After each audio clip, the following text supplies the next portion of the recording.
conviction for lying on a gun application in Delaware for about his drug addiction, and then in California some tax problems that he later paid back with interest. These are not big, high-level crimes of violence, but I think the concern across the board is what's the Justice Department going to look like under a second Trump administration? Yeah.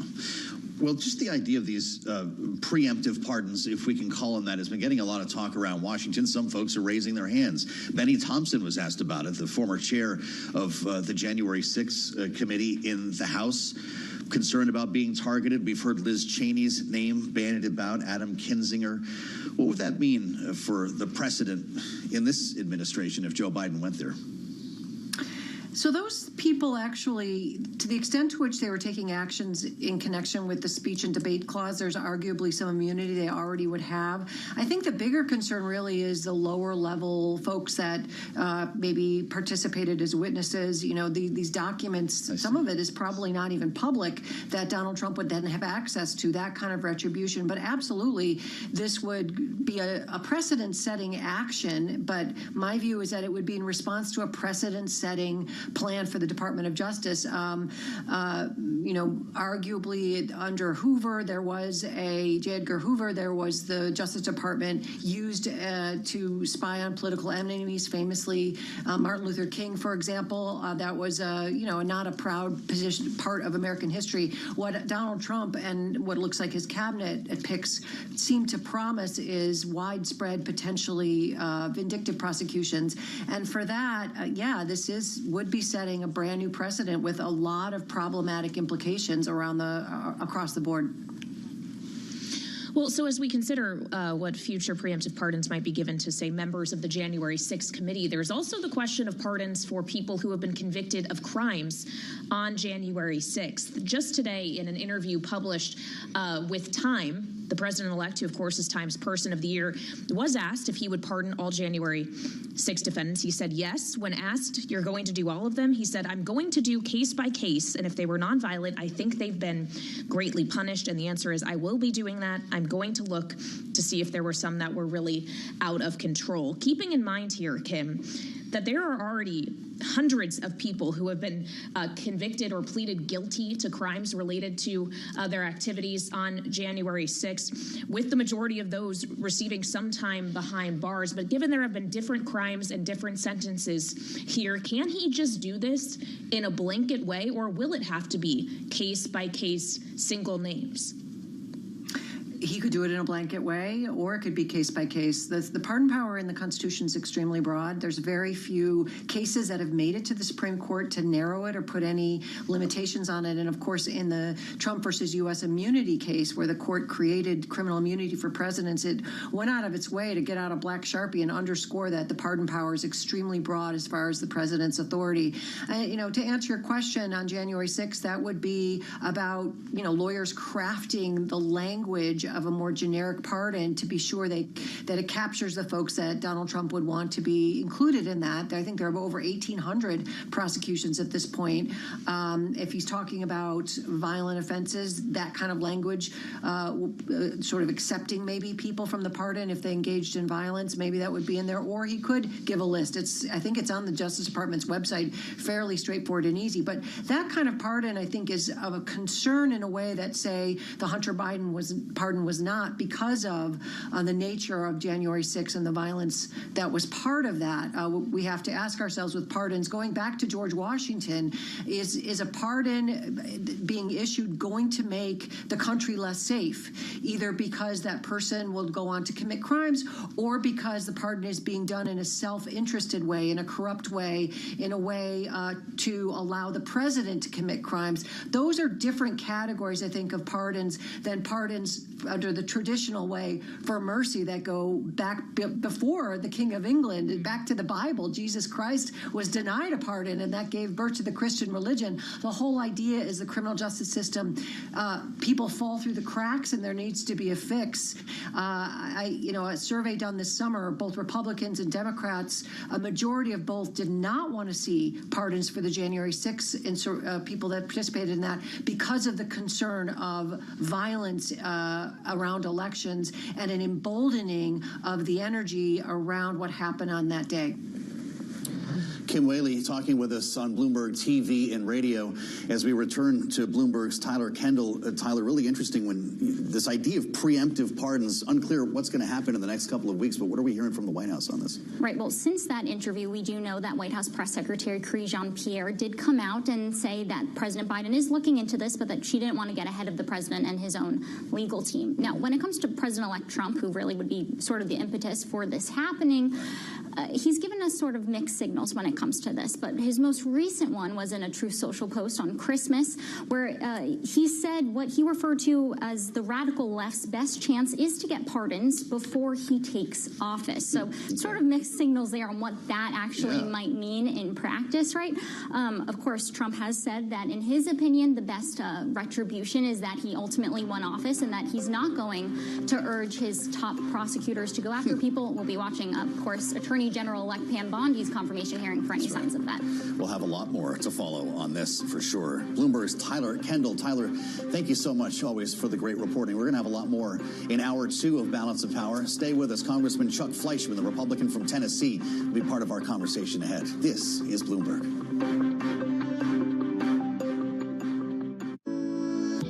A continent of vast opportunity and endless potential, but not without its challenges. Bloomberg highlights the players and unpacks the issues shaping the African story. We'll bring you interviews with key newsmakers and expert analysis, getting to the heart of business, politics, and economics in the region. I'm Jennifer Zabasaja, and this is Africa Amplified.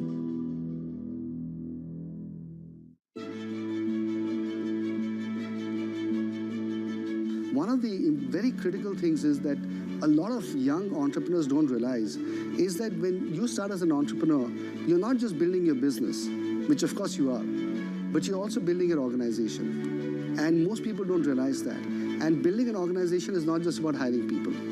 It's about the culture. It's about the systems, the values, the mission. You know, it's about how you operate, how you do things, how you retain people, how you keep them motivated. So it's all of those things put together. And over time, you realize that, you know, a lot of effort has to go into it. And then eventually you have an organization that has a life of its own. It's, you know, and it's sometimes you look at it and you marvel and you think about, you know, how was this created? And was I the person that was behind getting this thing done?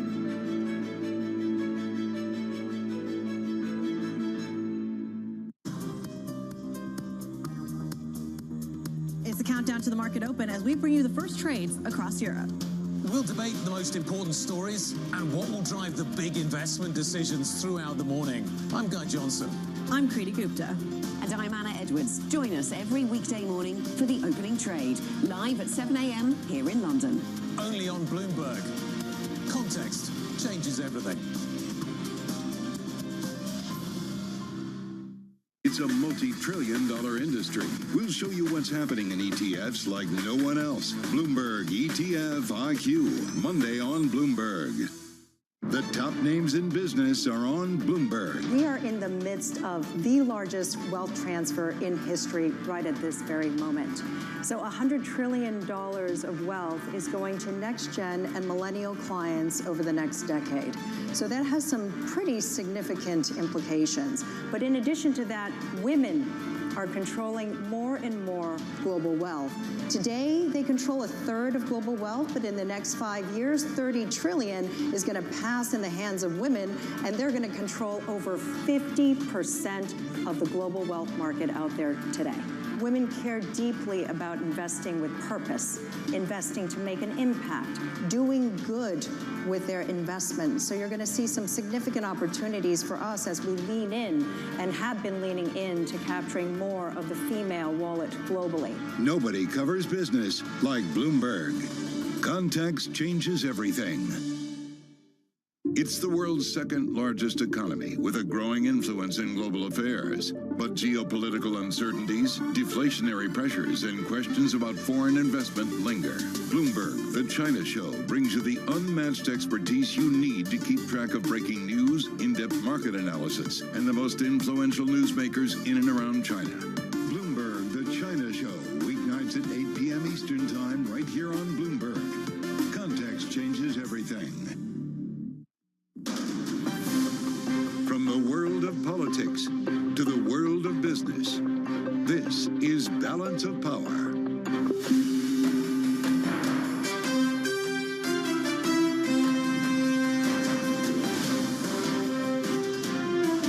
Live from Washington, D.C. From Bloomberg's Washington, D.C. studios to our TV and radio audiences worldwide, welcome to Balance of Power. I'm Joe Matthew. Donald Trump delivers the gift that Mike Johnson was hoping for, a complete and total endorsement of his bid to be Speaker of the House in the new Congress, which begins on Friday. We'll have the latest coming up with insights from Republican Congressman Chuck Fleischmann of Tennessee, from Republican strategist Ashley Davis, and from our political panel, Jeannie Shanzano and Maura Gillespie are with us today. But we want to start with what we know on this matter. It happened a short time ago today. Donald Trump taking to Truth Social to make it clear he does, in fact, want Mike Johnson to be the next Speaker of the House. Bloomberg's Stephanie Lai is with us at the table with more on this. Stephanie, it's great to see you. This was a question until as recently as this morning when Jim Comer was trying to whip votes, actually calling skeptical Republicans in the House to get on Mike Johnson's side. Is this done, or is it more complicated than that? You know, based off of the spending fight that we saw just a couple weeks ago, I don't think it's a done deal. There's still a lot of members of Congress who are perhaps a little stubborn on this matter. It's very clear that members aren't just going to bend to the whim of Donald Trump, and just given past precedent, I'm sure they're not going to this time around as well. We've already seen a couple of members say that they're looking for demands or concessions. You know, they're really looking for some sort of affirmation from Speaker Johnson that this next Congress will be functioning, that they'll get what they want, that conservative values will be upheld under his tenure. Hakeem Jeffries has made clear there will not be a single Democratic vote to help Mike Johnson. So this is all on the Republican conference, and he's starting with, what, a 4 or 5 seat margin to play with here. The Freedom Caucus could, in its all on its own, sink his bid to be Speaker, but would anyone else want the job? That's a really great question. You know, there are a couple people waiting in the wings. Mike Johnson wasn't really a name that we knew of the last time we had this the speaker fight. Someone just kind of came out of nowhere. And, you know, I think there is sort of an argument to be made for Republican members of Congress to want to have someone to take control who isn't looking for a position of power, who's really just looking out for their best interest. And so there could be a couple names that come out of nowhere and out of the left field, but it's too soon to tell.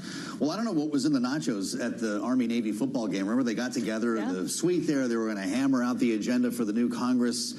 Do we have any reason to believe that they did, that it'll be border first and tax cuts? So a lot of this obviously will ride on what Mike Johnson decides to do here. Certainly. You know, from my discussions with some insiders and people on the Hill, it seems like there is still discussion about whether or not we want 2 reconciliation bills. You know, how exactly are we going to see this through? Are we going to start with the border and then push tax reform to a later point in the year? And the argument for that is that tax issues and tax policy is just so much more complicated. There's a lot more players who are going to get involved. So give them time to write the bill? A lot of nuances that they have to consider, It's pretty basic when you look at it that way, although getting it all done in one big bite would be, I guess, Trumpy, and it's something that I think, you know, some folks in Mar-a-Lago are suggesting that they want to see. You, of course, are covering this transition day in and day out. Donald Trump's a Jimmy Carter fan now? You know, his Truth Social did make clear that he doesn't agree with him on every single philosophical and political matter. We knew that. But he did send his condolences from him and Melania. Yeah, well, I strongly disagreed with him philosophically and politically. If you're with us on Bloomberg TV, we'll show you the post here. I also realized he truly loved and respected our country and all it stands for. He worked hard to make America a better place. For that, I give him my highest respect. It's kind of written like somebody who's had the job, too, right? And actually understands what it means to be president. Right, and we also saw a similar message come from Vice President-elect Senator Vance earlier today as well, just sort of giving that same message of, you know, he was looking out for the country, he has his respect. Yeah, it's great to see you. Stephanie Lai, Happy New Year in advance. Happy New Year. You've got a year ahead of you, I'll tell you that. Bloomberg's Stephanie Lai covering politics, the emerging administration, and will be ensconced once Donald Trump is in the White House. Thanks for being with us on the Monday edition of Balance of Power as we add the voice of Ashley Davis, the Republican strategist. Of course, you've heard from many times on this program with a slightly different take on things today as we consider the legacy of a Democratic president. She's, of course, founding partner Westfront Strategies. Great to see you, Ashley. I hope you're having a great holiday season. And we'll get to Jimmy Carter. I just wonder your thoughts on what's going on in the House here. Did Mike Johnson just close the deal? Is he a made man? Well, first of all, Happy New Year, and I wish I was with you in person. I'm in cold weather right now, but I actually think it helps him a lot. Obviously, the president-elect understands that if he wants to get his agenda done or actually get anything done in the first 100 days of his administration, that we have to have a House in place right away. And Speaker Johnson is the one that would do the best job in regards to not having chaos of an election. And I mean, how many times did it take for McCarthy to get the first time 11 or 13? I forget the number right now. But, the only other name, as Stephanie was saying, names do pop up. The only other name that I think would kind of appease some of these conservatives on the right, which there aren't that many, but you don't need that many to upend his speakership, is Jim Jordan. And he has said several times that he is not going to run against Speaker Johnson. So I do think that President Trump coming out today was a huge win for them, but I also think it's self-serving because it's not going to help President Trump to have chaos going into his new administration. Well, Mike Lawler agrees with you. The Republican from New York was on ABC this week, asked about this very matter. Ashley, here's what he said. Mike Johnson inherited a disaster when Matt Gaetz and several of my colleagues teamed up with 208 Democrats to remove Kevin McCarthy, which will go down as the single stupidest thing I've ever seen in politics. With that said, removing Mike Johnson would equally be as stupid. That's quite a statement, I have to admit. Ashley, do you agree with it? Yeah, I would probably not use as extreme words, but it wasn't smart, and it's not going to be smart again. I mean, and if you look at this is like Chip Roy. I'll be interesting to hear what Congressman Fleischman says to you. You said he's coming up next because he's obviously considered a conservative member, but not a destructionist. So I'm assuming he thinks it's a good idea moving forward, Speaker Johnson stay in place. Not a destructionist. Fascinating use of that word. Ashley, I want to ask you about the big debate that's broken out over immigration here. And I'm not referring to border security. I'm referring to actual legal immigration.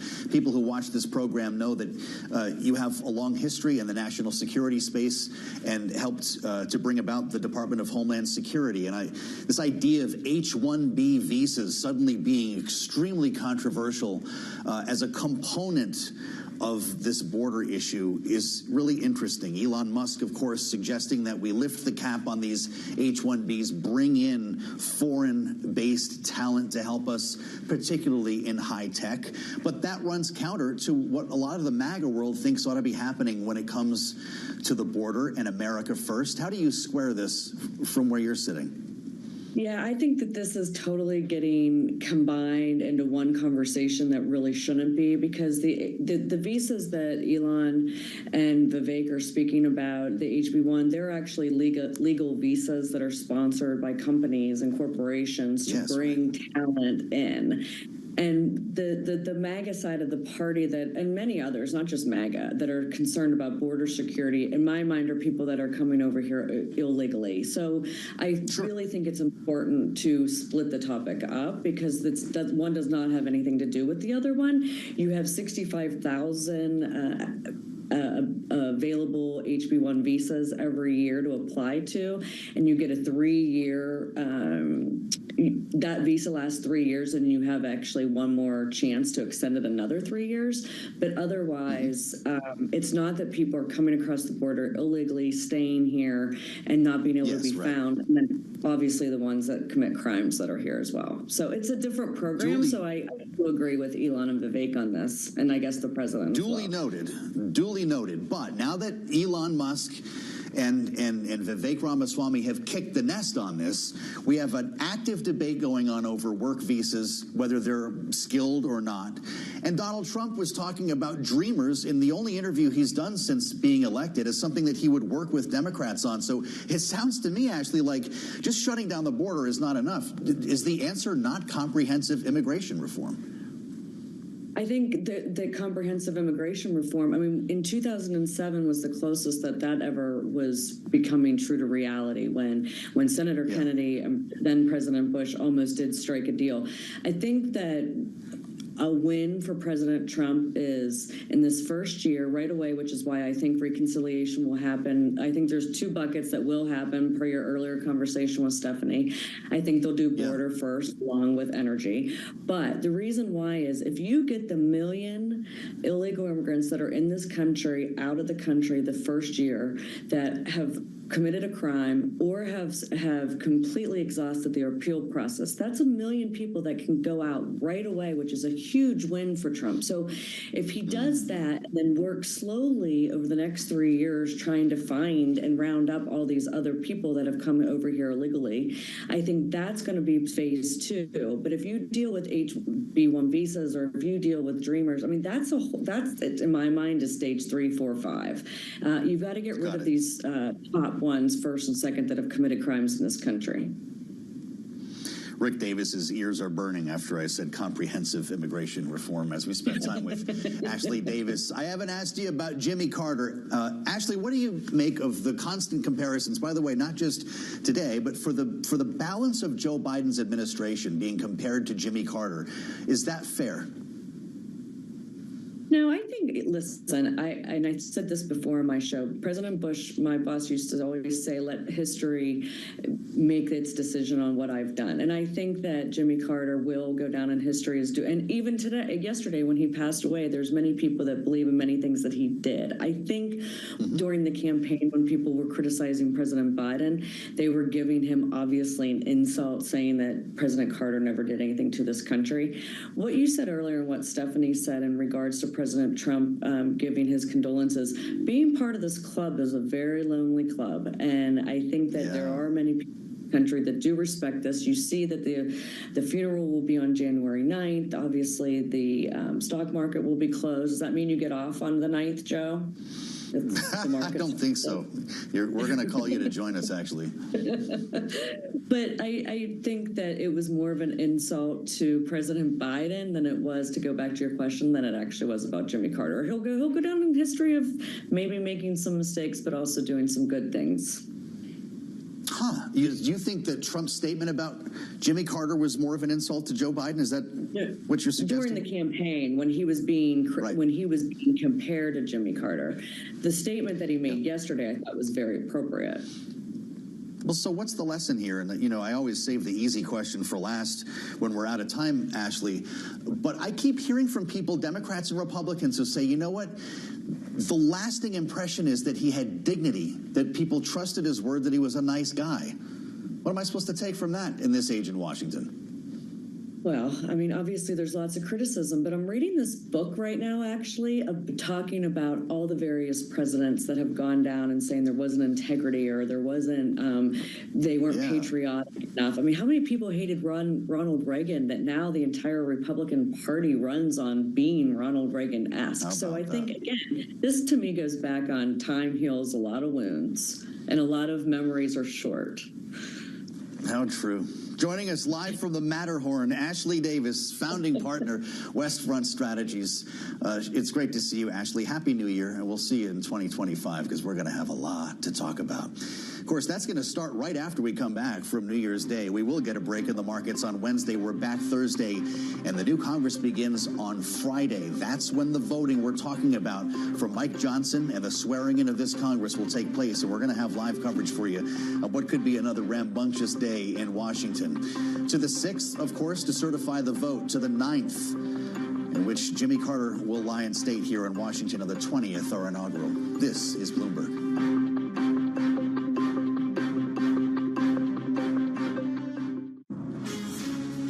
From the beating heart of global finance, economics, and politics, and wherever newsmakers are moving markets. Bloomberg brings you conversations that allow for deep discussions and important insights. What do you think the future is for inflation? Is this a new normal? Are markets too optimistic? How do you worry about the things that are outside your control? How does the current fighting completely stop? I'm Francine Lacroix, and this is The Pulse, every weekday only on Bloomberg. We felt strongly that there has been an opportunity for there to be an experience on mobile that is centered around gamers. Like, we talk a lot about how there's 3 billion gamers in the world. 2 of those billion play on mobile, and half of those actually play on mobile and they play on another device.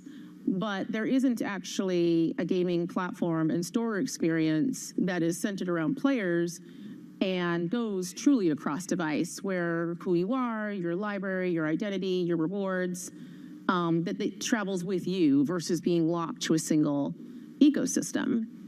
And we've recognized that opportunity for a long time, but we wanted to make sure that anything we built was really grounded in people who play those mobile native games and the creators of them. And so being joined with a team that has real deep expertise in mobile was important to us. The Middle East and Africa regions are home to some of the biggest deals and fastest growth in the world. Vibrant resources and high-yield investment opportunities abound. I'm Jumana Versace. Join me on Bloomberg Horizon's Middle East and Africa for the stories, newsmakers, and insights shaping the decisions of traders across this exciting region. We're scaling up at incredible pace. This region is growing so rapidly. The opportunity is really huge. Only on Bloomberg. Context changes everything.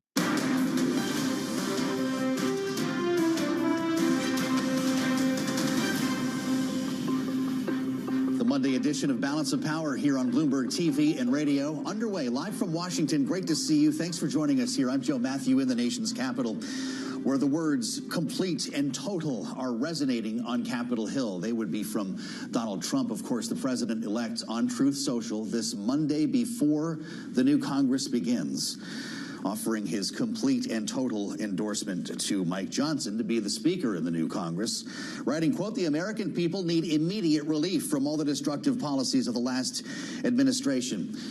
Let's assemble our political panel for their take on what's going to happen next, because it may not be as simple as we think. Jeannie Shanzano is with us, Bloomberg Politics contributor, Democratic analyst, and senior democracy fellow with the Center for the Study of the Presidency and Congress, alongside Republican strategist Maura Gillespie.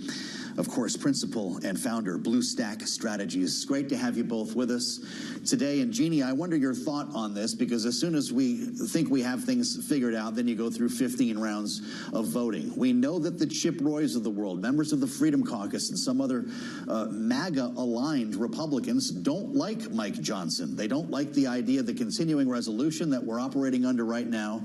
I'm not sure who they want to be the next speaker, but only a couple of them could derail this whole plan. What's going to happen on Friday? Well, you know, to your point, it only is going to take one more. We already know that Massey is not going to vote for Johnson on the floor. And I was struck by the president's Truth Social, because not only, 29 little words about Mike Johnson, but it came after over 200 words about this big, big support he got in the election and the mandate he has going into Washington, D.C. That mandate is not reflected in those numbers in Congress. And he has a real problem, as does Mike Johnson, as a result of that. Because, of course, let's not forget, there is no stick they can use against the members of the Freedom Caucus. You cannot primary them from the right. So what he has to offer them is a carrot. And the only carrot I can think of is Mike Johnson's head on a plate. And so for that reason, this is not a done deal. It's better, sorry for that, it's better than if he didn't endorse, but by no means does this close the deal for Mike Johnson. I think he gets there, but I think it's going to be a little bit tough, because they know that they have all the power, and that's the problem with these numbers in the House. Maura, I can only imagine what John Boehner is thinking right now as we have this conversation. The fact is, you know what it's like to work in a Republican speaker's office. And I wonder if you see Friday being the traditional rah-rah, bring the family photo op kind of day that you have for a new or a renewed majority in this case, however thin it may be, or if we're going to get bogged down into some heavy drama on the floor on Friday. Well, my former boss would probably be pretty relieved that this is not his circus to deal with.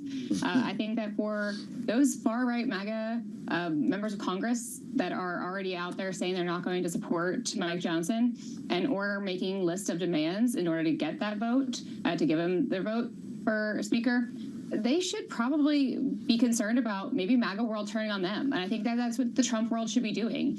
If his message today or says, let's get in line, let's get to work, let's not waste this opportunity, then he should be probably pretty upset with those members who are going to vote against Speaker Mike Johnson, because in theory they're voting against the Republican Party and this Republican-led government that they're going to have in a matter of days. So if I were the Trump team, I would start using their megaphones and targeting those members of Congress, saying that they're not willing to get to work, they don't have a plan, they just want to be obstructionists and point the finger. It would be a little hypocritical considering how many of those MAGA world people do that, but I think that that would be the most effective strategy, is to call them out and say that they're not actually looking to get things done. It's easier to complain than it is to lead, and they're refusing to do so by not supporting Speaker Johnson. Mike Johnson writing on X, in this case, honored and humbled by Donald Trump's support. He says he would work with him to, quote, quickly deliver on your America First agenda. He was writing directly to Donald Trump, Jeannie. As some have suggested, Donald Trump is the real speaker. Will he be the one to decide the agenda? In the opening weeks of this Congress, we've been arguing about whether it should be border or whether it should be the Trump tax cuts. Donald Trump, of course, is going to start his second term with a series of executive actions on the border, Jeannie. So what should happen legislatively? Yeah, Donald Trump is going to set this agenda. They have been hard at work on this. He has been working on this with his team for 4 years, so he knows exactly what he wants to do. They will start with the border, I believe, because the taxes will be much harder. And just to go back to the Truth Social post, just hours before the endorsement of Mike Johnson, he took to Truth Social, Donald Trump did, to criticize Mike Johnson for not lifting the debt ceiling. And to me, this was a shout out to the MAGA world and a sort of cry for help about his agenda as it pertains to taxes, as it pertains to the budget, because he knows how thorny this is going to be. And the numbers that we have coming into this House are clear. You have about 38 Republicans who will not vote to raise that debt ceiling without spending cuts. And that means a disaster for Donald Trump and Mike Johnson, because they can't get it over the finish line then without Democrats who will want something in return. So read that post. Donald Trump knows this is a pending disaster for him in his first 100 days. That is anger at Mike Johnson for not doing this. Of course, in Mike Johnson's defense, it was an impossible task at the last minute, but he has not forgotten that. And so he endorsed, yes, but I think to me, it's a lukewarm endorsement. What can you do for me? Because you did what I said before. All right, Maura, what do you think? It's a big love fest right now, but we get divorced right around the time we hit the debt ceiling. Well, what's funny about the debt ceiling conversation is that in that week leading up to it, Donald Trump talked to a reporter and said, Democrats wanted to get rid of the debt ceiling. I'll champion that effort with them. Meanwhile, people in the far right and the MAGA world were complaining about Mike Johnson having worked with Democrats across the aisle to get the first bill done that was going to avoid a government shutdown drama-free. And that got derailed because he was working with Democrats. They were so angry, but yet you hear nothing about people in the Republican flank being upset with Donald Trump for saying that he was going to work and champion the effort of Democrats to eliminate the debt ceiling. So I think it's very interesting. And again, I think that we all could use a bit of objective viewpoints here and take a look at what's happening. Yeah. Mike Johnson certainly has his work cut out for him, but I do think that the Boehner rule, back when Obama versed Boehner during this conversation of the debt ceiling, it was 1-to-1. So if you're for every dollar spent or every dollar increase in the debt ceiling, a dollar needs to be cut from the budget. So maybe they'll start working towards that goal. But it was not an easy feat back then. I think it'll be even harder to do now. The Boehner rule. Man, as you're bringing us back, I want a cigarette, Maura. Jeannie, I don't know. Mike Lawler also warned Republicans against moving to topple Mike Johnson in that Sunday morning interview that we played a little bit of a moment ago. It just reminds us of the fact that not necessarily anyone would want that job if Mike Johnson were fired. You can talk about Jim Jordan, Steve Scalise all day long, but haven't we been through that? We have, and I love the Lawler quote. It was stupid then, it's stupid now, and he's absolutely right on that. But try convincing the Chip Roys of the world, try convincing the Tom Masseys. These are people who believe profoundly that that is why they are in Congress, and they don't have a threat. And so to Maura's earlier point, if Donald Trump and his base can somehow threaten these people in their district from the right, maybe that would get them to move. Otherwise, I don't see them moving. And the only path forward, which Mike Johnson knows, which is why he was working with Hakeem Jeffries before that first CR was blown up, is via the Democrats, given these numbers. And that is not going to go over well. So there is no really good option for Mike Johnson. And to your point, the best thing he's got going for him is so far nobody has put their hand up to say, I want this job. But, there is always people who are probably there. We don't know them who would take this job in a heartbeat. It is third in line or second in line, the way you count it, to the presidency. So it is an important job, and there will be people if Mike Johnson is pushed aside. Wow. Well, I guess until then, smoke them if you got them. The vote is on Friday. We've got a lot to learn here. Great panel and great conversation. Jeannie Shanzano, Maura Gillespie, thank you both so much for the insights today. We're going to play this to a member of Congress, a member of the Republican Conference, Chuck Fleischman. The gentleman from Tennessee will join us next here on Balance of Power to talk out these very issues and what is about to happen in the new Congress. The 119th starts on Friday. We're live from Washington on the fastest show in politics. This is Bloomberg.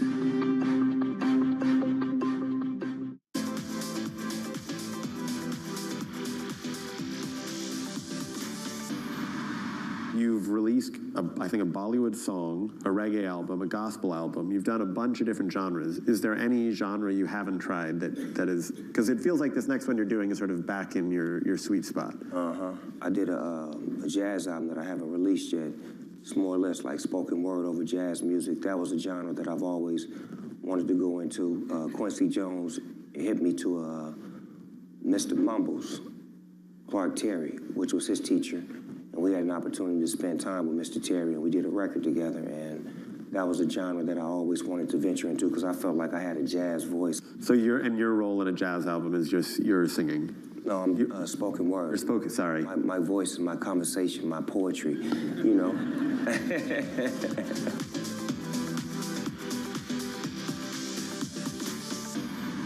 The top names in business are on Bloomberg. The question is, if you lower taxes and use it to reduce the debt, the question is how stimulative those activities are, and that's where the Treasury Secretary appointee has got to figure it all out, because he's got to call the balls and strikes about how it all fits together. We got to realize that the impact we have if we don't get this debt back in line. Nobody covers business like Bloomberg.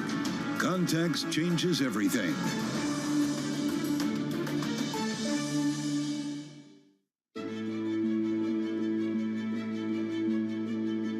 One of the very critical things is that a lot of young entrepreneurs don't realize is that when you start as an entrepreneur, you're not just building your business, which of course you are, but you're also building your organization. And most people don't realize that. And building an organization is not just about hiring people. It's about the culture. It's about the systems, the values, the mission. It's about how you operate, how you do things, how you retain people, how you keep them motivated. So it's all of those things put together. And over time, you realize that, a lot of effort has to go into it. And then eventually you have an organization that has a life of its own. It's, and it's sometimes you look at it and you marvel and you think about, how was this created? And was I the person that was behind getting this thing done?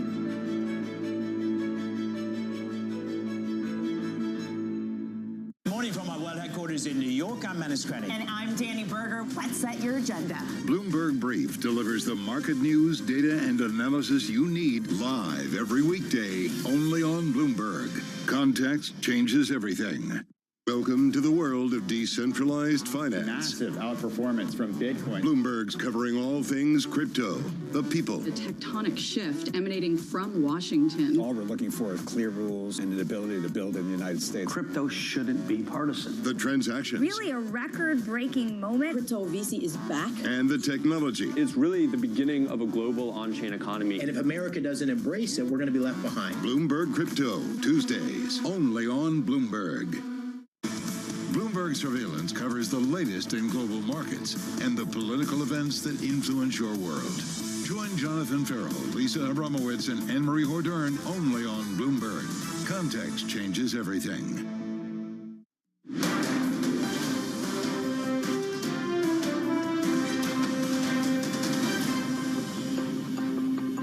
It's Balance of Power on Bloomberg TV and radio. I'm Joe Matthew in Washington. Thanks for being with us on the fastest show in politics, where we stop down, of course, every day to bring you up to date on Wall Street as well. And the markets are sliding into New Year's once again today. Not the best look for stocks, though crypto has turned higher. Bloomberg's Alex Semenova is with us from World Headquarters in New York for her take on things. How are we doing, Alex? Hey, Joe, great to be on with you. So after a torrid run this year, stocks really losing their momentum into the final stretch of 2024. The S&P 500 down about 1.7% for the month of December. This is highly unusual for a seasonally bullish period for equities since 1950. The index has actually posted an average gain of 1.6% in December and risen 74% of the time. So clearly breaking with that trend here. And just taking a look at the averages today, the S&P is down about 0.5%, the third straight session lower, though I do want to point out that it is well off of session lows. It was down more than 1% earlier in the day, so perhaps some dip buyers now starting to step in. The NASDAQ 100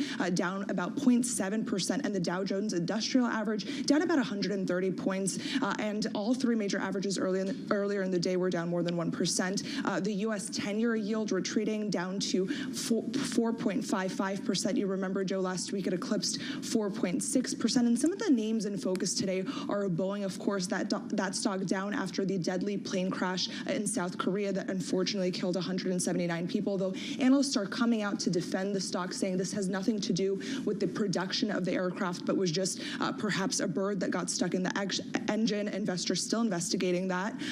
And American Airlines actually slightly higher today despite the losses in the broader market. They got an upgrade from Raymond James, which pointed to an improved revenue outlook.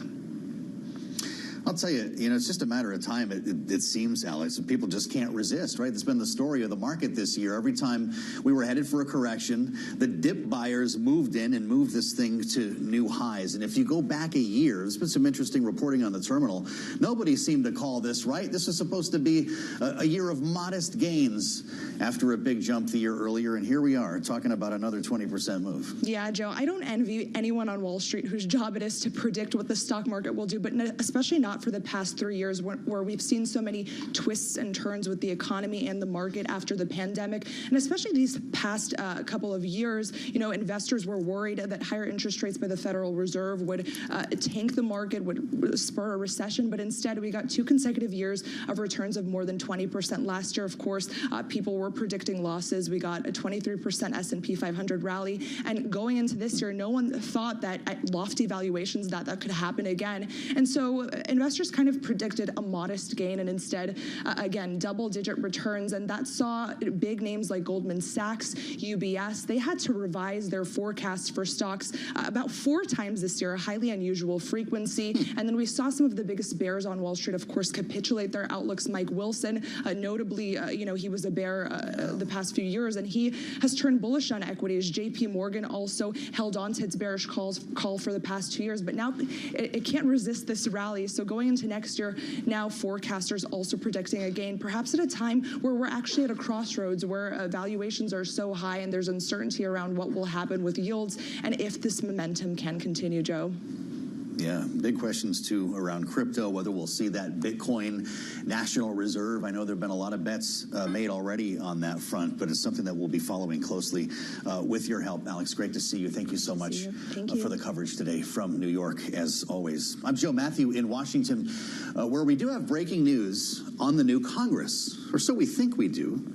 In any other world, this would be a deal closer, and it may well be in this case, as the president-elect Donald Trump throws his complete, I believe total and complete, as he termed it, endorsement behind Mike Johnson in his bid to be the Speaker of the House in the new Congress, something we want to discuss, among other issues, with the gentleman from Tennessee. Republican Congressman Chuck Fleischman is with us right now live on Bloomberg TV and radio as he prepares to make tracks back to the nation's capital. Congressman, it's good to see you. I hope you had a great Christmas, and I hope you're on the threshold of a great New Year's. In the meantime, we have some business to talk about here.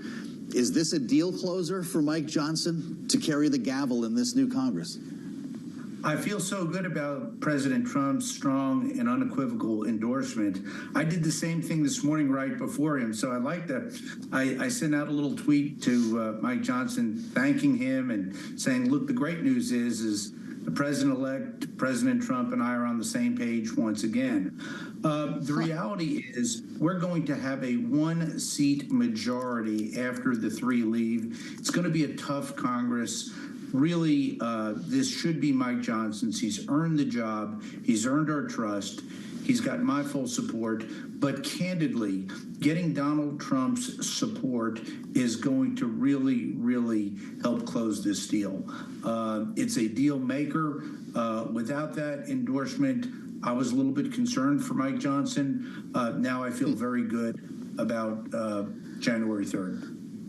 Well, that's interesting. I don't think you're suggesting it was your idea here for Donald Trump to make that post, though the timing is rather interesting, Congressman. But you're not the only one, though. A lot of people were trying to get to Donald Trump. A lot of folks were trying to say good things about Mike Johnson within the conference, including Jim Comer. And you can finish your statement if you want here. But Comer said just as recently as yesterday, we have 5 Republicans that won't commit to voting for Mike Johnson. Does Donald Trump bring them over? I think he is so persuasive, and if he doesn't bring them all, I think ultimately he'll bring most of them. You have to look at the situation and say, if not Mike Johnson, who or whom? And then that big blank is out there. Who can get to that magic number? And it's not going to be easy. So we don't want to go 15 rounds. I was very active in the 15-round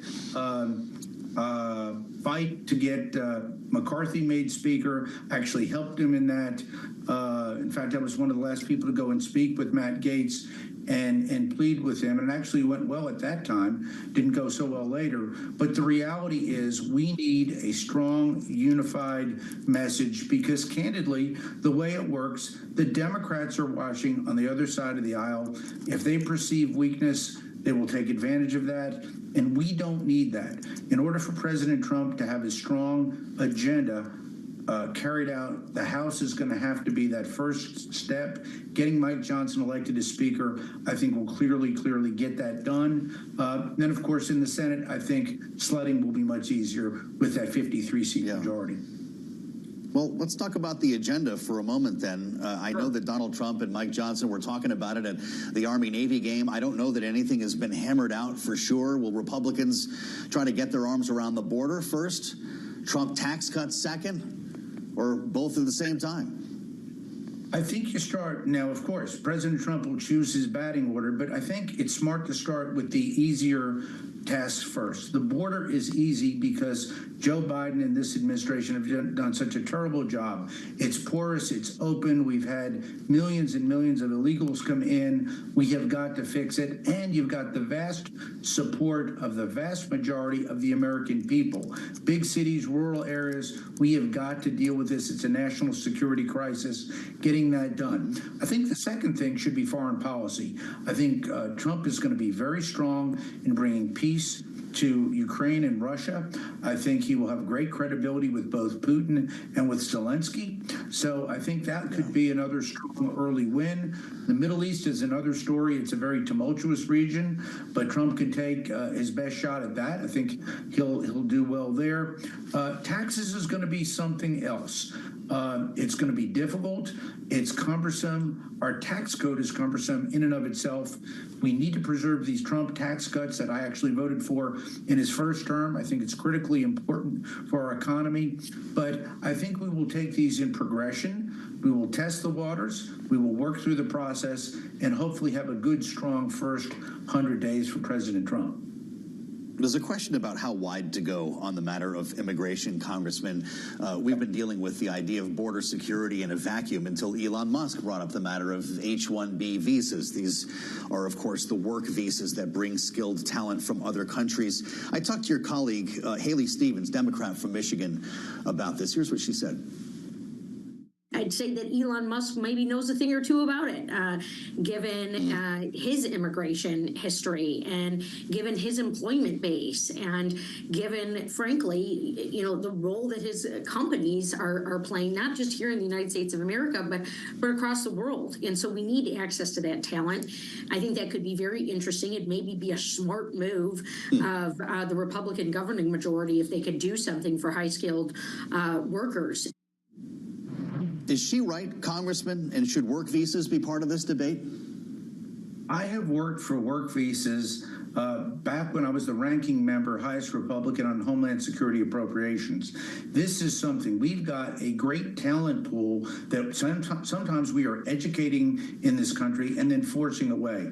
I think Elon Musk is right on this. More importantly, President Trump backed him up on this. We've got a great talent pool. Let's face it, we are a nation of immigrants. We want it to be done legally. We want it to be done correctly. But we sure don't want to educate a great talent pool and then send them back to China or to India or anywhere else in the world where they can glean the benefits of our great educational system. So it is a process. Interestingly enough, the pushback we originally got was not from Republicans, was from pro-labor Democrats who actually tanked a lot of what Ms. Stevens was talking about in those hearings. So we took it right up to the edge many times and tried to get it done.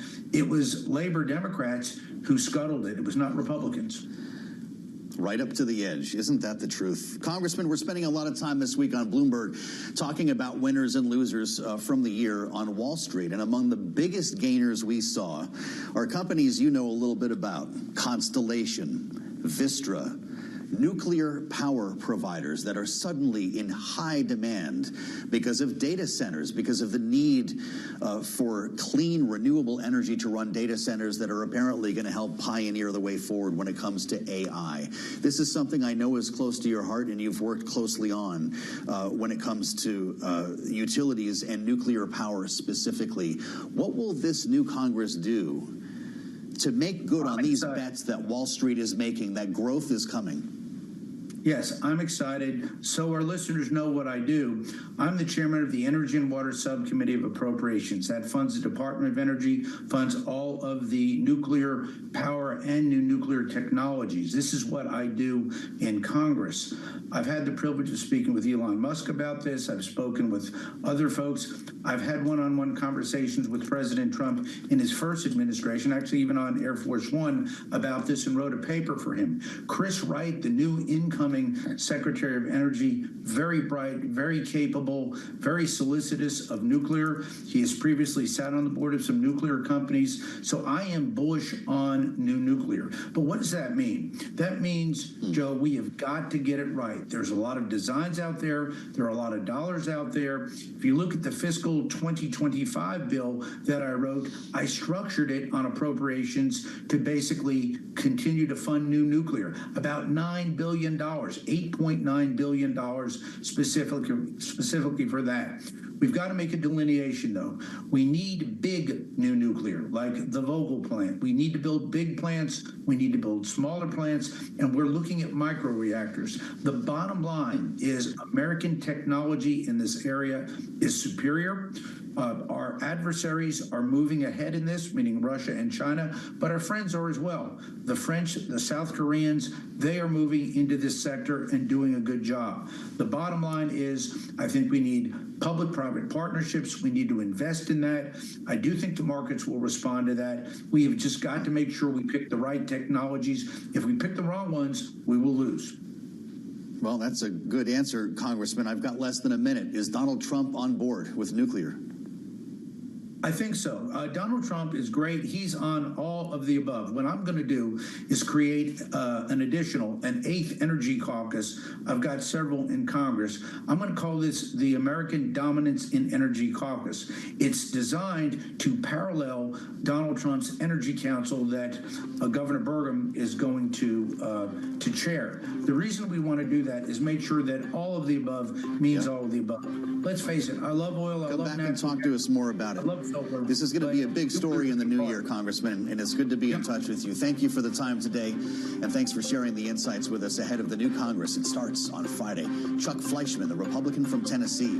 I'm Joe Matthew in Washington. Much more ahead on Bloomberg TV and radio.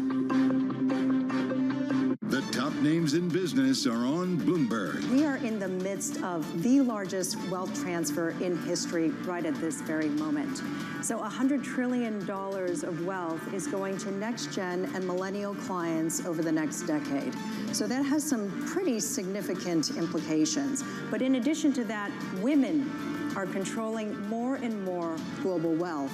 Today, they control 1/3 of global wealth, but in the next 5 years, $30 trillion is going to pass in the hands of women, and they're going to control over 50% of the global wealth market out there today. Women care deeply about investing with purpose, investing to make an impact, doing good with their investments. So you're going to see some significant opportunities for us as we lean in and have been leaning in to capturing more of the female wallet globally. Nobody covers business like Bloomberg. Context changes everything. Asia is at the forefront of some of the world's biggest stories. I'm Sherrian in Tokyo. And I'm Heidi Stroud-Watts here in Sydney, where the trading day begins. We're here in the center of all the action to get you set up with the numbers, news, and knowledge you need for the day ahead. The demand is indeed recovering. We've been waiting for this moment. The opportunity of a century. Join us on Bloomberg The Asia Trade. Weekdays only on Bloomberg TV. Context changes everything. Continent of vast opportunity and endless potential, but not without its challenges. Bloomberg highlights the players and unpacks the issues shaping the African story. We'll bring you interviews with key newsmakers and expert analysis, getting to the heart of business, politics, and economics in the region. I'm Jennifer Zabasanja, and this is Africa Amplified.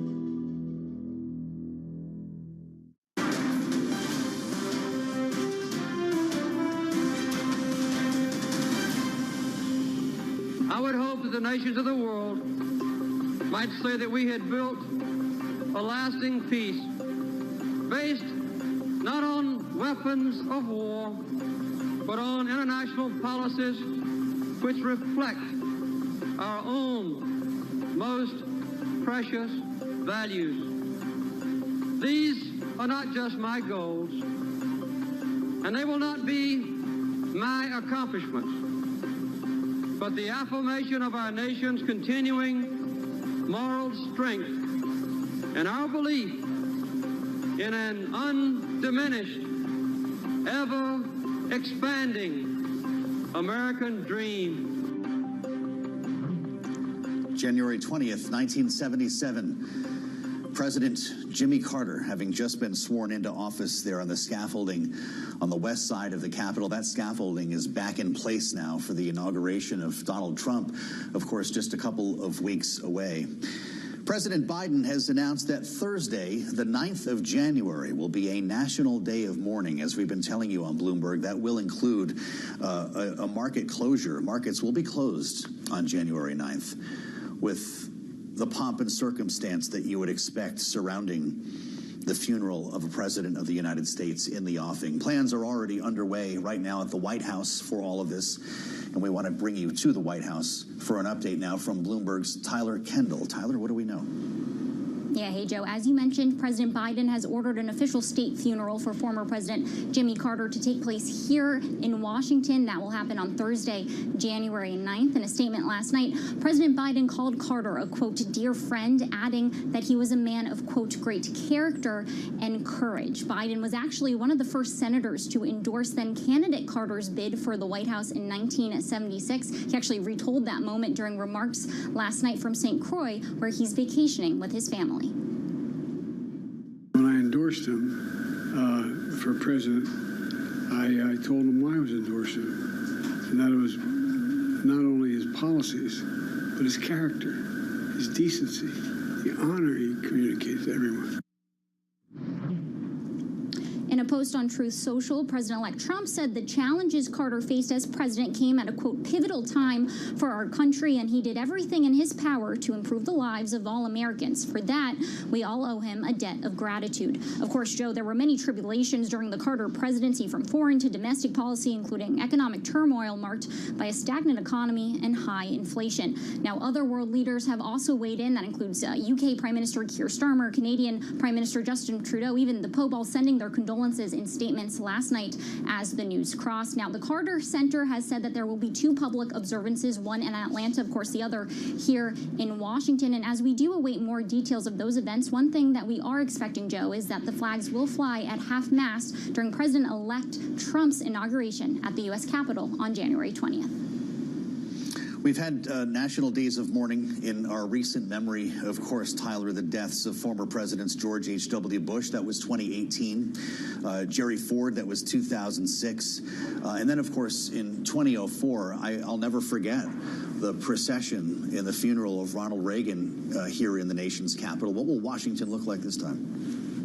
Right, well, a headline just crossing the terminal in the last hour. President Biden has declared that federal agencies will be closed that day, the federal government shutting down. You mentioned, of course, the stock markets also will not be open on that day. We are expecting there to be a funeral procession. First, though, Jimmy Carter will lie in state in Atlanta in the Georgia state capitol over the weekend. His body will then be transported to Washington on Monday, where he then will lie in state at the U.S. Capitol. I've learned that only 12 other presidents have had that honor of lying in state at the U.S. Capitol before his funeral procession to the National Cathedral.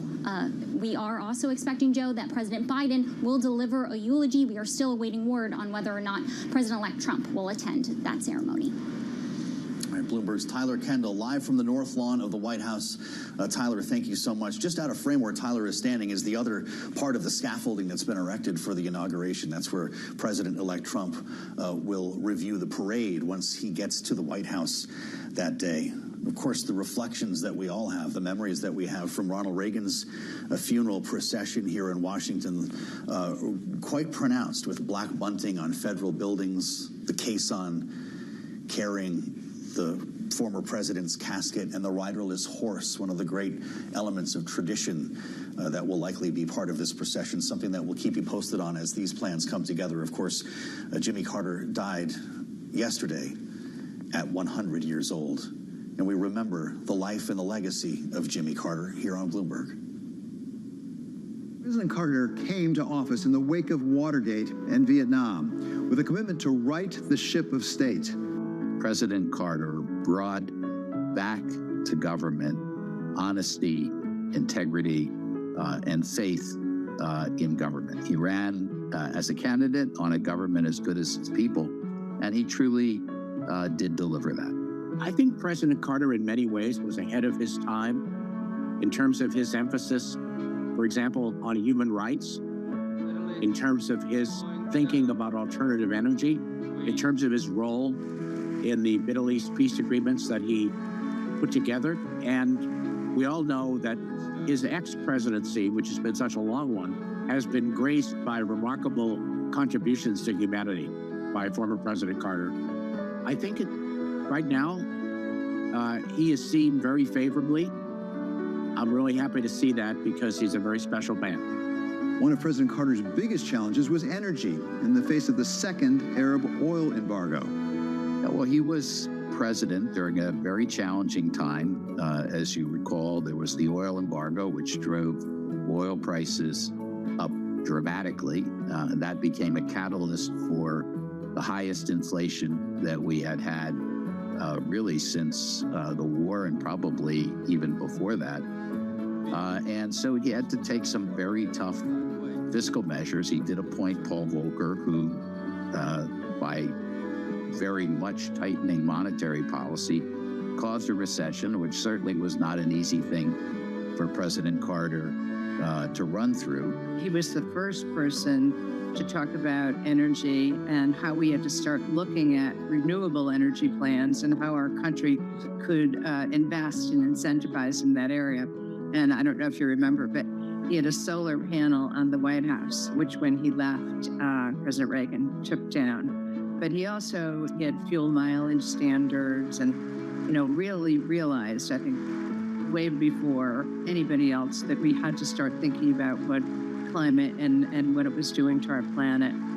But as influential as Jimmy Carter was as president, he will be remembered every bit as much for what he did after he left office.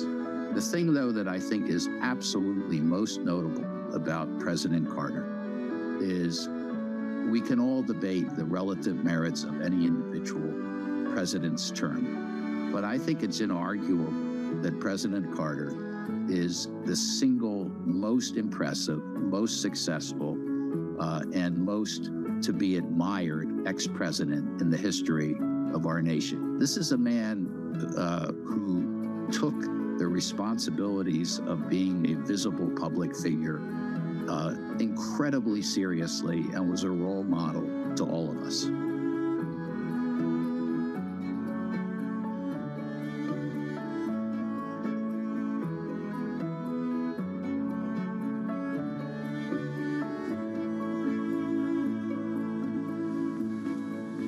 And a proclamation from the White House announcing the death of James Earl Carter Jr.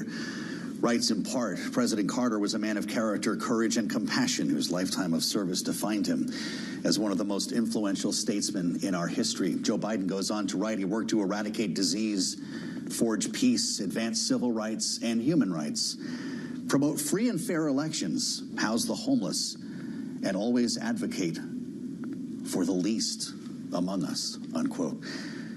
As mentioned over the course of this program, we heard from Donald Trump as well. The challenges Jimmy faced, he writes, as president, came at a pivotal time for our country. And he did everything in his power to improve the lives of all Americans. For that, the president-elect writes, we all owe him a debt of gratitude. That, of course, from a Donald Trump who was very critical of Jimmy Carter and Joe Biden over the course of the campaign. Things will, of course, feel a bit different once the tributes and the processions begin here in Washington. Reminding you, January 9th, the National Day of Mourning, we'll have special coverage that day. The markets will be closed, and we'll have much more here from Washington, D.C.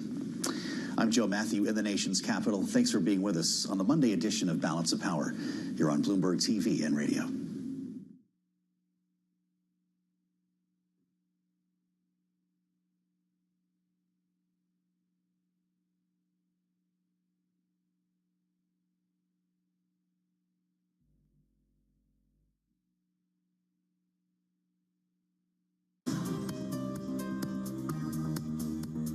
It's the countdown to the market open as we bring you the first trades across Europe.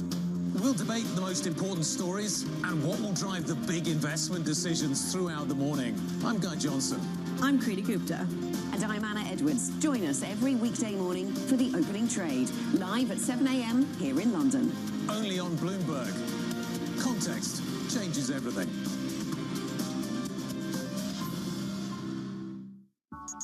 We felt strongly that there has been an opportunity for there to be an experience on mobile that is centered around gamers. Like, we talk a lot about how there's 3 billion gamers in the world.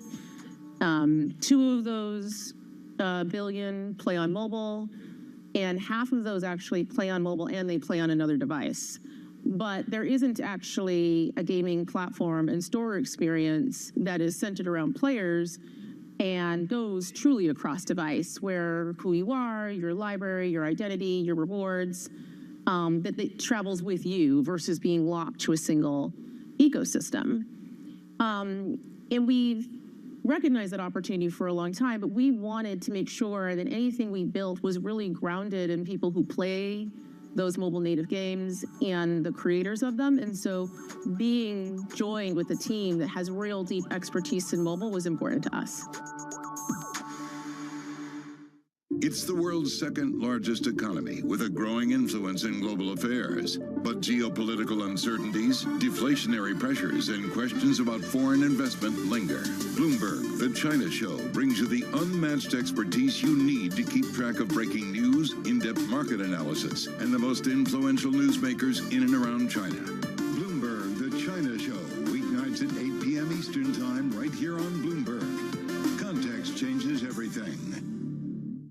Bringing you up to the minute economic news whenever and wherever it happens. I'm Jennifer Zabasanja in Luanda, Angola, and this is Bloomberg.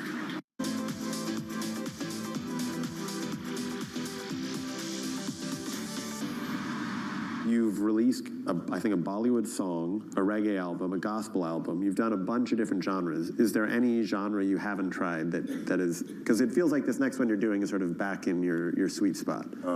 I did a jazz album that I haven't released yet. It's more or less like spoken word over jazz music. That was a genre that I've always wanted to go into. Quincy Jones hit me to Mr. Mumbles, Clark Terry, which was his teacher. And we had an opportunity to spend time with Mr. Terry, and we did a record together. And that was a genre that I always wanted to venture into because I felt like I had a jazz voice. So your role in a jazz album is just your singing? No, I'm spoken word. Or spoken, sorry. My voice and my conversation, my poetry, you know.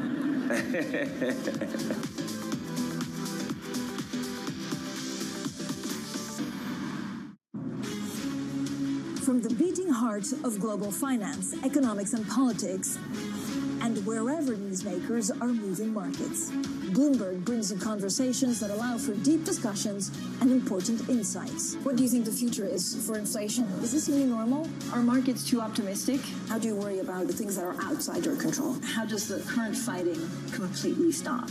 I'm Francine Lacqua, and this is The Pulse, every weekday only on Bloomberg.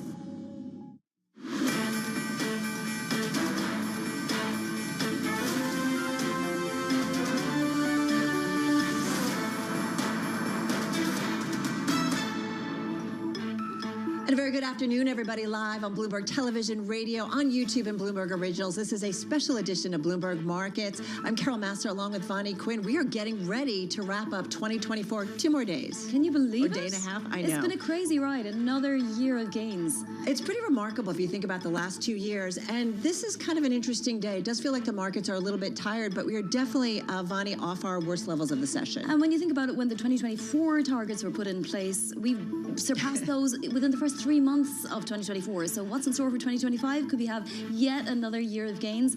Based on today's performance, maybe not, but I think you're right. I think it's just a little fatigue, plus very low volume. We're at a fraction of what we were on just Friday alone. Yeah, most people are probably still on vacation. Yeah. Anyway, we got lots coming your way in the next 3 hours. So let's get to our setup. As we mentioned, the market trade, we do have Treasury yields dropping too. We're going to talk about some fresh inflation data. We'll get more on the trade in just a moment, folks. Top of mind, though, is the passing of former President Jimmy Carter. We're going to talk about his presidency and his legacy, someone who I feel like developed almost a whole second kind of thinking about himself after he left the White House, I think it's safe to say. Stunning legacy, 100 years old. He made it. He made it to the century. Pretty remarkable and what a strong moral compass. So we're going to get into that. We're going to talk about him. We're going to talk about markets and technology in the new year with someone who's been a lifelong resident of the East Bay area. We're going to talk markets, but I love his background, and I'm curious what he sees about Silicon Valley, especially under a new administration. That's going to be in just a few minutes. And of course, we have NVIDIA higher today. We had to close out the year with the same themes that we started the year with, right, Carol? Yeah, really. I mean, we're going to talk about AI, what happens in 2025, and also some thoughts on the U.S. economy in the new year. So lots to come over the next 3 hours. First up, though, we do want to get a check on the markets and the trade. So let's bring in Jess Metton, who joins us here in our studio. Jess, it's an interesting day, a quiet day, to be expected. Right. And so the WEI function I like to look at that on days like this, especially during the holidays, because then you can see what volume looks like for the S&P 500. So obviously down a little bit more than a third of it would have been past the last 30 days. But the S&P 500, to your point, did fall as much as 1.7% earlier this morning. Now it's down just about 0.6%. So if you use the MOV function to see, I like to look at the points because you can get more of a clear indication of the weightings when we're talking about some of the big tech and growth names here. So NVIDIA turning higher. It's up close to about 2% here, but still, when you have other big tech names like Apple, that's the biggest point decliner right now, also followed by Tesla, Microsoft, Broadcom, Amazon, and then Meta. Of course, that's going to be hard to offset it if you just have NVIDIA turning higher there. Yeah, and it's really fascinating because we do have, you know, a severe amount of volatility, and at the same time, there does seem to be an effort for this market to improve. That's right. And it's important, too, because if you're looking at how NVIDIA is performing today, I was looking at more of kind of what other bullish signs are popping up underneath the surface in the market. And it's interesting because... Today? Yes, exactly. And also today, and also even relatively... On low volume? Exactly. So semiconductor stocks are making fresh 6-week highs relative to software shares, and that was the trade that we saw a bit unwind because, remember, NVIDIA was in a correction. It fell as much as 13% off of that highs earlier this month, and now it's cut that roughly in half. It's only about 6% off of its all-time high. So you're seeing that slowly geared toward more of those semiconductor stocks relative to, obviously, software. And then, of course, we had Bitcoin as well, which was down substantially, but is also improving just that little bit. Is that trading off of any kind of a risk environment or any kind of tone like that? Well, also that can be more of those kind of frothier corners of the market that people like to talk about, but that could be another sign there when you're seeing kind of like exuberance still there going into year-end trading. And a lot of portfolio managers I've been speaking with, especially going into the holidays, I mean, a lot of them are managing money for longer-term type clients and retirees, so they're not really going to make any sort of big moves right now. So a lot of them, even after the Fed decision earlier this month, either took some profits and then went away for the holidays. I think it's safe to say, I mean, I know you guys probably feel this. I'm assuming that the conversations we've been having since the election is that people feel like people managing money, that there are a lot of questions out there in terms of Fed policy, in terms of what we get from a new White House and a new Trump administration, a lot of questions about how everything ultimately lands. And you can see that in the flows data that's coming out. So the EPFR put out their data that Bank of America did modeling on Friday. It went through last Wednesday, but investors pulled $26 billion from equity funds last week. So you're starting to see going into the end of the year and the end of the month, after 2 consecutive years of more than 20% gains, people taking some profits there. All right, we're going to leave it on that note. Jess, thank you so much. I know you're going to be back over the next couple of hours. Bloomberg News Deputy Team Leader for U.S. Equities, Jess Metton, joining us here in studio. And let's get some market analysis now with somebody who's been following these markets very closely all year long. Carrick Garanon joins us. He's Chief Market Strategist at Calbay Investments. So what would be your advice for somebody going into the end of the year, having had 2 years of fantastic gains, if you're, primarily in stocks? Do you go to cash now and wait to see what happens after January 20th, or do you deploy cash now? So what we're doing is we are first running a rebalance. So like Jess had mentioned, over the past 2 years, we've had incredible growth in the S&P 500 as well as Magnificent 7. So this is just a normal portfolio management where you rebalance and cut back some of the gains that we've had in equities and rebalance to, say, a 60-40. That being said, we are also looking for opportunities to put money to work. So putting some dry powder to work when we have some large down days is what we're looking at. But we're looking at more of a 3 to 6 month window to put some of that cash to work because of some of the uncertainty coming in January 20th, when Trump 2.0 administration comes in. I think we'll have some more answers as to what the tariff policy will really look like. So we are waiting on some of that news coming in the next month or two. But that being said, when we have the opportunity to buy, we will. Hey, Clark, 60-40. So I'm curious, first of all, what it was before that in terms of the split. And when you're talking about putting new money to work, is it more in a conservative bias, if you will, or more in the fixed income place? Sure. So when you say a 60-40, over the past 2 years, that could run up to a 70-30, maybe even a 75-25, depending on exactly what is in that account. So that being said, you need to bolster some of your fixed income. Some other things that we're looking at, floating rate, for example. As we've seen today, equities and bonds moving in the same direction, that can be a scare. We saw that in 2022 when the equity market and the bond market were down both double digits, first time in history. So we are concerned about that potentially moving into 2025. So we are looking for hedging opportunities within fixed income. Is it a scare? Is it like 2022? I mean, I think at this point, we're all trying to figure out, we've had some very strong gains, certainly on the equity side of things, but we're trying to figure out, okay, what happens next year? Is it a bit of a scare for you? No. Overall, we have a positive outlook for 2025. We have an end-of-year target between 6,700 and 7,000. It's just the turbulence and volatility moving into next year with the policy uncertainty from the Trump administration. So like we saw the VIX jump 75% 2 weeks ago, and that was the first time that had happened in 6 years. So we're really thinking that there is some instability and uncertainty about the policies coming out next year. But overall, we're expecting solid growth and earnings from companies moving into the next year. So Clark, what will the themes be? Because one thing that was very, very consistent this year was that AI was the theme. And even when the market lost a little bit of confidence in it, at times it came roaring back. Right into year end, we have NVIDIA making an acquisition, a pretty small acquisition, and that stock is rallying once again. So we are still going to see AI be a major factor in 2025. And some of the big names, Mag 7 names, doesn't mean they're not going to perform well. I think it's just the run-up over the past few years, people are going to pull back as those valuations are stretched so much. So you do have some names that have lower valuations within the Mag 7. For example, Alphabet. Companies like that, they're still going to perform well, but I think there will be a rotation into some lower valuation names on the large cap value side. So I think that's going to be a main factor moving into next year and really takes part in a lot of the rebalance that is happening right now, because we haven't seen any bad news over the past week, really. So from our perspective, this is just a rebalance. Hey, Clark, to be fair, I got to say, reading in preparation for you joining Vonnie and me today, I was interested in your bio. You point out that you're a lifelong resident of the East Bay. You're certainly very familiar with the San Francisco area, the Silicon Valley area. You live on the island of Alameda.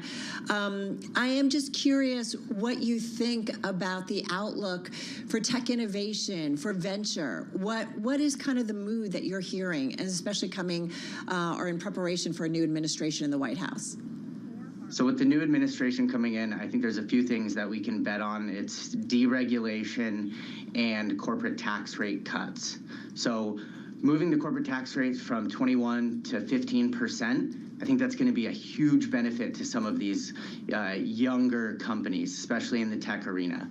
Deregulation, that's going to help some of the finance companies, and particularly some of the tech finance companies. So everything that we're hearing is companies are excited for the new administration moving into next year and think that it's going to be a large boost for their profits and growth. And just to follow, we've seen the president-elect, Donald Trump, come out, it seems, in support of the H-1B visas, which are supportive of highly skilled workers coming from outside the United States, and a lot of them go into those tech companies in your area and elsewhere. Does that kind of say to you, when it comes to policy, and in this case immigration policy, that the president-elect may ultimately dial back on some of his strong stances once in the White House? I think so. And I think this is one of the first times that we've seen the richest man in the world and also a CEO of multiple tech companies in the back pocket of the president. So I think there has been an impact there from Elon Musk. And I think in this case, it's a positive impact. So I think moving forward, it does say some about what Trump's rhetoric was throughout the administration and the campaign. And I think it may have a dialed back tone moving into next year. And maybe that means the same thing with tariffs. And again, I think that's what we're going to have to wait for come next month. Clark, curious about, many of your portfolios or retirement portfolios, income preservation is very important. What is your view on crypto and whether that should play a role in a portfolio like that? So crypto is not something that we specialize in, nor is it something that we really focus on with our investors. It's not something that they're interested in, and we typically stay away from crypto. All right, that's interesting. Even though, do you just feel it's just too risky at this point, too volatile? We do, and especially for retirees looking to save their income over the next 20, 30 years. It's just not something that's in the best interest of our clients at this point. So I do wonder, as you look at 2025, just quickly, just got about 30 seconds left here, do you feel like that there is more knowns versus unknowns in terms of what might impact the investing landscape? I really think that we have more knowns than unknowns. I think tariffs and tariff policy is going to be the key unknown moving into next year. Otherwise, I think we have a pretty solid expectation for what inflation is going to be next year. Fed came out and said that they're anticipating 2 cuts next year, and we would agree. We don't even think they need to do 2 cuts. I think 1 to 2 cuts is what we're going to see next year. And as long as inflation and unemployment stays intact, got it. We're still going to see positive growth. All right, we're going to leave it on that. Some optimism as we soon head into 2025. Clark Garanon, Chief Market Strategist at CalBay Investments, joining us on this Monday. It is interesting, though, Vani, in terms of as we think about the outlook, I do feel like so many people were afraid to kind of say, listen, we're investing for the long term, but we've got to wait to see how things play out. For sure. And the economic data has been great, but Neil Dutta, one of those pointing out that maybe we've got to take notice of this worsening data. Yeah. No, exactly. Some cautious words from Neil. Hey, coming up, everybody, we're going to take a look back at the life of the 39th President of the United States, winner of the Nobel Peace Prize. We're, of course, talking about Jimmy Carter. He passed away at the age of 100. This is Bloomberg.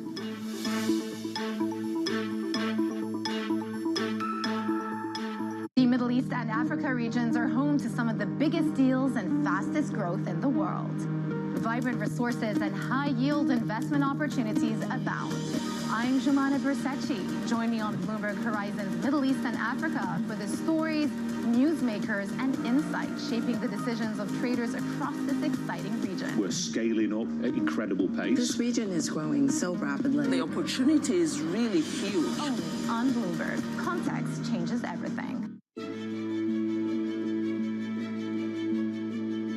One of the very critical things is that a lot of young entrepreneurs don't realize is that when you start as an entrepreneur, you're not just building your business, which of course you are, but you're also building an organization. And most people don't realize that. And building an organization is not just about hiring people. It's about the culture. It's about the systems, the values, the mission. It's about how you operate, how you do things, how you retain people, how you keep them motivated. So it's all of those things put together. And over time, you realize that, a lot of effort has to go into it. And then eventually you have an organization that has a life of its own. It's, and it's sometimes you look at it and you marvel and you think about, how was this created? And was I the person that was behind getting this thing done?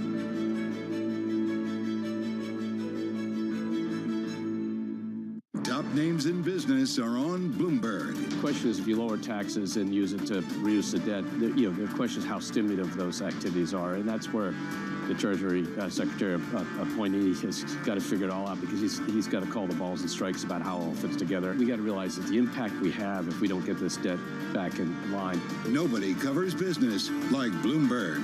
Context changes everything.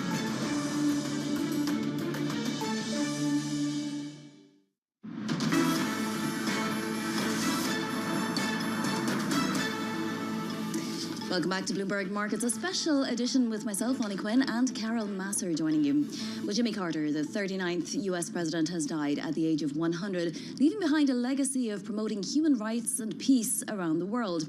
Though his one-term presidency faced challenges, including high inflation and the Iran hostage crisis, after leaving office, Carter was awarded the Nobel Peace Prize for his efforts to promote peace, and he continued to be involved in humanitarian work until his death.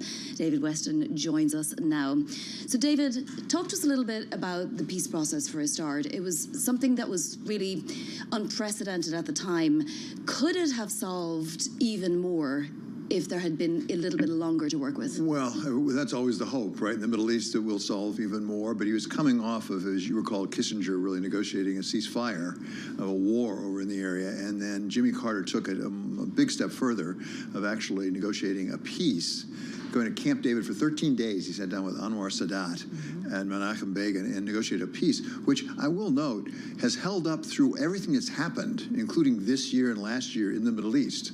You know, that's one of the things you might have thought. Which is remarkable, right? It's pretty extraordinary that peace between Egypt and Israel has held through all of that. So he accomplished a great deal. But as you pointed out, he had one term. I mean, it's amazing how much we can say about what he did and the challenges he faced. And it was only 4 years. I mean, it was quite an eventful presidency, looking back on it. And a difficult presidency, right, in terms of inflation. And I think about the Iranian hostage crisis. It really was not a fun presidency, if you will. Well, and difficult from the get-go, because this was coming off of Watergate. This was coming off of Vietnam. It was coming off of President Nixon having to resign, and President Ford being quite unpopular because he'd pardoned President Nixon. Right. So he came in with a lot of doubt about the government overall and about Washington and about the presidency. And part of what he tried to do was reestablish some normality as well as some integrity to the office. And then, as you say, he had a very tough situation on the economy.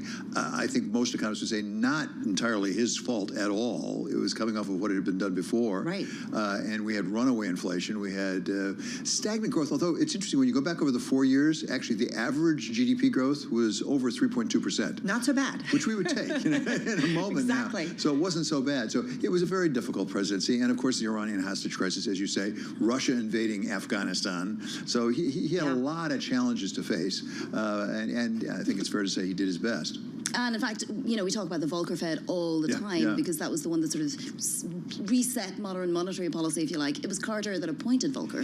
Exactly, and I think that's such a powerful point, Vani, because we have a tendency to think that Ronald Reagan came in and just redid the economy and fixed everything and got tough on the Russians thing. And in fact, most of those things, including Paul Volcker, maybe the biggest move, as you say, Vani, who really did stop inflation. And it's extraordinary to me in this day and age, if you think about this, when he appointed Volcker, Volcker said, you understand, I'm going to have to really tighten monetary policy. It may drive us into a recession.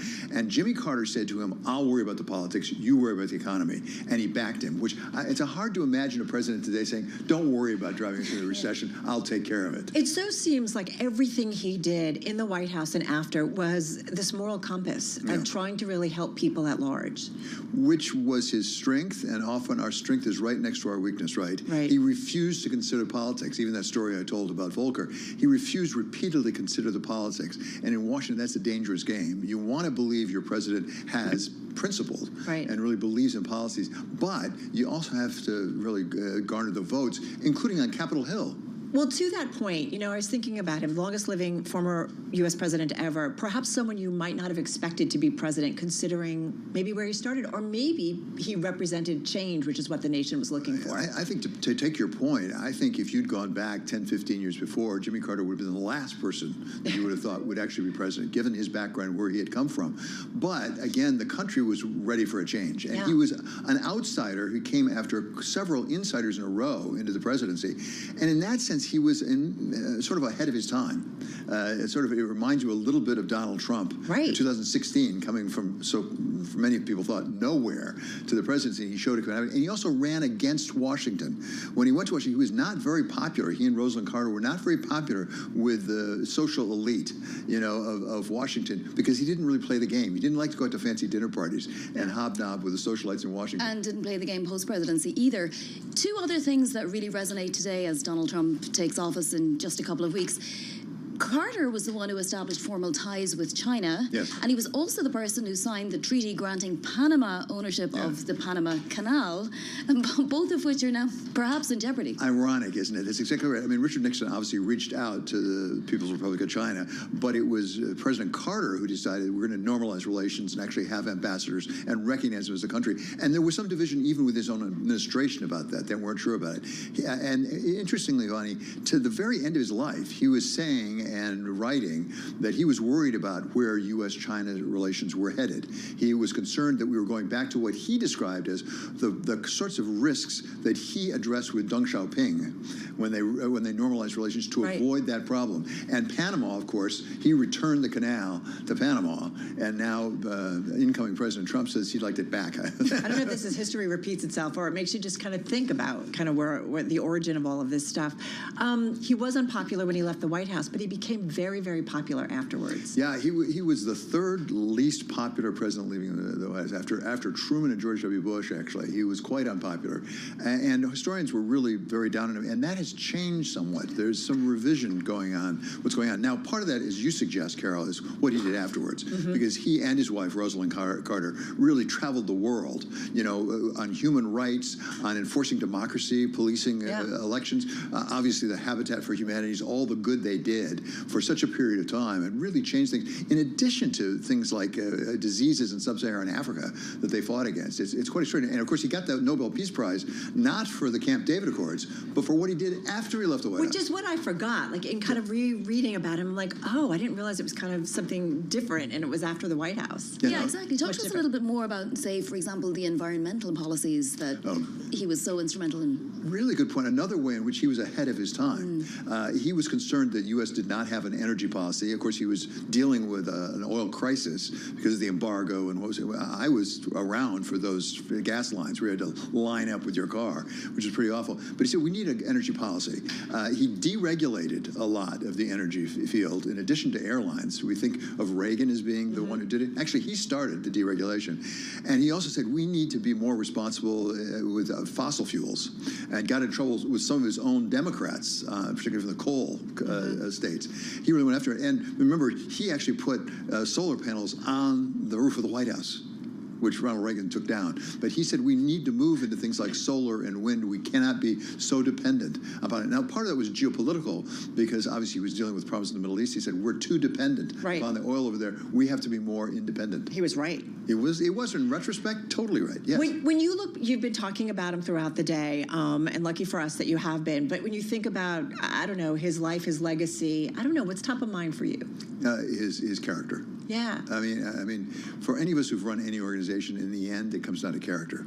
The rest you can find, but character you cannot find. It has to be there. And that's why he came to office. Again, to some extent, maybe he was a little righteous, and it got him in trouble politically, but there was nobody at all that I can think of who ever questioned his central integrity, that he really believed in what he was doing. He was trying to do the right thing. So for me, that's the example that he set for all of us. And apparently his final wish was to cast a vote for Kamala Harris, and he did manage to do that. And he did. He did. Yeah, exactly right. It was his final wish, along with being buried beside his beloved Rosalind Carter, that he was married to for, what, 70 years, I think it was? Yes, or 75. 75. I thought. And he was just devoted to her. You know, when he was diagnosed with brain cancer, they said, well, we can take you to some other place. He said, no, I just want to lie here and hold her hand. Oh, such a Southern gentleman.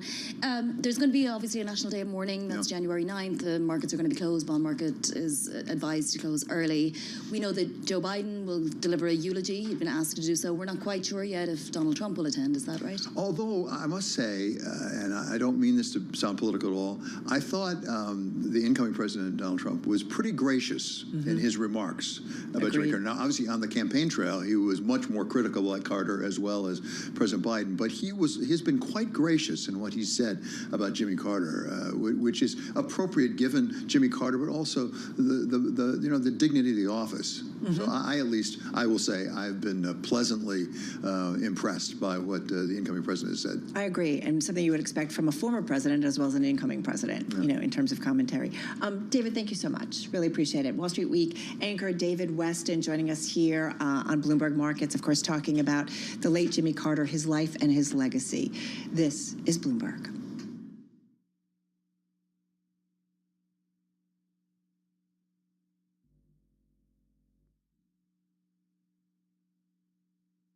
The top names in business are on Bloomberg. We are in the midst of the largest wealth transfer in history right at this very moment. So $100 trillion of wealth is going to next-gen and millennial clients over the next decade. So that has some pretty significant implications. But in addition to that, women are controlling more and more global wealth. Today, they control a third of global wealth, but in the next 5 years, $30 trillion is going to pass in the hands of women, and they're going to control over 50% of the global wealth market out there today. Women care deeply about investing with purpose, investing to make an impact, doing good with their investment. So you're going to see some significant opportunities for us as we lean in and have been leaning in to capturing more of the female wallet globally. Nobody covers business like Bloomberg. Context changes everything.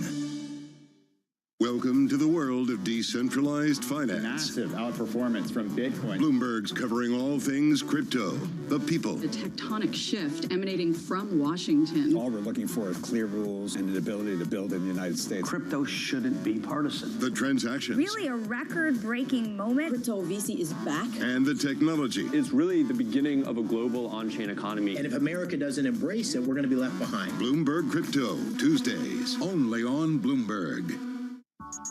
We felt strongly that there has been an opportunity for there to be an experience on mobile that is centered around gamers. Like, we talk a lot about how there's 3 billion gamers in the world. 2 of those billion play on mobile, and half of those actually play on mobile and they play on another device.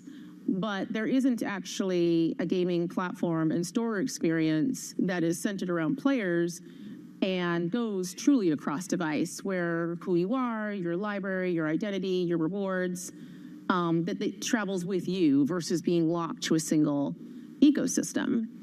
And we've recognized that opportunity for a long time, but we wanted to make sure that anything we built was really grounded in people who play those mobile native games and the creators of them. And so being joined with a team that has real deep expertise in mobile was important to us. From the world of politics to the world of business, Joe Matthew and Keely Lines deliver news, insight, and analysis live 2 times a day, every trading day. Balance of Power at 1 and 5 Eastern, only on Bloomberg. Asia is at the forefront of some of the world's biggest stories. I'm Sherrian in Tokyo. And I'm Heidi Stroud-Watts here in Sydney, where the trading day begins. We're here in the center of all the action to get you set up with the numbers, news, and knowledge you need for the day ahead. The demand is indeed recovering. We've been waiting for this moment. The opportunity of a century. Join us on Bloomberg The Asia Trade. Weekdays only on Bloomberg TV. Context changes everything. Bloomberg covers the world with unmatched reach and resources. From more than 120 countries, the moment news breaks, 24 hours a day. Bloomberg, context changes everything.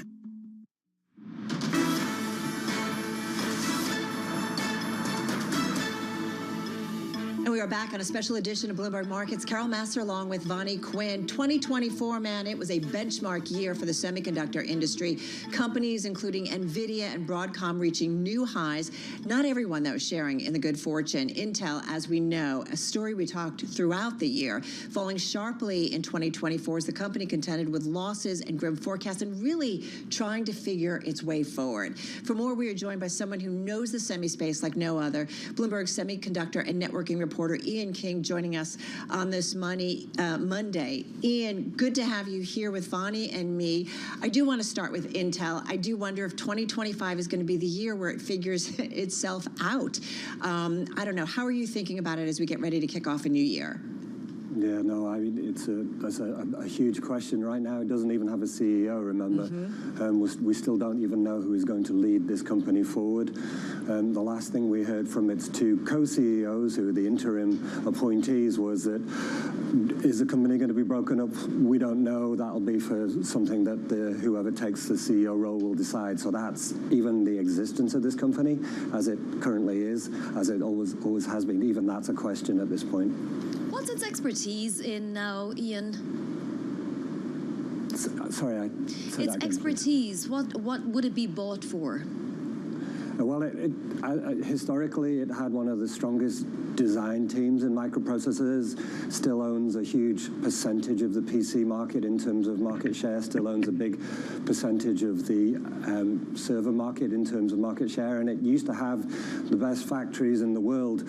All of those bright and shiny things are a little bit duller these days, unfortunately, but there's still, in many respects, an intrinsic value in that capacity in those engineering. Hey, one thing I do think about, Ian, is what kind of leader does Intel need going forward?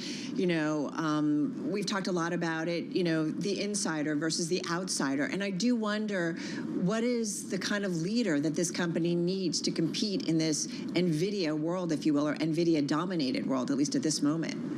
No, I mean, that's the question, and I think once the board decide who that is, the type of choice they make will be a really important indicator as to what they see as the future of this company. If they look to sort of replace Pat Gelsinger, the outgoing CEO, with somebody similar, somebody who knows the company, somebody who's committed to keeping it together, then that's a sign that they're still believers. If they look to perhaps bringing an outsider, somebody who's perhaps towards the end of their career, who kind of knows the industry in general, has all the contacts, maybe that's because they see it as a breakup situation at this point. And then, of course, Ian, you have the other side of the coin. Let's take Broadcom, for example. We waited all year long, and then suddenly Broadcom had this resurgence, a 25% move in one day alone. What's behind that sort of, you know, revitalization of Broadcom? Yeah, I mean, you've got Hock Tan, the CEO there, who's made this kind of company out of sort of the leftover parts of other companies. He sort of identified what he sees as these kind of staid but strong franchises, and that's been the atmosphere surrounding this company. But then all of a sudden it's like, bang, we're exploding with growth because Broadcom does the design work for companies like Google who want to make their own semiconductors, and what they're saying is, hey, I've got a pessimistic view of chips overall, but guess what? This sector is amazing. Is Broadcom, Ian, potentially the company we talk more about in 2025 over NVIDIA? Difficult to say. If you look at the raw numbers, no. Broadcom's projecting massive growth, an available market of as much as, I think, $90 billion by 2027 for its, you know, AI-related chip designs. NVIDIA's already there, right? NVIDIA this year is going to have, you know, a data center division that's going to be somewhere in the $120 billion, and that's just one division. So clearly NVIDIA is already there. Clearly we all have a long way to go to get even close to them. But the one that appears to be closest at this point would be Broadcom. So NVIDIA is one of the stocks that is higher today, Ian, on a day where we're seeing red across the screen, and it's partially, I would imagine, because of this acquisition, an Israeli software company. Tell us a little bit about One AI and what it will do for NVIDIA. Yeah, I mean, this is a software acquisition. This software from this Israeli startup helps owners of data centers to get the best out of their infrastructure, to sort of coordinate it, to make sure the utilization is up, to make sure the software is being balanced in the right way, and this kind of intermediary role, which is very important when you're spending, you know, tens of thousands of dollars per chip. So that's very useful for NVIDIA. And there was some, you know, concerns that NVIDIA, because of its market influence, because of its size, just wouldn't be able to get anything past regulators.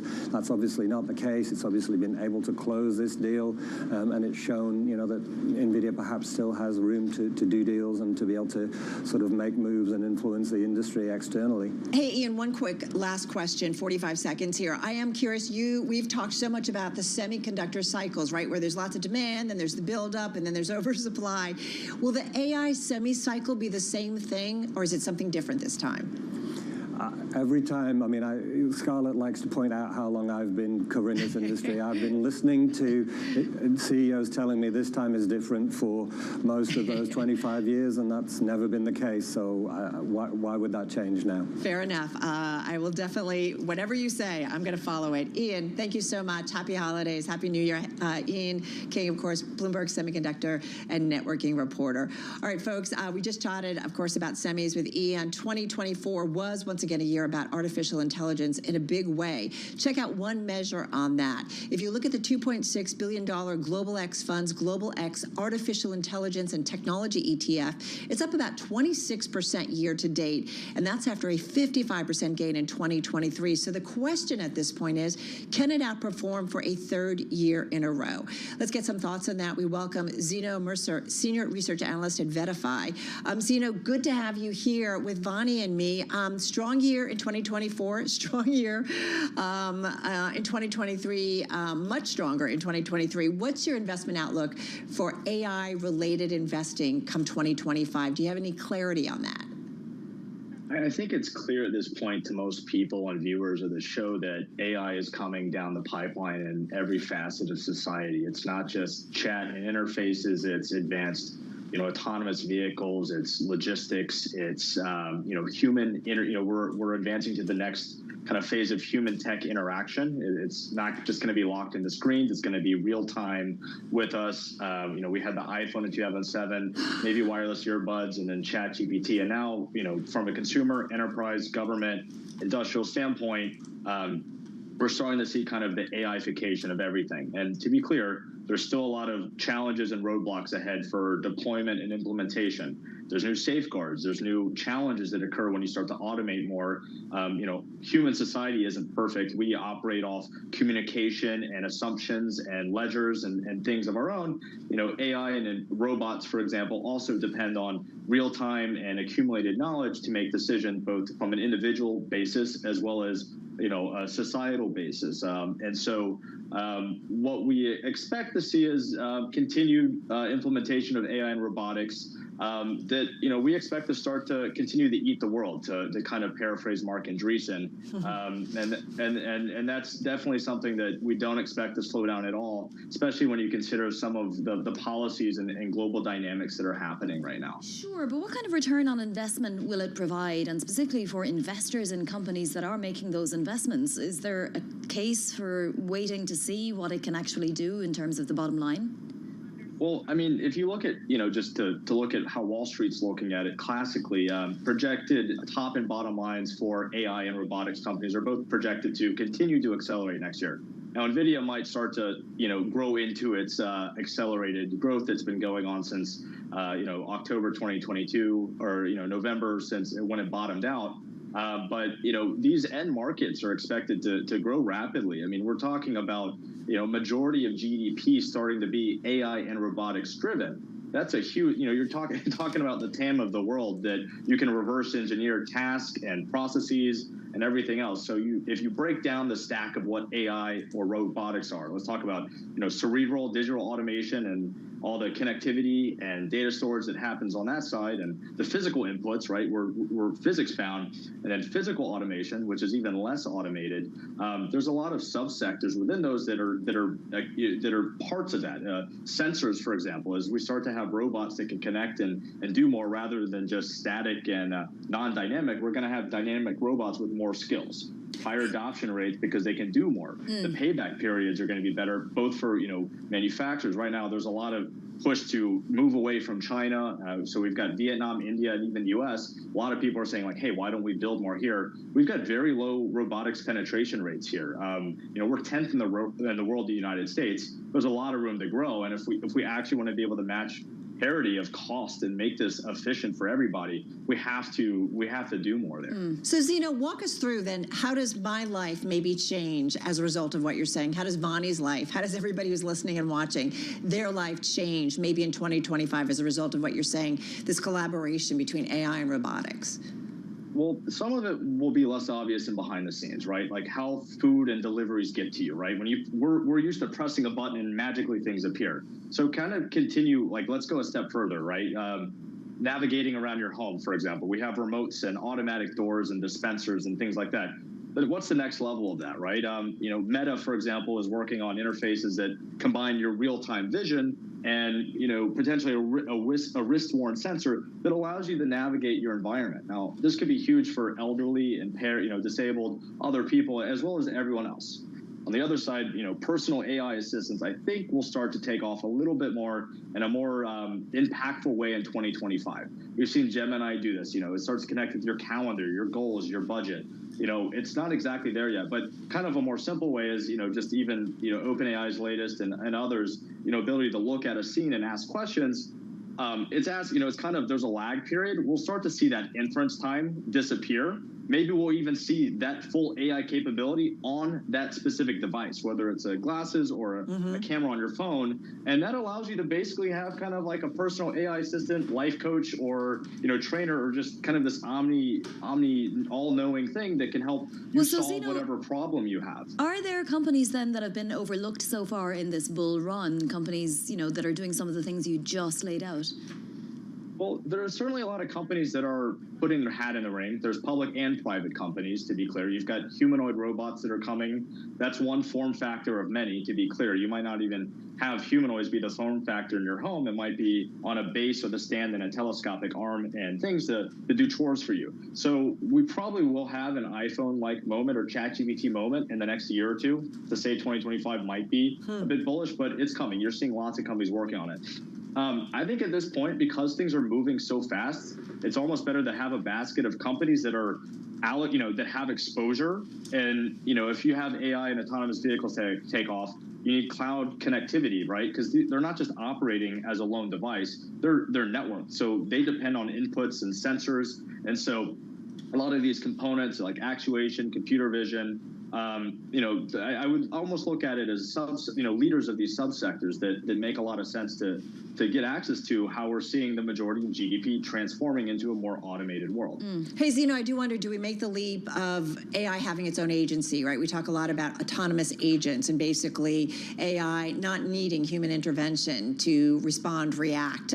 Just got about 30 seconds. Do we have that? Do we hear more about that in 2025? Because it feels like that's the next big step. Yeah, AI agents and mixture of experts, we're going to see a lot of advances here. Clearly, AI can start to solve problems on its own. We saw O3 from OpenAI come out. We're seeing open source AI come out with new models, and ultimately AI agents will certainly start to be utilized more in 2025. There's no question about it. It's going to start. Again, open source or even just directed AI will start to eat the world, and AI agents is certainly a big part, but a slice of that pie. Well, Zeno, we will no doubt be talking to you again then in 2025 and looking forward to it. Happy New Year to you. I'm not looking forward to the agent or the personal AI assistant that says, do you really need those new shoes? I'm just a little worried about how much they kind of invade your life. I totally agree. Although I bought the new iPhone, the one that's supposed to have AI capabilities, honestly, I do not notice any difference. That was Zeno Mercer there, a senior research analyst at Vetify, joining us. Do stay with us, though. Over the last few years, the economy has been defying expectations. It looks like next year might not be any different. We're going to have the latest for you. This is Bloomberg.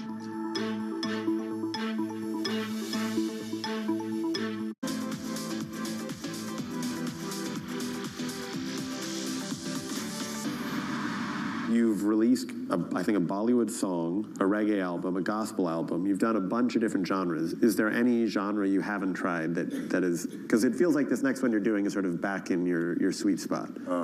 I did a jazz album that I haven't released yet. It's more or less like spoken word over jazz music. That was a genre that I've always wanted to go into. Quincy Jones hit me to Mr. Mumbles, Clark Terry, which was his teacher. And we had an opportunity to spend time with Mr. Terry, and we did a record together, and that was a genre that I always wanted to venture into because I felt like I had a jazz voice. So your role in a jazz album is just your singing? No, I'm spoken word. Sorry. My voice and my conversation, my poetry,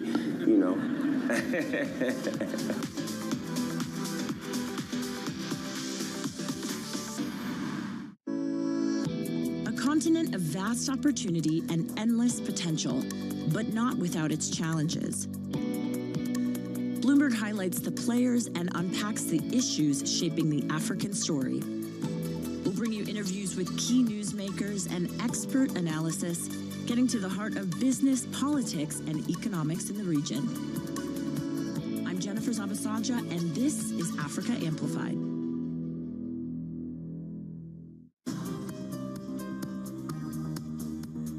It's the countdown to the market open as we bring you the first trades across Europe. We'll debate the most important stories and what will drive the big investment decisions throughout the morning. I'm Guy Johnson. I'm Kriti Gupta. And I'm Anna Edwards. Join us every weekday morning for the opening trade, live at 7 a.m. here in London. Only on Bloomberg. Context changes everything.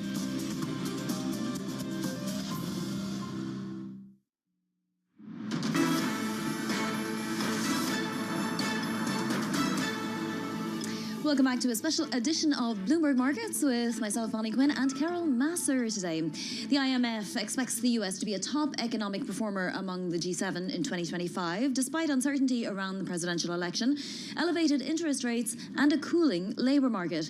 Bloomberg News' Matt Bosler joins us now for more on the economic resilience of the United States. So, Matt, is there any case to be made that we might be getting just a tiny bit less resilient in the last month or two? Well, yeah, I mean, you're seeing these effects of high interest rates, right? They're still weighing on sectors like manufacturing and housing. Interestingly, housing, we had some housing data out this morning that seemed to suggest that maybe home buyers are starting to actually acclimate to the higher interest rates and are going ahead with purchases anyway. So I think that's a big kind of question for looking ahead to 2025. Housing is one of these sectors that's been weak in 2024, but is it going to go ahead and, be more of an upturn situation in 2025? Even if we have these higher interest rates. Right, or if you expect, okay, the Fed's done, so maybe I lock it in now. Remind the world how important housing is to U.S. growth. Yeah, so I mean, historically, housing has been the business cycle. This is kind of like one of the things that they say in the economics community, right? It really drives investment and kind of accounts for a lot of the variation in economic activity more broadly. And you think about kind of the cycle of housing and how when you build new houses, you have to employ more people to build them. Mm-hmm. You've got all of this money going in when people buy new homes to furnishing them and so on and so forth. So it really is this major driver of economic activity that has multiplier effects that ripple out through the economy in all sorts of ways, from employment to consumer spending and everything in between. It's huge. Yeah. Right. So we talk a lot about the Federal Reserve, obviously, but there's also been a lot of talk in recent weeks about the incoming Trump administration and how tariffs and so on could affect the U.S. economy. Is there anything to do with housing that the Trump administration can impact positively or negatively? Well, I think a lot of people are worried about potential Trump administration policies from the housing side in the same way that they're worried about the impacts of those policies on things like manufacturing, right? So the two big elephants in the room are what's going to happen with tariffs, right? And the effect that that could have on supply chains, building materials, that sort of thing. Also, obviously, on the labor side, right?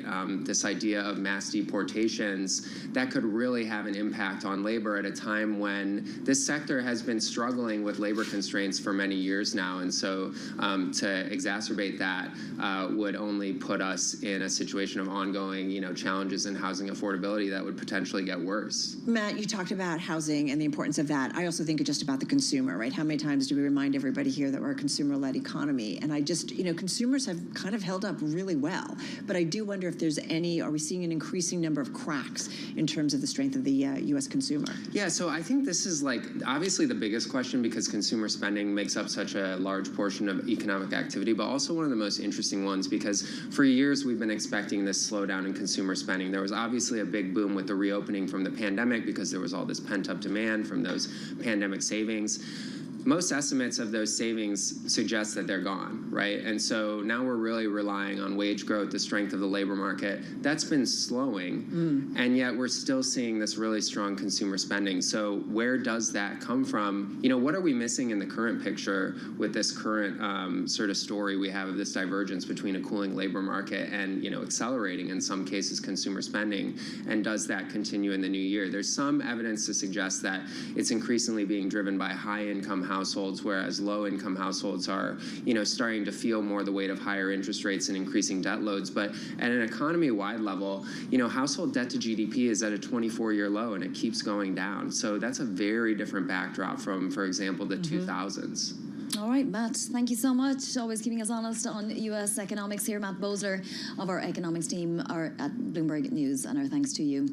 Well, let's turn now to Lauren Seidel-Baker, who is economist at ITR Economics. And Lauren, we'll start with the most recent data out today. Dallas Fed manufacturing activity coming in strong, 3.4. We were anticipating a decline for December. And pending home sales month over month up 2.2%. Year over year up 5.6%, a little bit less strong, but nevertheless getting up there. What concerns do you have? Let's start there with the U.S. economy for 2025. Sure. We see actually good news ahead for the economy. So my concerns are really limited to these black swan type events. So something like tariff policy, as Matt mentioned, really could constrain, it could cause some upward pricing for a U.S. consumer that's already been very squeezed by inflation, could cause some additional hindrances for businesses here. But overall, the foundational pieces are in place for a very resilient economy. So I don't see any underlying cracks. Now, later into 2025, that's when we at ITR Economics do see inflation starting to build again, some of those inflationary pressures already in place. So something that has been squeezing both consumers and businesses could even cause the Fed to stop decreasing rates, potentially even start raising them again by the end of next year. But those impacts would probably be felt more strongly by 2026 or 7. So all signs really pointing to good news ahead in the year to come. All right, I want to go back to how you started, black swan events, whether it's tariffs, because if anything we've learned over the last decade or so, or 2 decades, is that black swan events actually do happen. And I've had a couple in my lifetime, whether it's the great financial crisis or whether it's the global pandemic. So when you say that, what in particular is it? What kind of trade war we see? What is it in particular that you are so most worried about? The big ones for me are all geopolitical. So if we see wars, right, increasing tensions or conflicts globally, that is a big one that we just couldn't really predict. I'm an economist, not a geopolitical analyst. But other than that, we do see the trade war, especially if we get reciprocal tariffs on some broad-based U.S. tariffs. That could hinder some global trade activities. Now, globally, we are sort of seeing the pendulum swing away from globalization back toward nationalism. There are certainly some benefits, especially to U.S. manufacturers, a lot of foreign direct investment flowing into the United States, but this is just tipping the scale. So there will be winners and there will be losers of this tariff policy of changes, right, to the trade policy. It's more a matter of which side of the table you're sitting on. Certainly some opportunities for some, but it does also cause that disruption, which could have those unintended consequences economy-wide. And can make things more expensive, correct? I mean, this is what I worry about, the inflationary pressures. Yeah, I want to be clear. We see fundamental reasons for inflation coming back next year. On top of the tariffs, tariffs would really just boost that level of price rise. But at the end of the day, tariffs do tend to be inflationary. We have really good case studies historically from either the 2018 round of tariffs.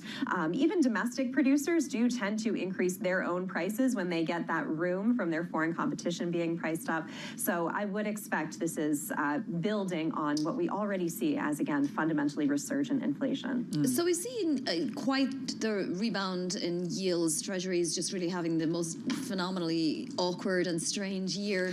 Lauren, Neil Dutta is saying today the rise in yields is about the term premium going up, and that's because of deficit concerns. He sort of puts away the idea that it's anything to do with economic growth. What do you think?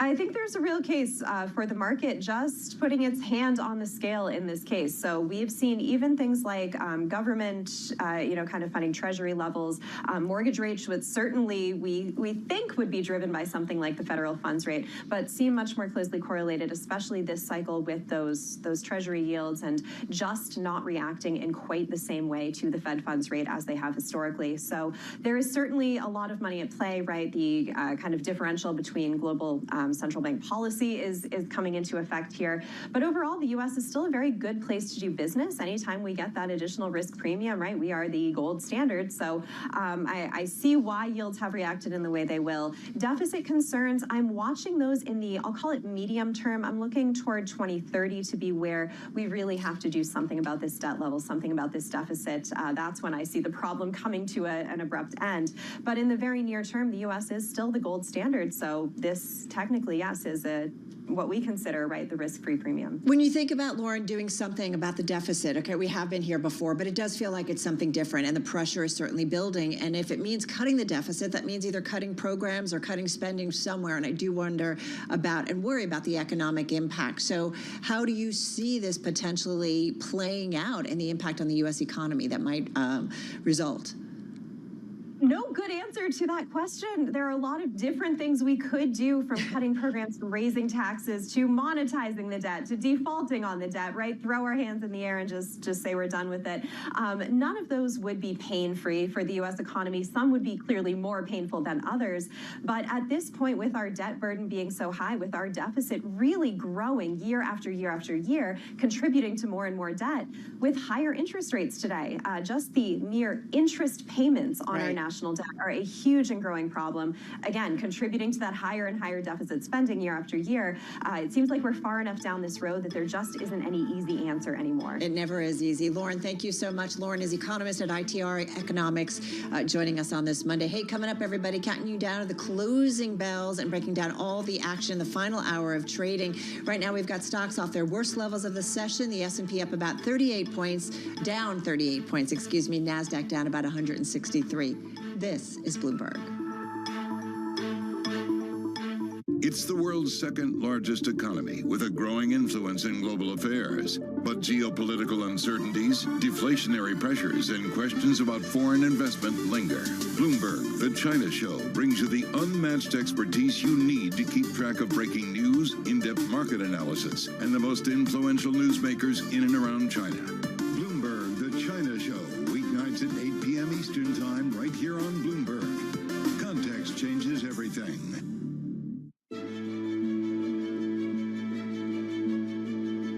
One of the very critical things is that a lot of young entrepreneurs don't realize is that when you start as an entrepreneur, you're not just building your business, which of course you are, but you're also building an organization. And most people don't realize that. And building an organization is not just about hiring people. It's about the culture. It's about the systems, the values, the mission. You know, it's about how you operate, how you do things, how you retain people, how you keep them motivated. So it's all of those things put together.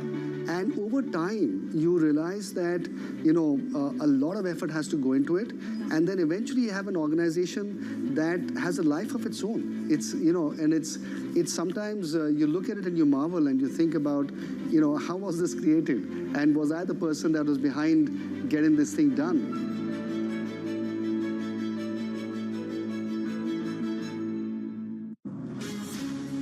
From the beating heart of global finance, economics, and politics, and wherever newsmakers are moving markets, Bloomberg brings you conversations that allow for deep discussions and important insights. What do you think the future is for inflation? Is this new normal? Are markets too optimistic? How do you worry about the things that are outside your control? How does the current fighting completely stop? I'm Francine Lacroix, and this is The Pulse, every weekday only on Bloomberg.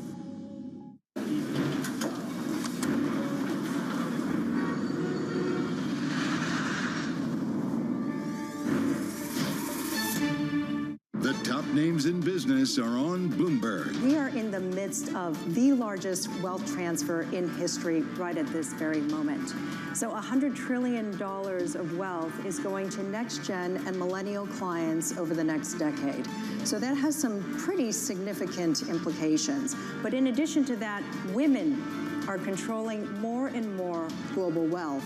Today, they control a third of global wealth, but in the next 5 years, $30 trillion is going to pass in the hands of women, and they're going to control over 50% of the global wealth market out there today. Women care deeply about investing with purpose, investing to make an impact, doing good with their investment. So you're going to see some significant opportunities for us as we lean in and have been leaning in to capturing more of the female wallet globally. Nobody covers business like Bloomberg. Context changes everything. The Middle East and Africa regions are home to some of the biggest deals and fastest growth in the world. Vibrant resources and high-yield investment opportunities abound.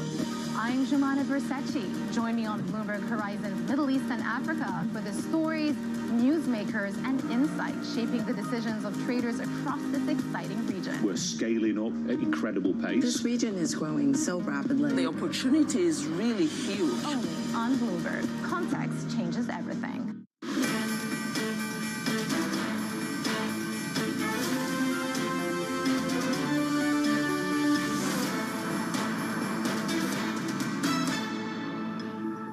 All right, everybody, we are just about 1 hour away from the closing bell on this Monday, December 30th. You are watching Bloomberg Markets live on television, radio, YouTube, and Bloomberg Originals. I'm Carol Master along with Vonnie Quinn. And you take a look at the trade right now, Vonnie. I mean, we're definitely off our worst levels of the session, but we're down across the board. Most names in both the NASDAQ 100 and the S&P 500 showing declines. Yeah, that Santa Claus rally really fizzled. But when you think about it, the S&P 500 is only quote unquote, down about 1.6% on the month of December. I mean, that's really not a terrible month when you think about it. I mean, the whole index up, what, 25% year to date? It's a great point, right? It's not exactly. been a bad year. And same thing, NASDAQ 100. And you're talking about 2 good years for the for both of them, really. And so we've seen some outperformance. Hey, coming up, though, we're going to also talk about the commodity complex. It is complex, if you will. Some parts of the commodity universe certainly outperforming this year. Some others, not so much, Vonnie.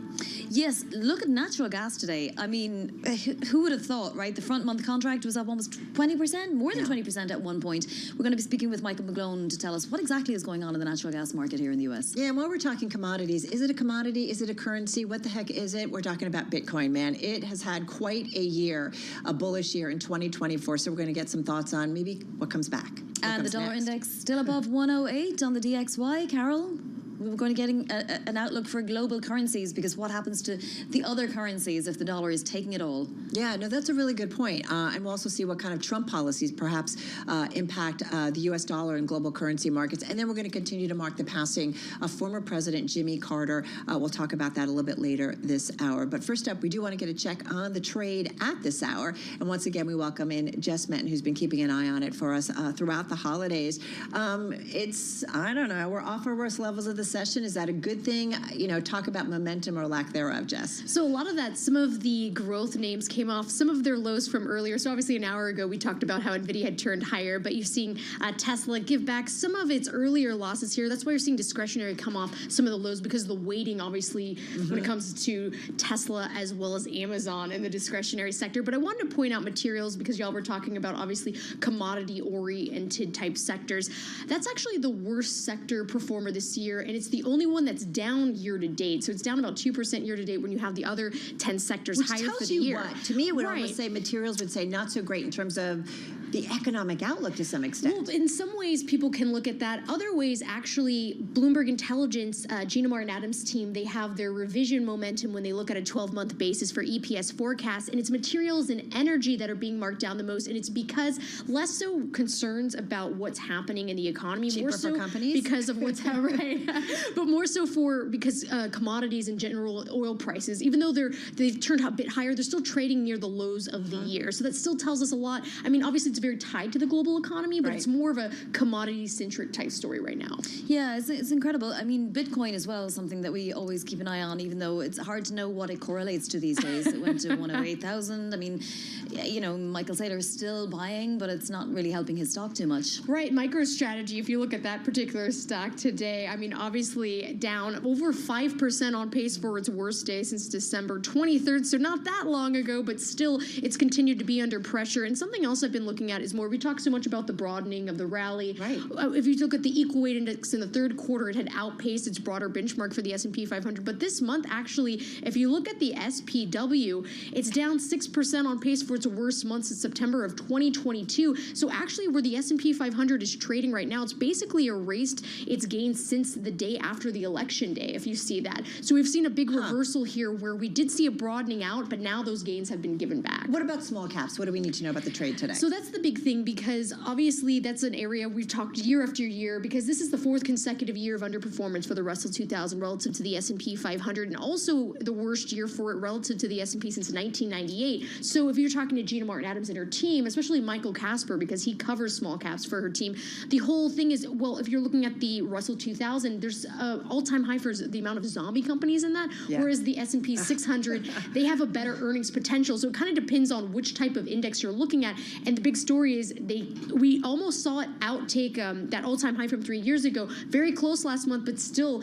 down again. So it's really an earnings story, and it's probably going to see more so in the S&P 600 than the Russell 2000. Do we want to talk Boeing? Yes, we do. Talk Boeing. Exactly. So of course, should we be talking Boeing? BA is the ticker symbol if you are looking at Boeing, down close to 2% on pace for its worst day since November 13th. Obviously, there's been a lot going on over the weekend here. So that stock was actually down as much as 5.9% earlier. So a lot of the different aircraft operated, especially what had happened with some of the different accidents that happened over the weekend. There's different analysts that are saying it's unlikely that the events were related to Boeing's production, but still, nonetheless, we've had a lot of different issues tied to Boeing and the company over the last few years. So this is another reason you're seeing that stock down. And also, anytime the 737 pops up, right, in all of its iterations. So it just adds to like sort of the embattled plane makers issues. And also that stock's down 32% year to date. So it continues to, another negative headline, another reason to sell for the short term. Yeah, and another investigation, I imagine. Yes. And, you know, it's just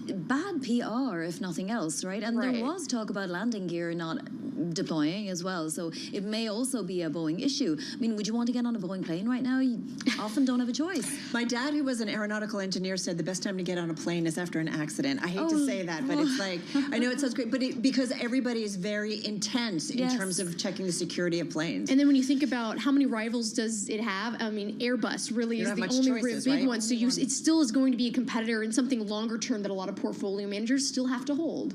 Safety is just I mean, it's just, it's something that we really need to think about for 2025. We assume it's going to be there all the time. Although I will say this incident, we have to still wait to see what's going to happen. Exactly, yeah. And really know what happened. What are you keeping an eye on for the last 55 minutes of the trading session? And there is one more to go before the end of the year. The technicals, so the S&P 500 fell below its 50-day moving average. That's around 59.43. So sometimes when you see that, you can see buyers step in. And we began to see that earlier today as stocks began to pair some of its initial declines from earlier this morning. So I'm looking more of the technicals and how things close out for today as well as tomorrow, since the last trading session of the year. It's definitely moved off that overbought situation for the S&P 500, moving towards oversold, right? Yeah. A little bit. And especially because, I mean, people want to talk so much about valuations, but it's typically not exactly the best timing tool. Even sentiment can go on months and months. Totally. All right, our stocks expert, Jess Menton there, making another cameo. Thank you so much. We'll talk to you at the closing bells.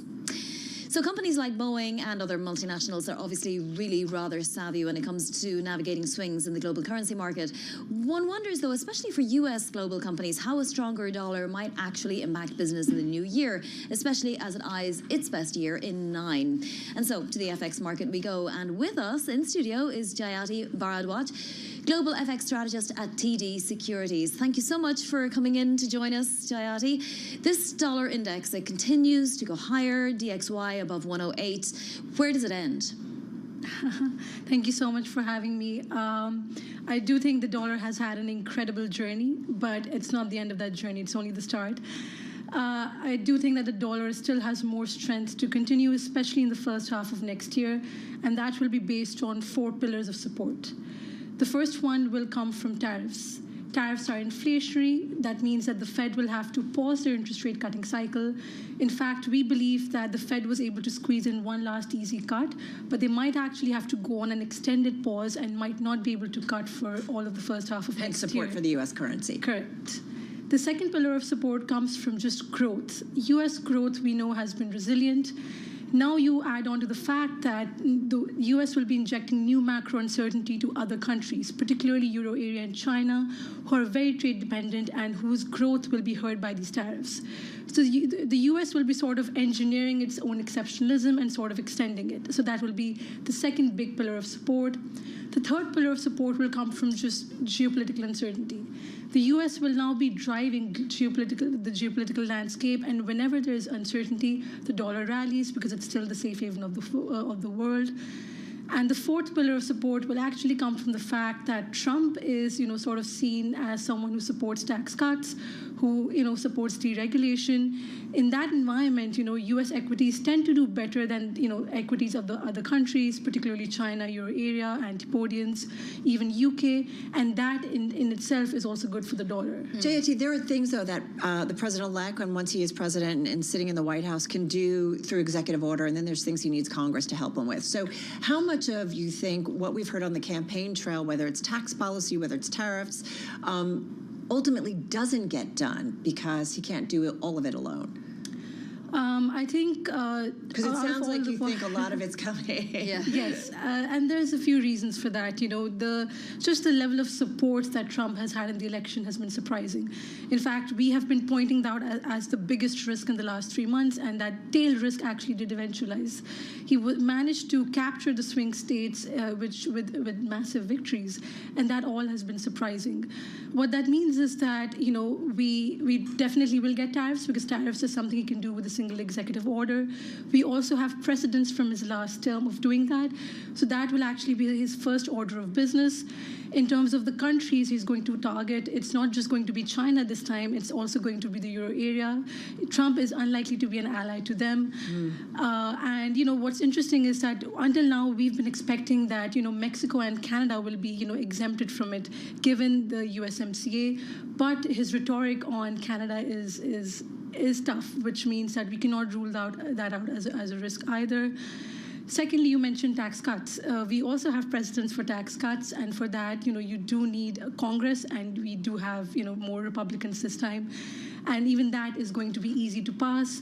I don't think that's going to be a big shock to markets because they were going to expire at the end of next year, so they will be extended. Just an extension, yeah. Yes, and so that also then filters into the U.S. self-exceptionalism argument, where U.S. equities, will do much better than the other countries where, our policies will technically be taking away the growth share from them. So what are the currencies that will perform worse? What are the currencies you wouldn't go near with a barge pole for next year? There are a few, but euro comes to mind. We actually expect the euro to move towards parity, by the first half of the next year. The euro has a lot of things going wrong. It actually has the worst of both worlds, not just the local sphere, but also the geopolitical sphere. If you look at the local fundamentals, then there's a lot of fragmentation risk. We've seen how France played out. We've seen the headlines in Germany. The euro area is also lacking any drivers of productivity. There's nothing to be excited about on the growth front. And that gap between the euro area and the US, both in terms of growth and interest rates, is going to keep on widening. We actually think that the ECB will keep on cutting for the next 4 meetings. They will actually have to take rates below neutral into stimulative territory, whereas there's greater uncertainty about the Fed and where Fed rates land. The second thing is now Trump is also not going to be kind to the euro area, and that also is going to really push the euro lower. One of the things I wanted to ask you, JT, is that, stronger dollar means selling U.S. goods overseas, it's expensive. So I do wonder, do U.S. global multinationals, are they going to be hurt as a result? I think that's a very good question, and that's something that investors should be asking for the next year. I think there's 2 ways to think about it. The first we just have about 30 seconds. Yeah. The first order effect of the tariffs is inflationary, which means that the Fed will have to pause. The second order effect will be on growth, but that will only be in the second half of next year. That's not going to be the imminent impact. And only when other countries start imposing retaliatory tariffs on the U.S., I would be concerned about U.S. growth, but only in the second half. I don't think that's something investors need to be worried about for the next 6 months. All right, so more of a second half of the year story. Yes. Thank you so much. Great take in terms of U.S. currencies, or U.S. currency, I should say, and global currencies, but interesting to hear that the U.S. dollar looks like, at least according to you, that it could be a strong standout. JT, thank you so much. Happy New Year. JT Bharadwaj joining us. Of course, she is Global FX Strategist at TD Securities, joining us here in studio. Hey, coming up, everybody, one of our big stories on this Monday, the 39th President of the United States, Jimmy Carter, who passed away yesterday at the age of 100. We continue to look at his life, his legacy. This is Bloomberg.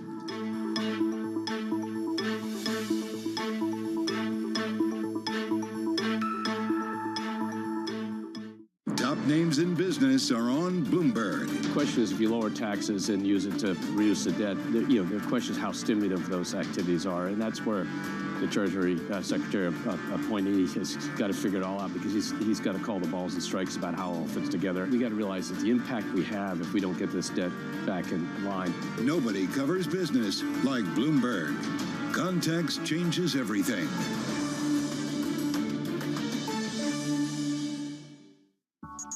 We felt strongly that there has been an opportunity for there to be an experience on mobile that is centered around gamers. Like, we talk a lot about how there's 3 billion gamers in the world.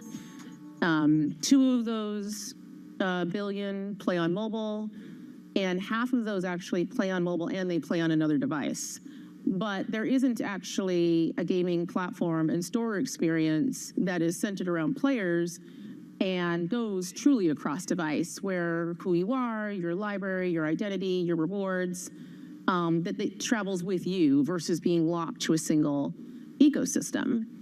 And we've recognized that opportunity for a long time, but we wanted to make sure that anything we built was really grounded in people who play those mobile native games and the creators of them. And so being joined with a team that has real deep expertise in mobile was important to us. Welcome to the world of decentralized finance. Massive outperformance from Bitcoin. Bloomberg's covering all things crypto, the people. The tectonic shift emanating from Washington. All we're looking for is clear rules and an ability to build in the United States. Crypto shouldn't be partisan. The transactions. Really a record-breaking moment. Crypto VC is back. And the technology. It's really the beginning of a global on-chain economy. And if America doesn't embrace it, we're going to be left behind. Bloomberg Crypto, Tuesdays, only on Bloomberg.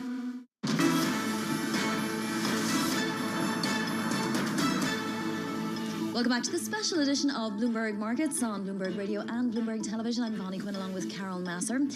President-elect Donald Trump offered his complete and total endorsement to Speaker Mike Johnson, intervening to ward off a potential leadership fight in the House that would threaten his second-term agenda.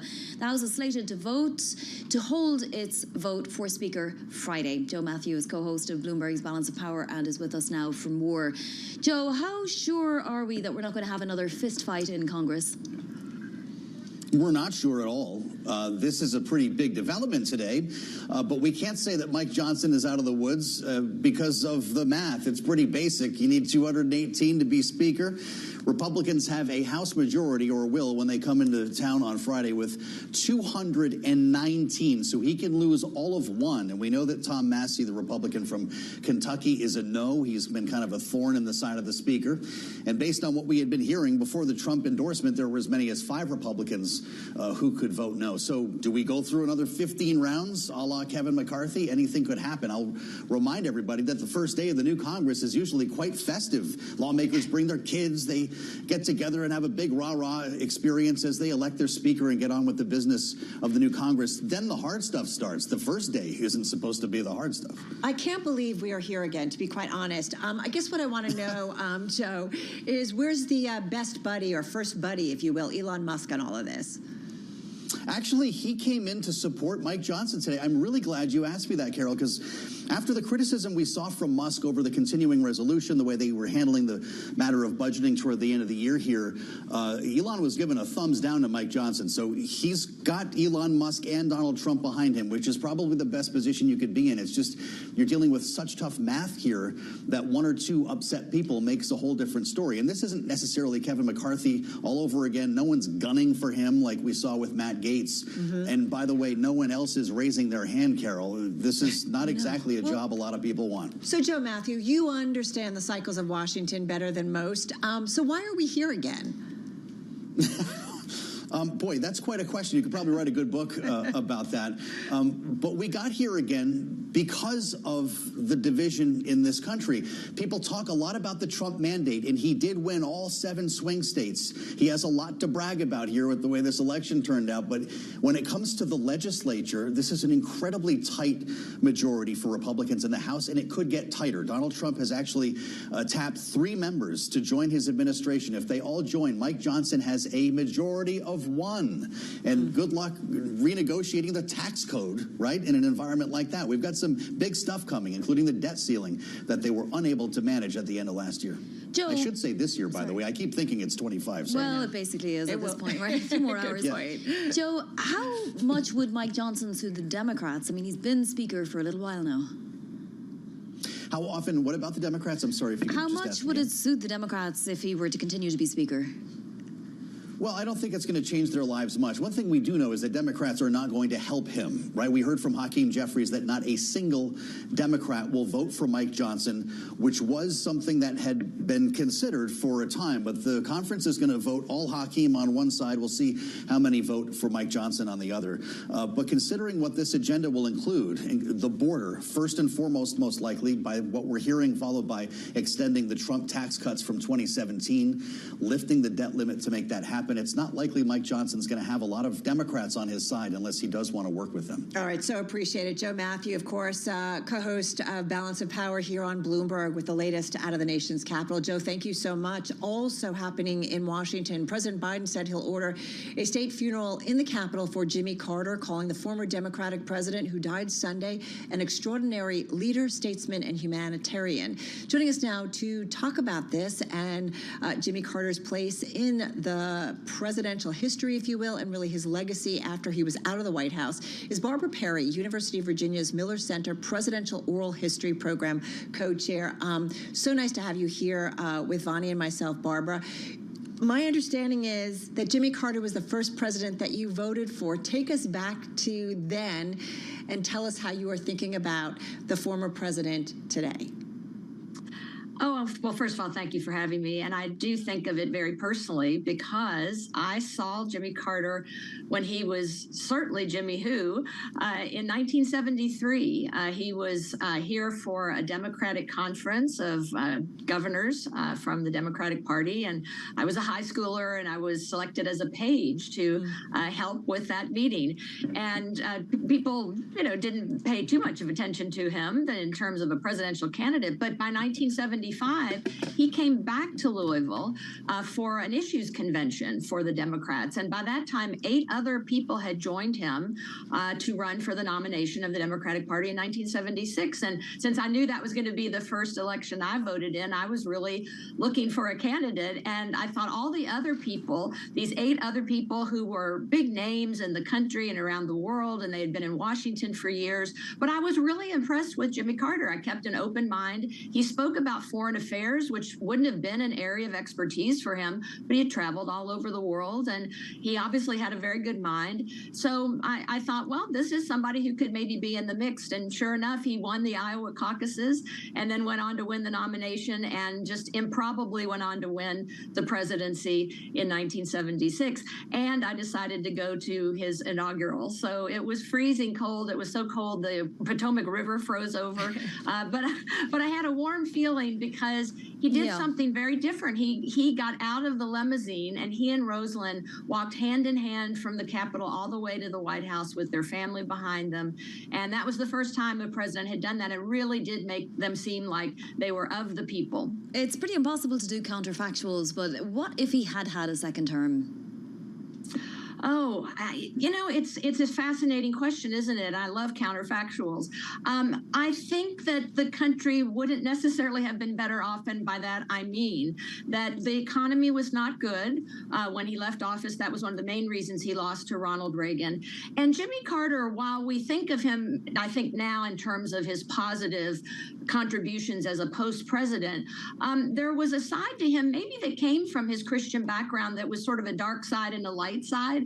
And his dark side tended to be a little bit lecturing and hectoring of the American people. And that was not Ronald Reagan. And what we needed in 1980 was a positive view. And that's what Ronald Reagan brought to the United States. And so I don't know if we would necessarily have been better off as a country, but we certainly were better off as a country to have Jimmy Carter in a post-presidency. Yeah, and having said that, and this is something we talked about with our David Weston, I mean, you think about him bringing awareness to energy conservation, the solar panels on the roof of the White House, creating the Department of Education. There's a lot of things that he did that I think we credit maybe to the Reagan administration that he actually started to put initially into work.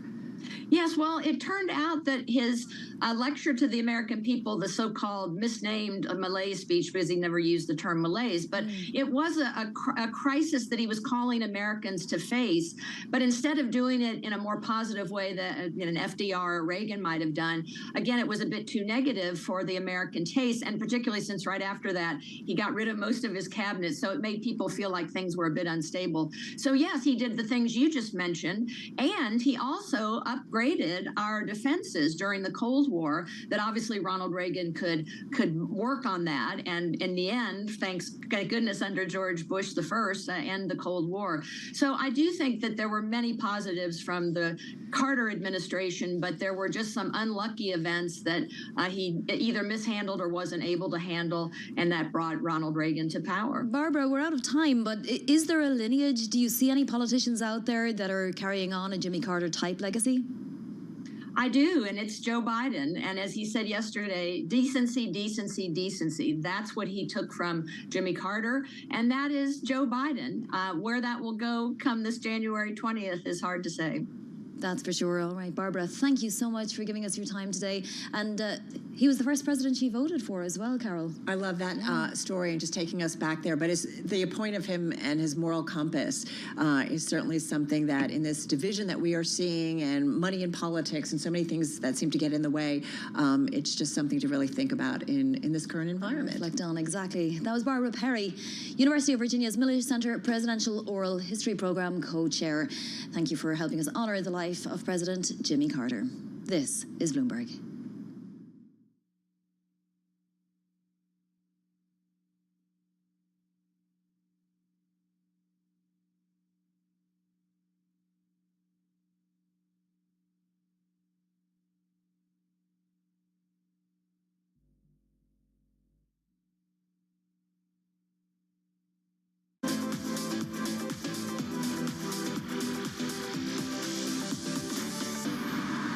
You've released, I think, a Bollywood song, a reggae album, a gospel album. You've done a bunch of different genres. Is there any genre you haven't tried that is, because it feels like this next one you're doing is sort of back in your sweet spot.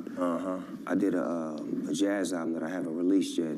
It's more or less like spoken word over jazz music. That was a genre that I've always wanted to go into. Quincy Jones hit me to Mr. Mumbles, Clark Terry, which was his teacher.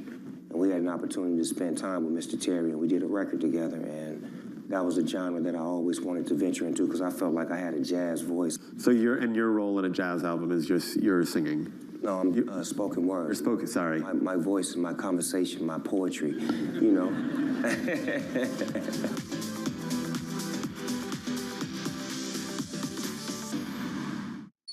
Asia is at the forefront of some of the world's biggest stories. I'm Chevrian in Tokyo.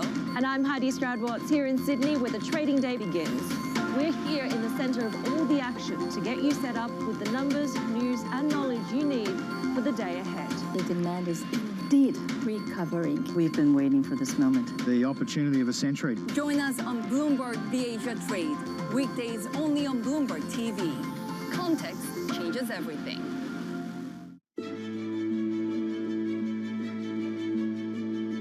One of the very critical things is that a lot of young entrepreneurs don't realize is that when you start as an entrepreneur, you're not just building your business, which of course you are, but you're also building your organization. And most people don't realize that. And building an organization is not just about hiring people.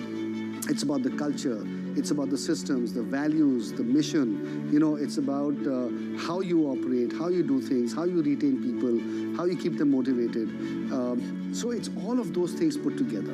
And over time, you realize that, you know, a lot of effort has to go into it. And then eventually you have an organization that has a life of its own. It's, you know, and it's sometimes you look at it and you marvel and you think about, you know, how was this created? And was I the person that was behind getting this thing done?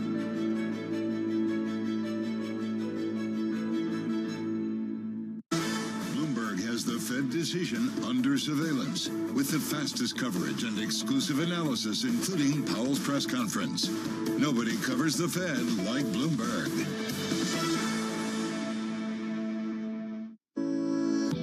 A continent present a vast opportunity and endless potential, but not without its challenges.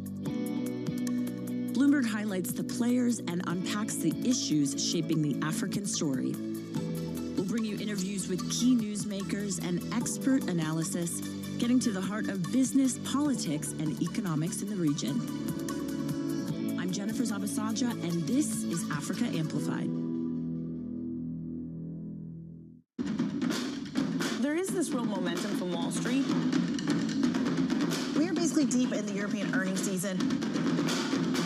Take a look at how we're faring when it comes to Asian markets.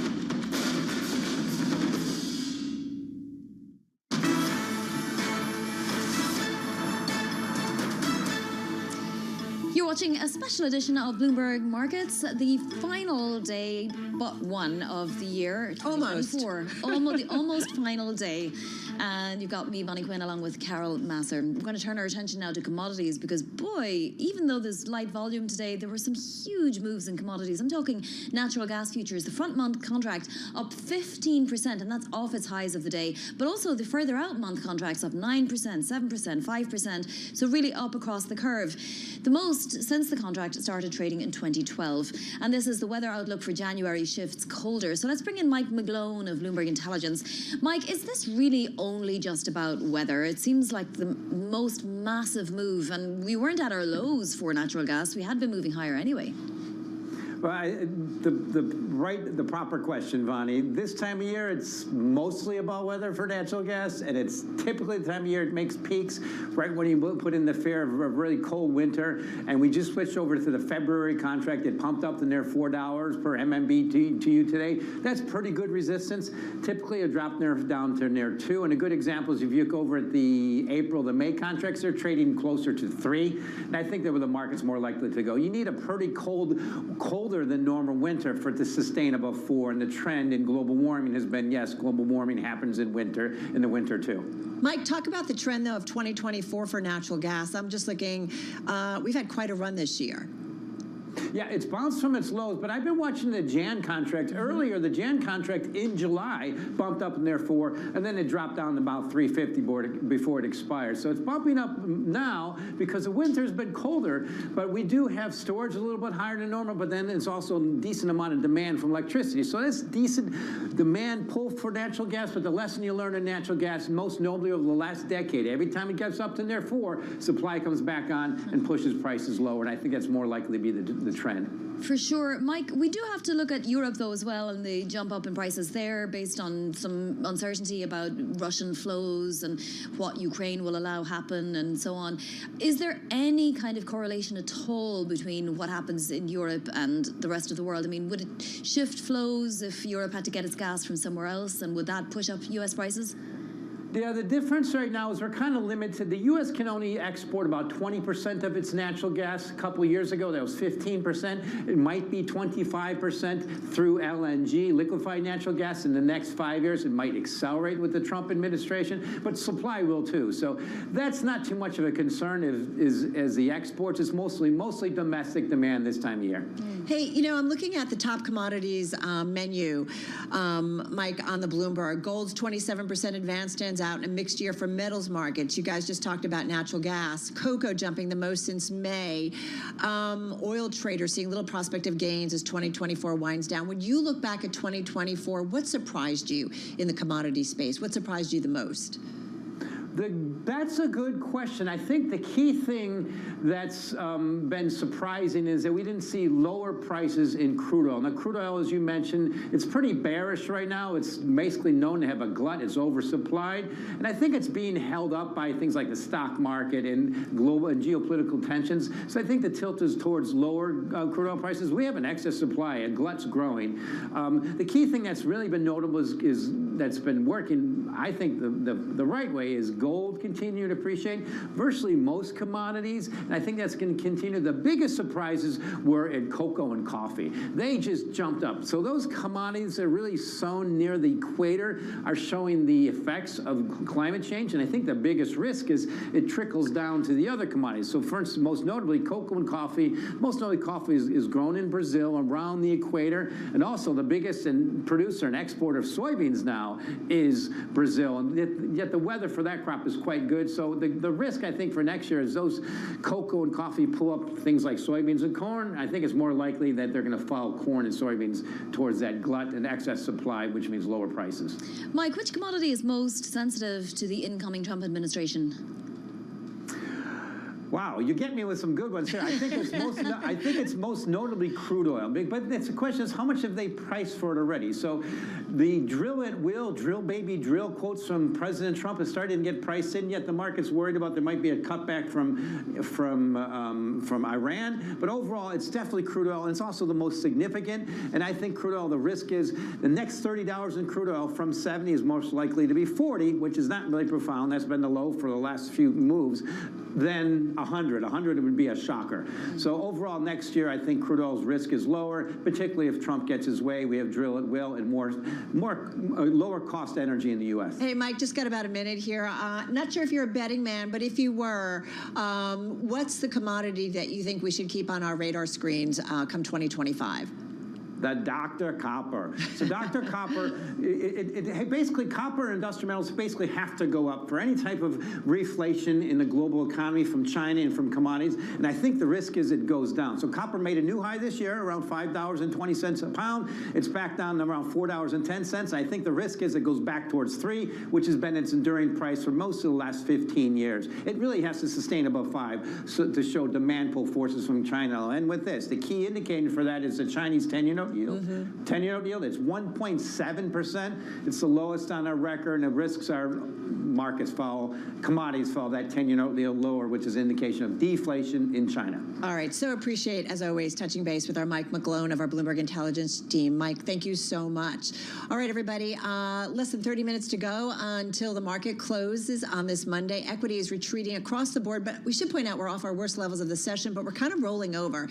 So a little bit of a leg down. If I look at the S&P 500, we're down about 52 points. That's good for a gain of almost 0.9%. The NASDAQ 100, so led by those big tech names, you're seeing that average down about 1%, a decline of 229 points. Back to the S&P, if you take a look at it, as you would expect, most names, some pretty broad-based selling, 470 names in the S&P 500 lower on this Monday.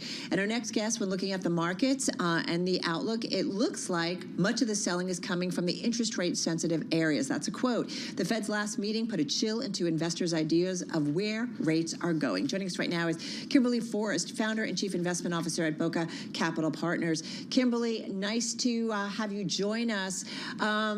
You talk about these interest rate sensitive areas. What's your bet on what the Fed ultimately does in 2025? Because I feel like deja vu. If you go back a year, we thought the Fed was going to be so aggressive. They weren't. And here we are again at the end of 2024. And again, we thought maybe the Fed would be more aggressive, and it looks like they might not be. Sure. We keep forgetting what the Fed says at every opportunity, which is that they're data-driven, right? And I mean, we could roll our eyes like a 16-year-old girl every time he says it. But it's true. They are actually data-driven. And the data kind of is lumpy, and it's been slowly coming down. Maybe not that slowly, but, you know, inflation has been coming down, and the Fed is always going to be behind the ball. If we believe them and they are data dependent, they're going to have to see the data fall before they either stop lowering or start raising if they see things going back the other way. So we have to be as patient as the Fed is, or maybe a little bit more as investors, and not really get all spun up about it. And that's hard. That's really hard to be an investor, to not get concerned about where the Fed's going next. Of course, and you must have your forecasts so you can build a portfolio, right? And I'm curious, have you changed the amount of cuts that you think will happen next year? The market is barely pricing in one at this point. Sure. Now, I mean, the market in the short term, in any kind of market, is going to get the short term wrong and the long term correct. And I think last year at this time, weren't they forecasting like 6 in the next year? Like not 2024, but very 2025. Aggressive. Yeah. Right. It was crazy aggressive. So I think there will be more. I think that they probably have a full 4 more cuts of 25 basis points to go before they are at what we consider, you know, stasis, that it is not too easy money or too tight. Right now, I think the Fed, everyone in the Fed understands that the current level is tightening against the economy. That's what it's supposed to be doing. So. Kimberly, one thing I do wonder, and it's something that Vani and I have talked a lot about, certainly just even in today, is that you look at the S&P 500, we had, what, a 24% gain last year. We're looking at a similar gain this year. So what does it take for equities to continue gaining on that level in the new year? Sure. Well, I'm going to go for it right here. That 24% of this year is not like the year before, where it was more even across the S&P 500. This really is a handful of stocks, right? The Magnificent Seven really have driven things higher. And I think we're going to see a break in that for many reasons. There's all signs point to maybe the takeover of the large language model and how many of them we need and where they're developed and all that kind of stuff is over. It's like the 6 to 8 cuts that, you know, investors expected. No, large language models are not going to pop up everywhere and take over every last molecule of electricity. So I think the Magnificent Seven maybe don't have the opportunity to grow like they did this year, and maybe next year other stocks get a chance in the sunshine, so to speak. So that's where it could come from. And it could also come from smaller names. I'm really fond of those small names, the mid-cap stocks that have been left behind this year and last year. Yeah, you say that, Kimberly, but it's very hard to rotate into something like a Russell 2000 when you look and see that the performance this year has been up 15%, which, you know, it's not too shabby. And, you know, in comparison to the S&P 500 over the last 2 years, it's only up about half as much, so 25% versus 50%. It is very hard to say, well, you know, I'll take a chance this year. That might be the year. Well, I don't think it's taking a chance. If you do high-quality companies that have great product management, you know that they're either going to organically grow or they're going to be acquired. Now, something we haven't talked about is, you know, we have a change of a president coming up here in 2025, and this administration's stance on mergers and acquisitions is very different than Biden's administration. You know, combine the fact that we had raising rates during most of his term and disincentives about mergers and acquisitions, that was a limiting factor on those medium-sized companies. A lot of those companies either get together or get bought by larger companies, and that has not been going on. So that's kind of an area that I think we can anticipate change in over the next year. Do you see M&A activity across the board, or are there certain sectors that you think investors should keep a watch on, and especially for maybe some of those smaller cap or mid-cap targets? Sure. Well, I just love technology. It's where I came from. I was a sell-side analyst as my first position in this industry and a software engineer. So I think technology is always looking to get bigger and better. And they ask the question, should I build it or should I buy it? But there's a lot of other areas. I think retail is going to have some issues coming up here where there's going to be some rotating changes at the top, and maybe even some more consumer discretionary in like restaurants and things like that. So it's going to be a weird year here, and I think mid caps are going to get some love. Let's see what happens. Yeah, I mean, something tells me it's going to be a very volatile year at the very least. Kimberly, thank you so much for joining us. That's Kimberly Forrest, founder and chief investment officer at Boca Capital Partners. And Carol, you know, I don't know, if you were to sell all of the winners, if you decided, okay, I have my gains in NVIDIA, Tesla, and so on, and then the market continues with this theme for the rest of next year, you'd feel a little stupid, wouldn't you? No, listen, I hear what you're saying, and I feel like it's a little bit of a joke, but, you know, we talk about everybody saying, okay, it's time, the market's broadening out, look at the small or mid-cap space, and then once again, we get a year where those large cap, in particular tech names, really lead the way forward. So I guess we'll see. But that M&A story, I think, is kind of interesting. I do. I definitely think one of these years, for sure. And I do think it's always a market that's designed to humble you at times. We're going to talk about another market that can be very humbling in a moment, and that is crypto. It's been a blockbuster year, although it's not quite finishing out the year in as blockbuster a style. Can all of that continue into 2025? Certainly, it's very likely that the volatility will.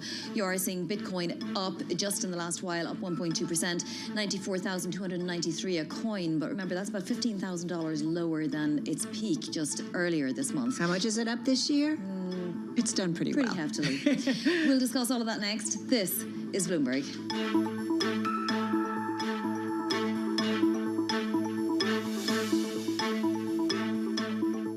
The top names in business are on Bloomberg. We are in the midst of the largest wealth transfer in history right at this very moment.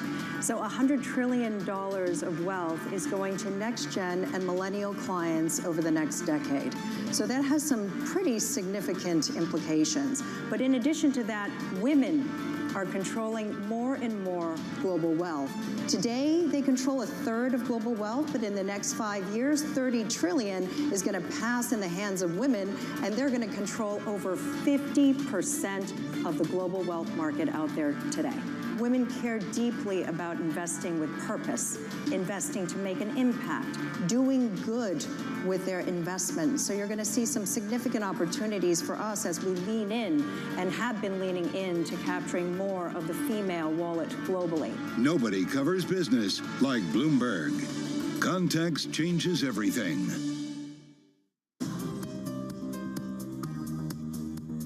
It's the countdown to the market open as we bring you the first trades across Europe. We'll debate the most important stories and what will drive the big investment decisions throughout the morning. I'm Guy Johnson. I'm Kriti Gupta. And I'm Anna Edwards. Join us every weekday morning for the opening trade, live at 7 a.m. here in London. Only on Bloomberg. Context changes everything. It's the world's second largest economy with a growing influence in global affairs. But geopolitical uncertainties, deflationary pressures, and questions about foreign investment linger.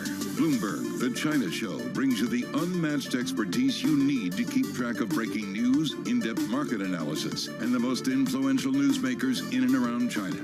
Bloomberg, the China Show, weeknights at 8 p.m. Eastern Time, right here on Bloomberg. Context changes everything.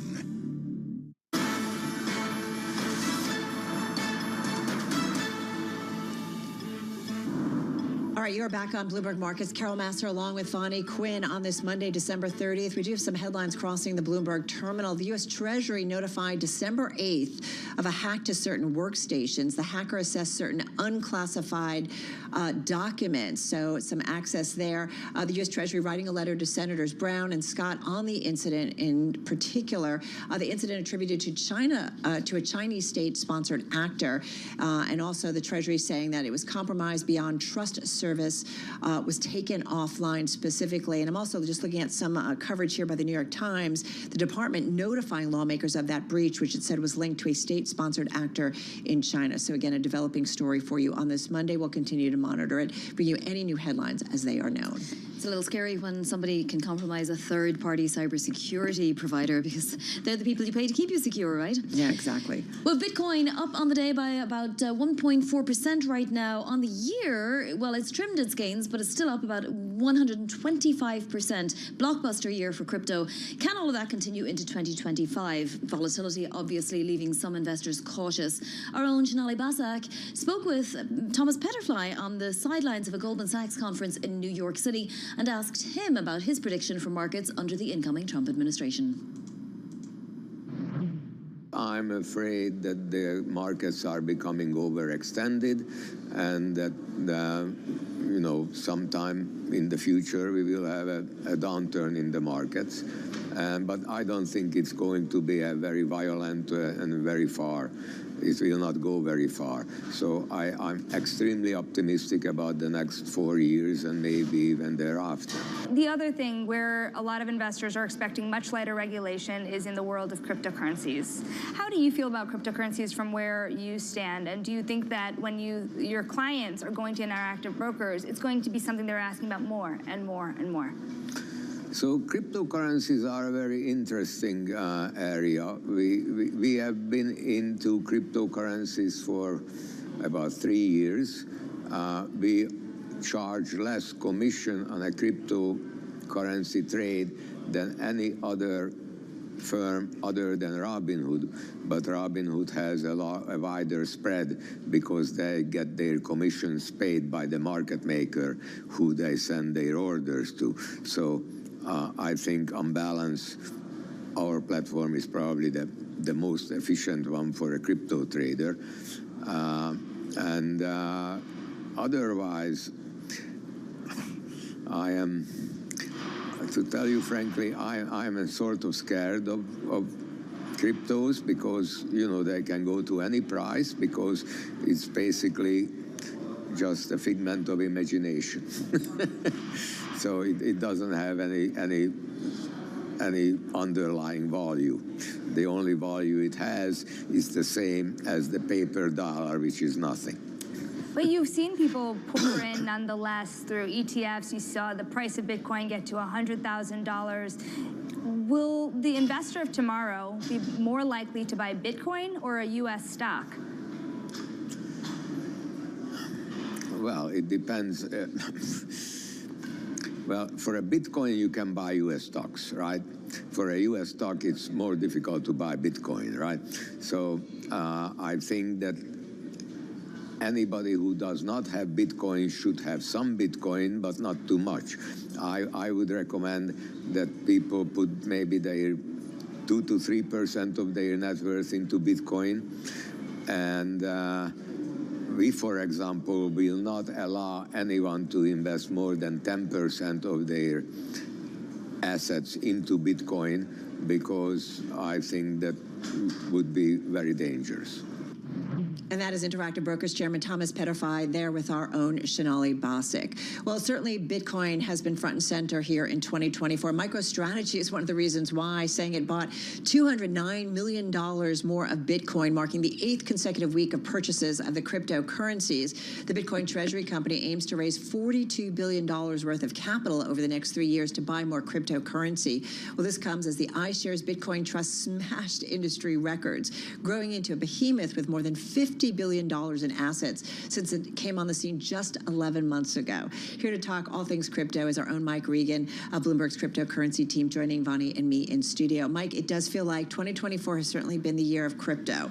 Another year of crypto. Another year of crypto. And who would have thought after the 2022 and even that early 2023 that we saw, it just seemed like the wheels were falling off the bus. But is it all Trump related or is it other stuff as well? I think, it was the SEC decision to finally allow the ETFs in January. That really got the party started. But certainly the last leg that we saw basically took it above 100,000. Most people attribute that to Trump, promising everything to the industry from crypto-friendly regulators. He's got this new crypto council led by David Sachs. He's even promised to create this strategic Bitcoin reserve, along the lines of a strategic petroleum reserve. So really just a 180 from the position that the Biden administration took towards the crypto industry, a very critical, sort of high scrutiny, many cases from the SEC, criminal cases, really just the opposite here. So, that was enough to get it above that 100,000 mark. I think what's interesting now is you have seen some weakness in the past couple weeks, and it really sort of delineates the two kind of driving factors for crypto. One is all the hype around crypto. Who's buying? Is Trump's promises a friendly regulator? The ETFs got approved. Michael Saylor. All those sort of crypto native things to be bullish on it. But then, when all that news sort of works its way through the system and all the buying or selling that's done because of that is over, there are these macro sort of catalysts that return to the scene. Higher interest rates. Crypto, like tech stocks, doesn't like higher interest rates. So we have seen, as much as the Nasdaq's come off its big rally this year, right around the middle of December. It's really followed kind of, I feel like, the overall market trade. It started to come back, and it's kind of this sort of unpredictable, unreliable correlation, but it does this return again and again. And I think, again, it's when there's not a better narrative for the market to latch onto. It sort of falls back into that correlation with the NASDAQ. And you look at both of them, Bitcoin and the NASDAQ 100, they both peaked that day before the last Fed meeting where the Fed... so much for Bitcoin being a safe haven. Didn't we talk about that at one point? It's just interesting, right? The narratives change around it. Yeah, I mean, I think, if I were to put myself in the shoes of the Bitcoin bulls, they would still consider that over the long term. I mean, here we're talking about a correction from 108,000 to 95,000. Little perspective. This was an asset that was worth 5 cents in 2010. So, So you can understand why some of these companies like Coinbase and Marathon, Riot Holdings and so on, go with Bitcoin. But MicroStrategy is an interesting one for me because you've got these buys with targets of 650 and 580, and those targets don't change when the price of Bitcoin changes. So are they assuming Bitcoin at 200,000 or at some level? I think there's sort of a permanent bullishness baked into anyone who really is sort of in the rabbit hole of crypto to think about Bitcoin. It might have a big correction, a big bear market some year, but eventually it's going to keep going up. Shouldn't be in a rabbit hole, right? They should be looking at fundamentals and... Yeah, but as far as, okay, if you look at, well, what are the fundamentals of Bitcoin? Who knows? Yeah. They aren't really. But if you look at the price action over its history, it's just, been astounding, how much it's gone up. And sort of a similar batting average as the stock market, up, I think, 8 of 10 years, similar to the way the stock market is, just up or down a lot more. So, you look at MicroStrategy, there's really not much of a software business left there at all. It's really based on, right?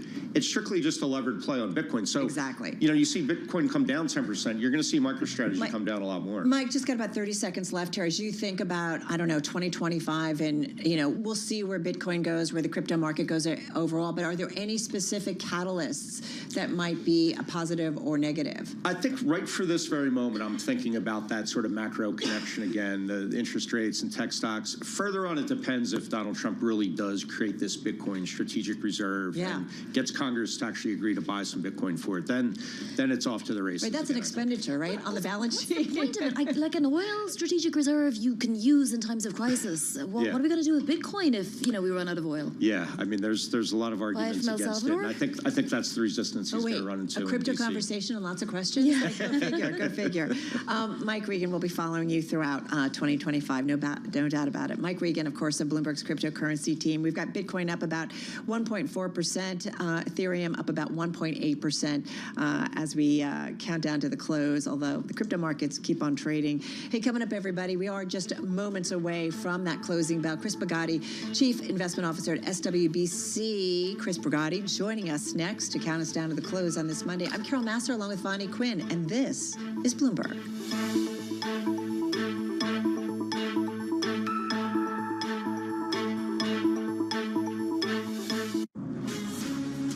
From the beating heart of global finance, economics, and politics, and wherever newsmakers are moving markets, Bloomberg brings you conversations that allow for deep discussions and important insights. What do you think the future is for inflation? Is this a new normal? Are markets too optimistic? How do you worry about the things that are outside your control? How does the current fighting completely stop? I'm Francine Lacroix, and this is The Pulse, every weekday only on Bloomberg. We felt strongly that there has been an opportunity for there to be an experience on mobile that is centered around gamers. Like, we talk a lot about how there's 3 billion gamers in the world. 2 of those billion play on mobile, and half of those actually play on mobile and they play on another device. But there isn't actually a gaming platform and store experience that is centered around players and goes truly across device, where who you are, your library, your identity, your rewards, that travels with you versus being locked to a single ecosystem. And we've recognized that opportunity for a long time, but we wanted to make sure that anything we built was really grounded in people who play those mobile native games and the creators of them. And so being joined with a team that has real deep expertise in mobile was important to us. The Middle East and Africa regions are home to some of the biggest deals and fastest growth in the world. Vibrant resources and high-yield investment opportunities abound. I'm Jumana Bersechi. Join me on Bloomberg Horizon's Middle East and Africa for the stories, newsmakers, and insights shaping the decisions of traders across this exciting region. We're scaling up at incredible pace. This region is growing so rapidly. The opportunity is really huge. Only on Bloomberg. Context changes everything.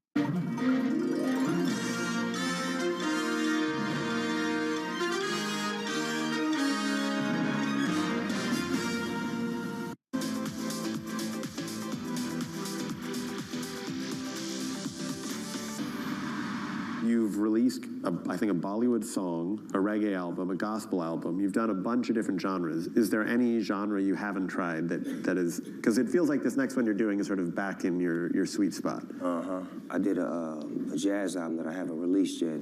It's more or less like spoken word over jazz music. That was a genre that I've always wanted to go into. Quincy Jones hit me to Mr. Mumbles, Clark Terry, which was his teacher. And we had an opportunity to spend time with Mr. Terry, and we did a record together, and that was a genre that I always wanted to venture into because I felt like I had a jazz voice. So your role in a jazz album is just your singing? No, I'm spoken word. Or spoken, sorry. My voice and my conversation, my poetry, you know.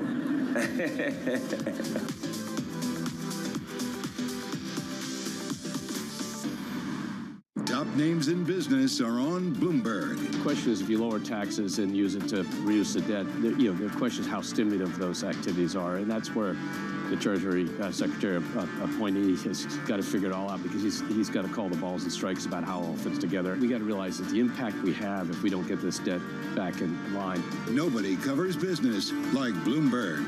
Context changes everything.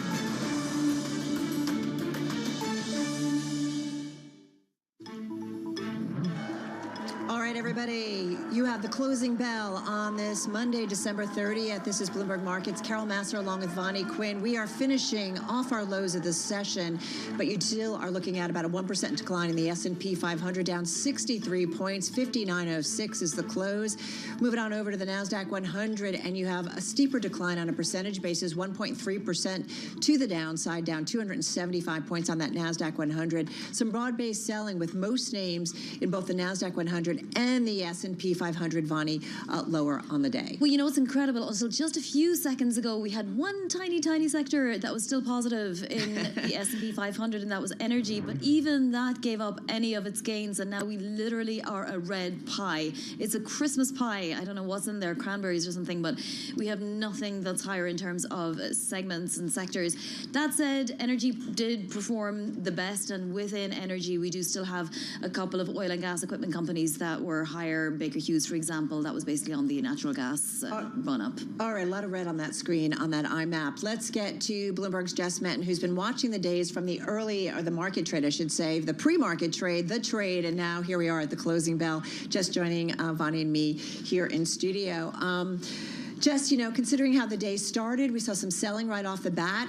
We rallied a little bit, but stayed pretty much in the red all day here. That's right. So coming off of those lows after dropping 1.7%, as much as that, trimming those losses, but nonetheless still declines after a stellar year. I mean, not just up more than 20% year to date for the S&P 500, but 2 consecutive years of more than 20% gains. So the first time we've seen that this century and since the dot-com Does it bubble matter boom. how we trade in the last couple of days of a year in terms of what it means for the new year? Well, some people will follow the Santa Claus rally period, the last 5 trading sessions of the year, the first 2 of the new year, but that still would take us to Friday. So we still have a couple more trading sessions left. So, but also, I mean, you and I and Vonnie were talking about this earlier when you're looking at volume and what it's telling us. And so when you have more than a third lower there for the S&P relative to the last month, obviously any sort of moves you see, especially in the tech giants, is going to exacerbate some of these swings in the major indexes. Yeah, it does exacerbate them, but won't necessarily reverse those moves once we get better volume, right? And when will we get better volume? Can we count it out for the rest of this week? Well, I would say probably on January 15th, because that's when JP Morgan is going to kick off earnings season. So that's going to be the big thing. And it's going to be on a Wednesday this time, not a Friday typically. So you'll have that Citigroup and some others coming through. So I feel like that's when we're going to really see more volatility and more bigger swings. Well, you know what's coming the following Monday after that. Yes. That is Martin Luther King Day. That's right. Inauguration. But there's It's exactly the inauguration. Yeah. Something else I would say, the JP Morgan collar trade, that adds volatility because it's going to expire tomorrow. So you might see more exacerbated strings. It's a hedge fund type strategy, but typically after you have the rebalancing earlier this month and things like that, that typically can add actual more volatility. Let's walk you through, or let's have you walk us through some of the gainers on this Monday. EQT Corporation, not something we talk about a lot necessarily. It's the biggest percent gainer here. So EQT is the ticker symbol on this, up more than 5%, best day since not too long ago, December 11th. So this is an energy stock. So it actually moved higher in sympathy with what we're seeing with natural gas prices, something Vani was pointing out earlier. So obviously biggest percentage gainer today in the S&P 500. Natural gas futures, though, if you look at that, headed for their best year since 2016. So up more than 50%. If you look at EQT, up roughly 20% year to date. So that's actually outpacing the S&P 500 energy sector's gain of just over 1% this year. Of course, another one we were talking about, NVIDIA. We talk about this every day, but NVDA is the ticker symbol, up about 0.4%. So best day since Christmas Eve there. But this is the biggest point gainer in the S&P 500 when you are looking at that. And obviously it has big swings when you can look at that. But also, it's only down about 6% from its all-time high. We were talking about this earlier after it dropped as much as 13% from that November high. So it has begun to perform better. And then also you have... Still up, perform better. It's up 178% this year. So it's actually the second best performer in the S&P 500 this year. And the reason it is because power producer Vistra is a top performing stock, and it got added to the S&P 500 back in May. So that's up 200. Had to do some buying, right? Right, exactly. That stock's up more than 260%. So NVIDIA will have to settle for second best. What is up with Vivid Seats, the ticker SEAT? So this is one, people might not follow this as closely, but SEAT is the ticker symbol. It's an online ticketing marketplace that went public through a blank check vehicle in 2021. It's up close to 20% today. Its best gain on record. I would point out its market cap is less than $1 billion. It is in the Russell 2000 small cap index. Why is it up? So actually, Bloomberg News reported that Vivid is exploring a sale after receiving takeover interest. So Bloomberg News reporting that here, and that's why you're seeing such a big gain today. High short position on this one too. That is true. People probably scrambling if they think there's going to be a deal coming. We talked about those M&A deals maybe coming. In the new year. Maybe next year. I guess maybe some of the things in the red. Yeah, you have your choice, Jess. You could really pick anything. Well, we have to bring up Boeing again. BA, the ticker symbol, down 2%, worst day since November 13th. We talked about how that stock's down more than 30% year to date. Actually, Bloomberg Intelligence, though, analyst George Ferguson was saying that the likelihood of the issues that we had talked about, because South Korea was ordering an inspection of all of its 737-800 planes that were operated by carriers following that Jeju Air crash over the weekend. So that involved a plane of one of its models. But George Ferguson at BI is actually saying that the likelihood of those issues being related to initial manufacturing at the Boeing plant might not be quite as likely as people had been anticipating. Right now, though, the ANR function for this stock, 17 buys, 14 holds, and 2 sells here. So obviously one of those names we've been watching closely today. Last two names, Lamb Weston and Walgreens. Yes, so Lamb Weston up 3%. So actually down 3% rather, but actually reversing the gains that we saw from last week. That was its best week since mid-October.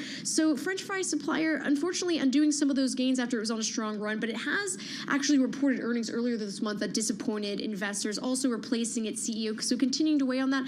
And then one of the worst performers year to date behind Supermicro. Again, Supermicro was added to the S&P 500 in March, but the second worst performer, Walgreens, down almost 4% today. Obviously in sympathy with the bigger decline we've seen in healthcare sector, down more than 1%. But that's stock down more than 60% year to date, on pace for its worst annual decline. They're trying to figure their way forward, whether or not there's a takeover or whatever, right? There are. And so that would actually be the worst annual decline on record. Hey, speaking of not a great market, Treasury market close to kind of vanquishing basically the small gains that it's made so far this year. Investors wary of the Trump agenda, maybe not so many rate cuts. We got to just finish with rates. Not so great. Yeah, so if you're looking at the 10-year Treasury yield, also coming down from the highs we would have seen when it was around 4.6. Now much higher, right, today? Right, still much higher today, but also still above 4.5, and it was the highest it had been was 4.7 earlier this year. So that's really the key, because the direction on that really can tell you and dictate what happens with the direction of growth in technology stocks. Jess, thank you so much. We have another day to do this before we can call it a day for 2024, but that is Jess Menton, always explaining this equity market to us, our appreciation. Well, let's get some more advice now from Chris Bigotti. He is Chief Investment Officer at SWBC and joins us now. Chris, any lessons we should take away from today's sort of blood in the water? You know, I mean, it's a typical thing that might happen. A little position correcting, a little bit of fluff around the end of the holiday season period, and a little pullback's always healthy, especially after such a robust year. So nothing really to take away from this other than maybe an opportunity for buyers again. How are you thinking about the new year? I mean, are you just kind of waiting and seeing, maybe getting through the first 90 days of a Trump White House before you start to kind of think definitively about maybe a narrative for 2025 in terms of investing? I mean, I think I've got some thoughts ahead of time. You know, I always want to see what's going to happen 90 days in or a little bit down the road. But as you kind of prepare and think about the year ahead, you know, you can kind of forecast what might happen with regard to some of the policies and be aware of some things that might benefit from the Trump administration policies, from a steeper yield curve. There's all sorts of opportunities that are out there, and you just got to be on your front foot in order to be able to grab them and possibly take a hold of them and really optimize your portfolio returns. All right. Well, now you've teased us. You got to tell us, what are they? At least some of them. Yes, of course. I'm really favorable on financials. I think anything in the financial space is going to benefit from the steeper yield curve that we're starting to see. The yield curve had been inverted for the longest inversion in a very long period of time. And now that it's disinverted, meaning it's steeper again, that presents opportunities. So anything with financial backing is going to have an opportunity to progress. And that could be anything in the banking sector, financial services companies, companies that can benefit from personal portfolio investing. There's a lot of opportunity in that space. And I think that's one of the things that'll do the best in the year. All right, so I'm looking at the KBW Bank Index. Year to date, it's up 33%, and we know it's seen quite a run too since the election. So, you know, the financial space, you say financial backing, it's pretty massive. Is there particular names? Is it the big banks? Is it the middle ground? Is it, you know, the charge card companies? What is it that you find most appealing at this point? And looking at some of the big banks, definitely some of them, you can never discount banks like JP Morgan Chase. I mean, Jamie Dimon's got a great platform, and obviously they're expanding, and they're kind of like the bellwether in the banking space. When you're looking down the banking space to the mid-tiers, I want to be aware of things that might affect their growth and their opportunity. Are they heavily invested in commercial real estate? That could still be a bit of a drag for them, and you got to be aware of that and know what you're getting into. But I do expect some consolidation in the banking space in the coming year, and could see some of those smaller banks being gobbled up, or even some consolidation within some of the small to mid-sized space. Would it be an opportunity to play them at all, and how would you do that? Would you buy individual names in the hope that they'll be a target for acquisition? I think so. I think there's going to be some opportunity for acquisition gains specifically in that space. I mean, it's buying into the KBW index would be a good, you know, overall play. But if you really want to kind of create alpha in the portfolio, there's definitely some opportunity in some of the small to mid-sized banks that investors should consider at least.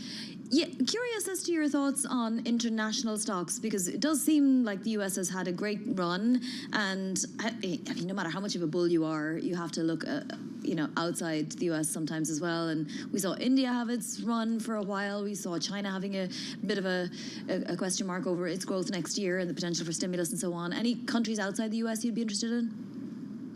Europe in general, I think, will start to perform better. I mean, I think the dollar is going to perform well, and that could be a little bit of a boost to domestic equities still versus other foreign currencies. But I think the Eurozone is going to start to perform a little bit better, and there's some definite opportunities in that space. When you kind of get into, you know, outside of the Eurozone, looking at some foreign countries like India, you know, there's opportunity there, but I'm a little more skeptical on their overall performance versus what could happen with the dollar. How much of a risky bet is that? I'm looking at the MSCI World ex-USA Index for 2024. It's up 2%, so way below what the U.S. market performs. So how risky is a bet?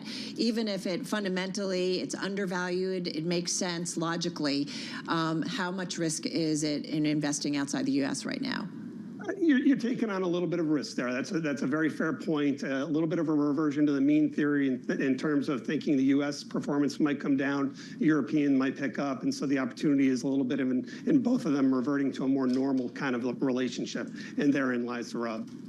Hey, one last question, 30 seconds, real quickly. The big tech cap names that really propelled the markets higher this year, are you in? Are you out? Where are you? Just quickly. I'm still in. You can't discount them. The NVIDIAs of the world are going to keep grinding away and keep performing. It's a matter of what can benefit as an ancillary basis around that. And so within that, just to add to that, I like some energy plays that can benefit from the huge AI opportunity out there that are going to require a lot of energy. And therefore, that's where the opportunity lies. Yeah, really interesting. It's hard to step away. And the energy play, I think, is fascinating in terms of what's going to be necessary, really, to fuel all of those data centers required by AI. Chris, thank you so much. Happy holidays. Happy New Year. Chris Brigatti joining us, Chief Investment Officer at SWBC. I do think that's an interesting play because the expectations, the euphoria over AI, yeah, it's out there. But in terms of those data centers and the build out and the necessary energy for all of those computations, I mean, it's going to require a lot of spending, a lot of infrastructure build. So you just got to kind of keep an eye on that. Exactly, and that was what was behind Vistra's big gains for the year as well. It was one of the leaders at one point. But Carol, it's true. I mean, everyone says don't market time, but at the same time, you have to decide when is the time to get out if you've made those gains. It's so funny. I feel like I've heard that so many over the decades that I've been doing this, and I feel like, well, every once in a while I do think, okay, that's a good gain. It kind of makes sense to kind of, maybe put some money, take some money off the table after a really, really strong year. All right, this has been a year full of a lot, including the passing of former President Jimmy Carter. When we come back, we continue to look at his life, his legacy. This is Bloomberg. Welcome to the world of decentralized finance. Massive outperformance from Bitcoin. Bloomberg's covering all things crypto, the people. The tectonic shift emanating from Washington. All we're looking for is clear rules and an ability to build in the United States. Crypto shouldn't be partisan. The transactions. Really a record-breaking moment. Crypto VC is back. And the technology. It's really the beginning of a global on-chain economy. And if America doesn't embrace it, we're going to be left behind. Bloomberg Crypto, Tuesdays, only on Bloomberg.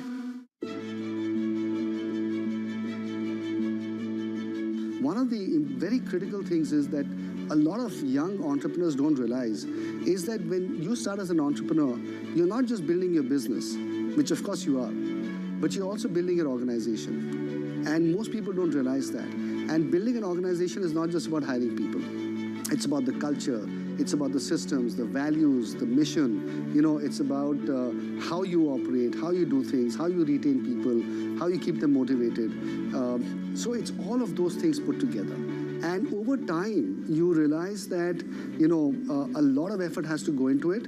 And then eventually you have an organization that has a life of its own. It's, and it's sometimes you look at it and you marvel and you think about, how was this created? And was I the person that was behind getting this thing done?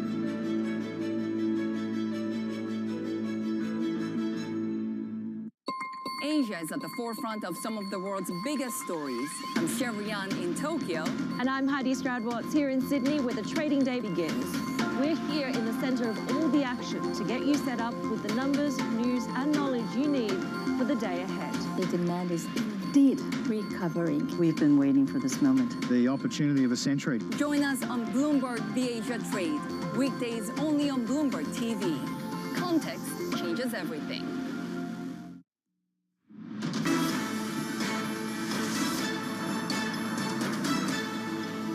I would hope that the nations of the world might say that we had built a lasting peace based not on weapons of war, but on international policies which reflect our own most precious values.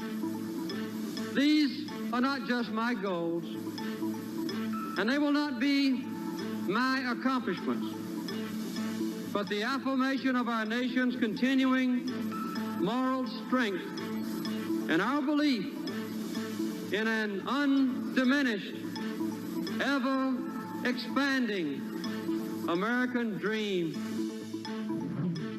President Carter speaking at his inauguration back in January of 1977. Welcome back, everybody. A special edition of Bloomberg Markets. Carol Massar along with Vonnie Quinn.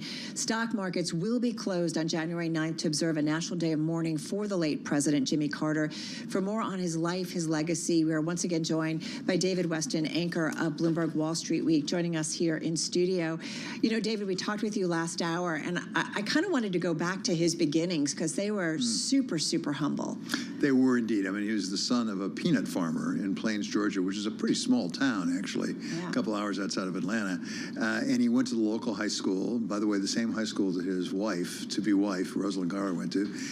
But then in World War II, he went into the Navy, ended up at the Naval Academy, and ultimately ended up a nuclear engineer, one of Rickover's guys. And if you remember, Admiral Rickover was really something, who created the nuclear submarine fleet.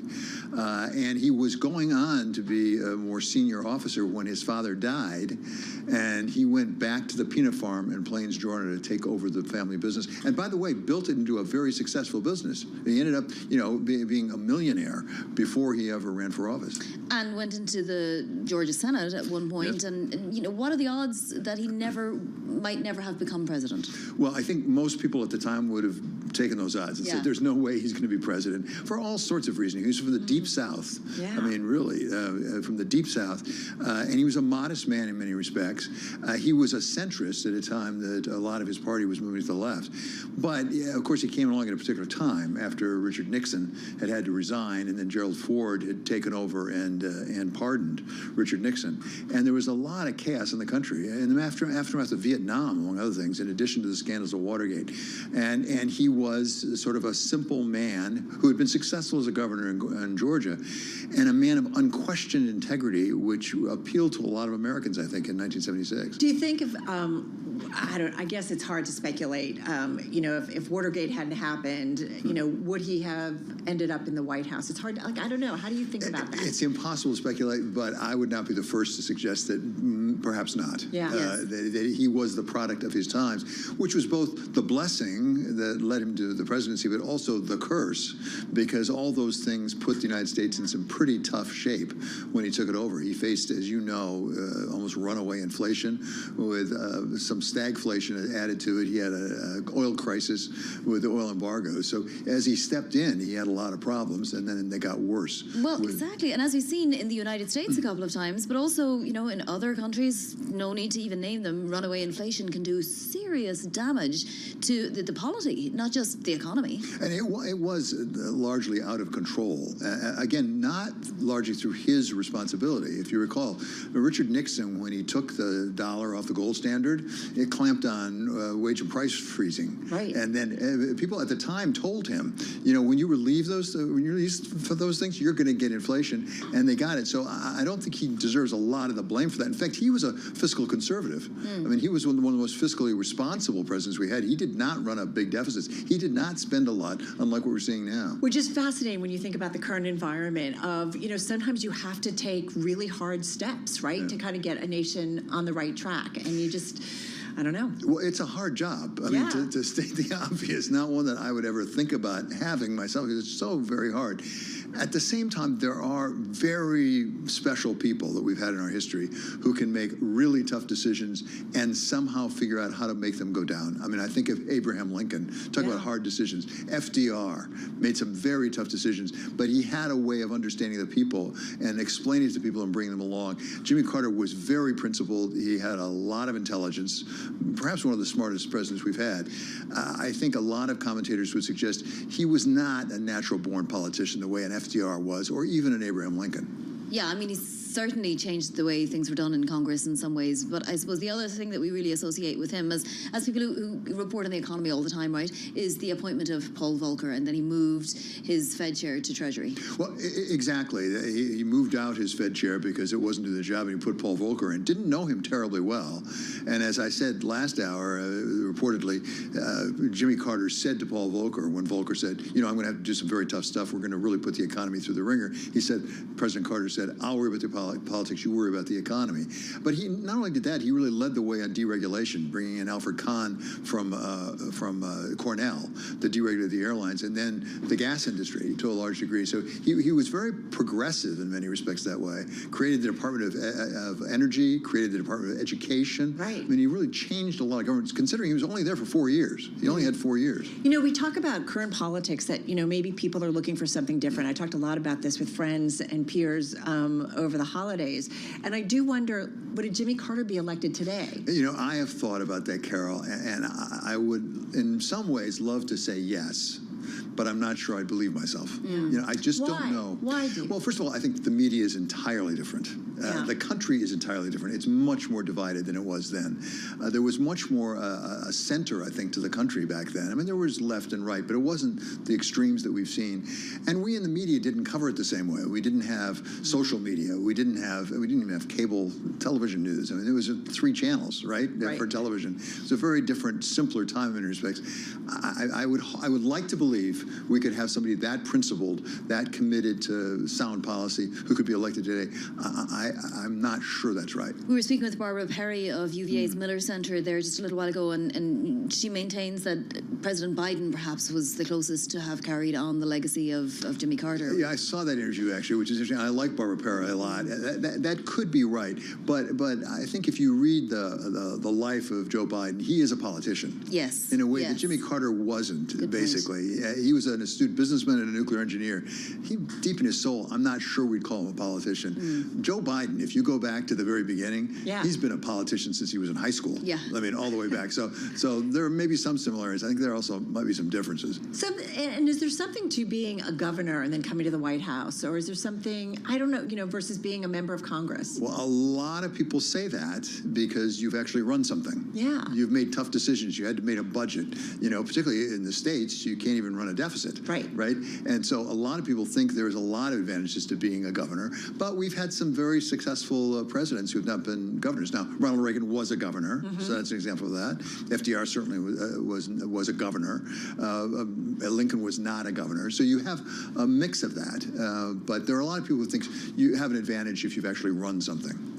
He stayed really out of politics except for, the humanitarian side of things, for the most part at least, after, that and for the rest of his life. But at the same time, you can't help but wonder what his thoughts were on the continuing problems in the Middle East, having brokered at least a peace deal between Israel and Egypt, which still stands. He wrote about that and felt very strongly about it, was very concerned about Israel, because he certainly, I think, had a real deep affection for Israel, but at times thought it was going badly off the rails. It had gone too far.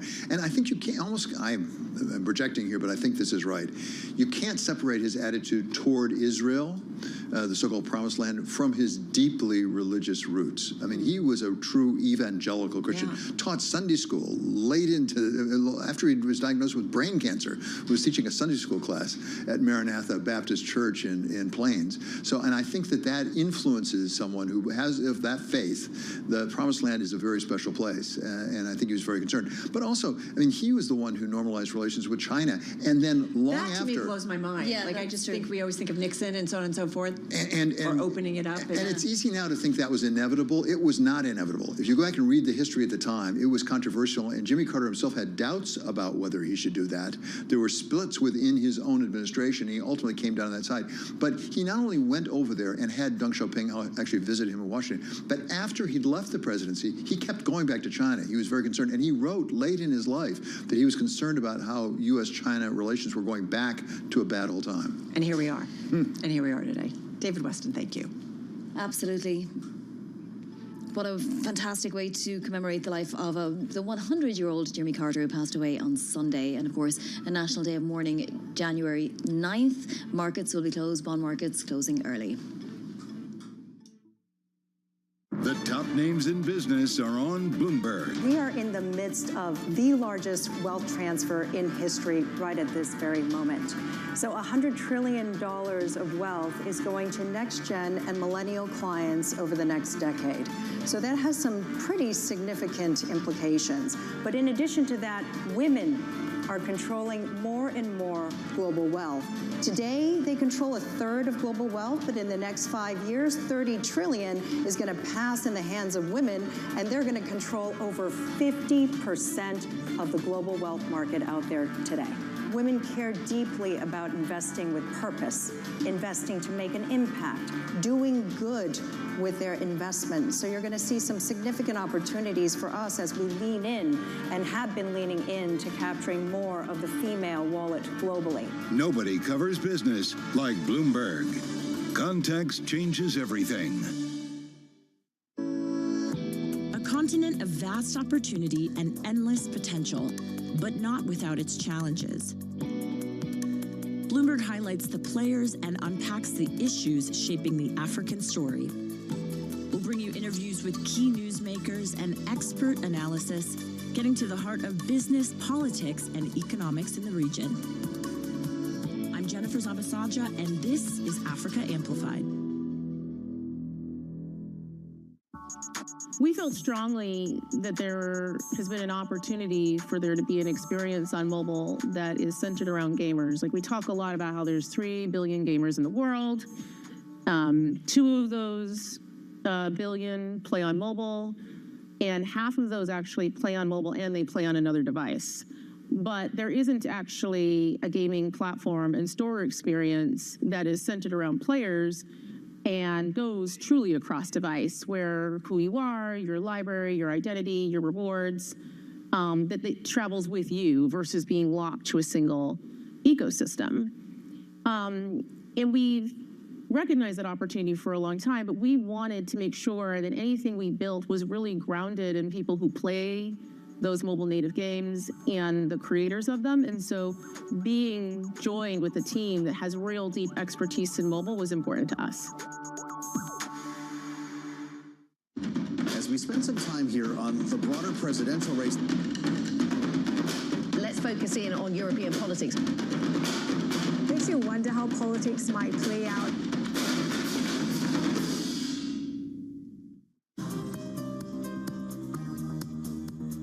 It's the countdown to the market open as we bring you the first trades across Europe. We'll debate the most important stories and what will drive the big investment decisions throughout the morning. I'm Guy Johnson. I'm Kriti Gupta. And I'm Anna Edwards. Join us every weekday morning for the opening trade, live at 7 a.m. here in London. Only on Bloomberg. Context changes everything. Key investors, top executives, global innovators. Join me for in-depth conversations with the biggest newsmakers on the day's top stories. Insight with Haslinda Anand, only on Bloomberg.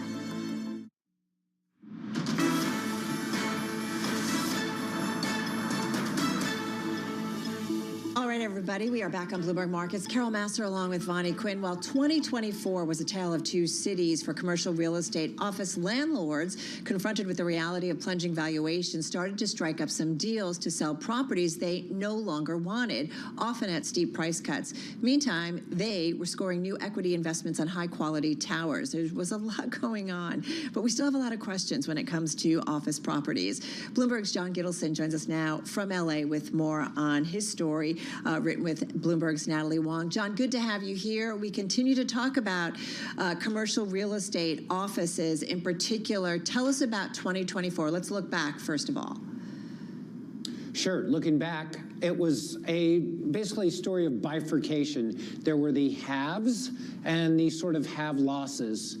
Midtown New York, there were some really, winners like One Vanderbilt, which got a new stake sold to a Japanese company and valued this big building at $4.7 billion, whereas other office buildings around the country were falling in value by 50%.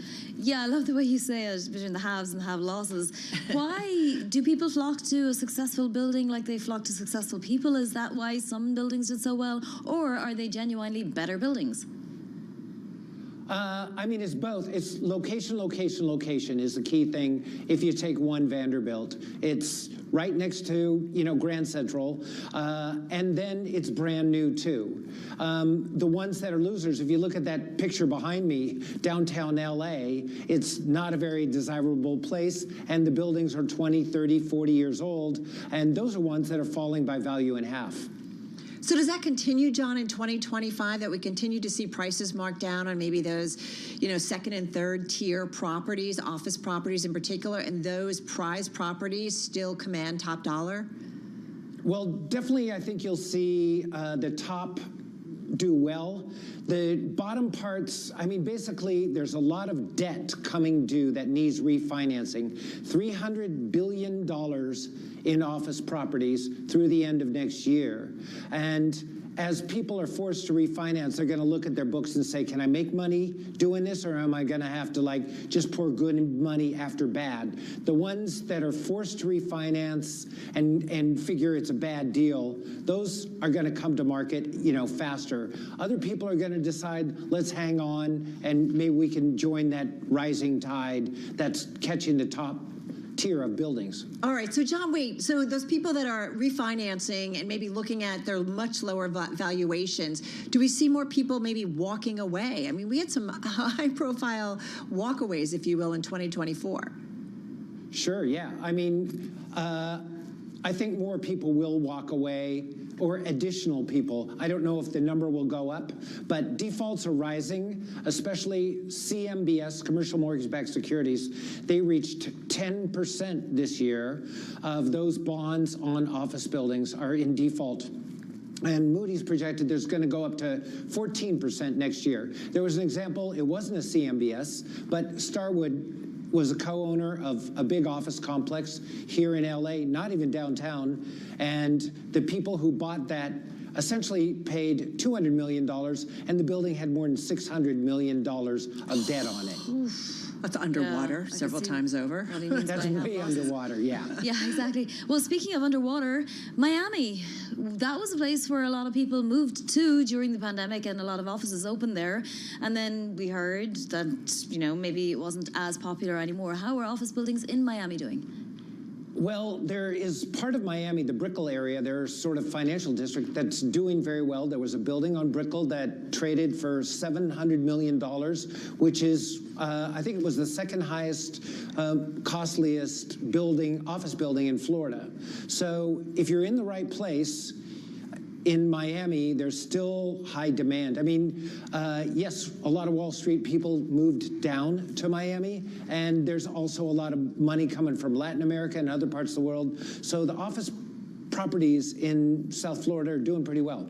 So, John, help me out, because we keep thinking, coming off the pandemic, how many years are we now out? 4 years. Oh, my gosh. Right?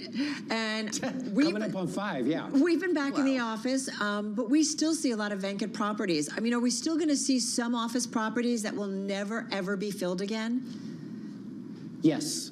I mean, there's estimates, and these vary widely, but 10 to 20% less demand for offices. In other words, each company, the next time they lease, if they have the same number of people, they'll be down 10 to 20% in space on average. Typically, office leases are about 10 years, so we're like halfway working through all those leases that were signed before the pandemic. That's very, very fascinating, yeah. There's also a lot of tech companies that overleased even through the early pandemic. They were thinking, we're growing like mad, we're going to need all this space, and now a lot of that property is up for sublease. So that's providing another added level of, you know, extra quality property in many cases to the market.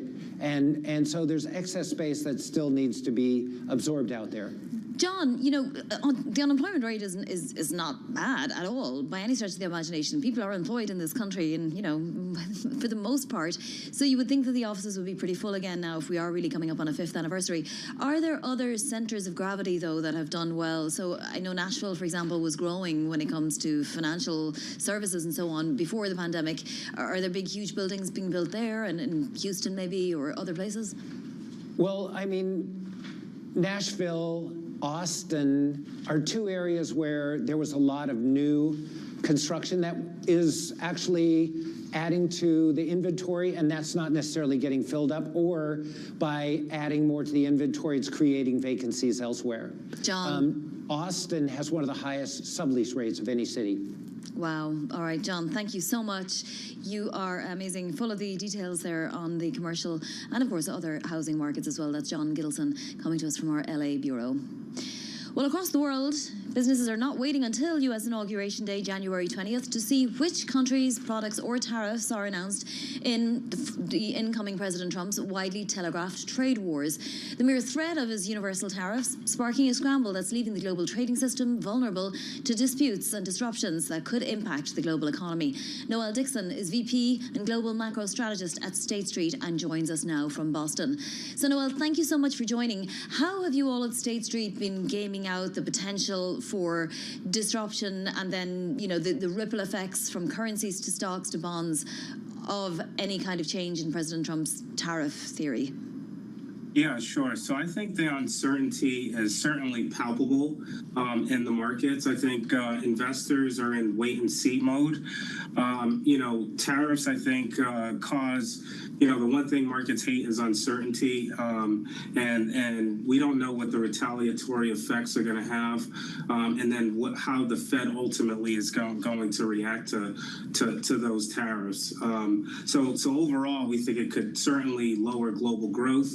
And then it becomes a factor of, you know, who's going to be the cleanest dirty shirt, which is probably likely the U.S. So right now we're just in wait and see mode, and investors are certainly a little skittish, I think, going into next year. You know, I do wonder how the U.S. does it alone and kind of keep up the momentum if the rest of the world isn't doing so well, Noel. And I'm just curious, in the great financial crisis, we thought, okay, the emerging markets world is going to be immune from what was going on in the developed world. And yet it wasn't, because what happens in the U.S. often, you know, you're going to be felt around the globe. But I am wondering if the rest of the world is having a difficult time in terms of their economy, be it Europe, be it parts of Asia, then can the U.S. do it alone?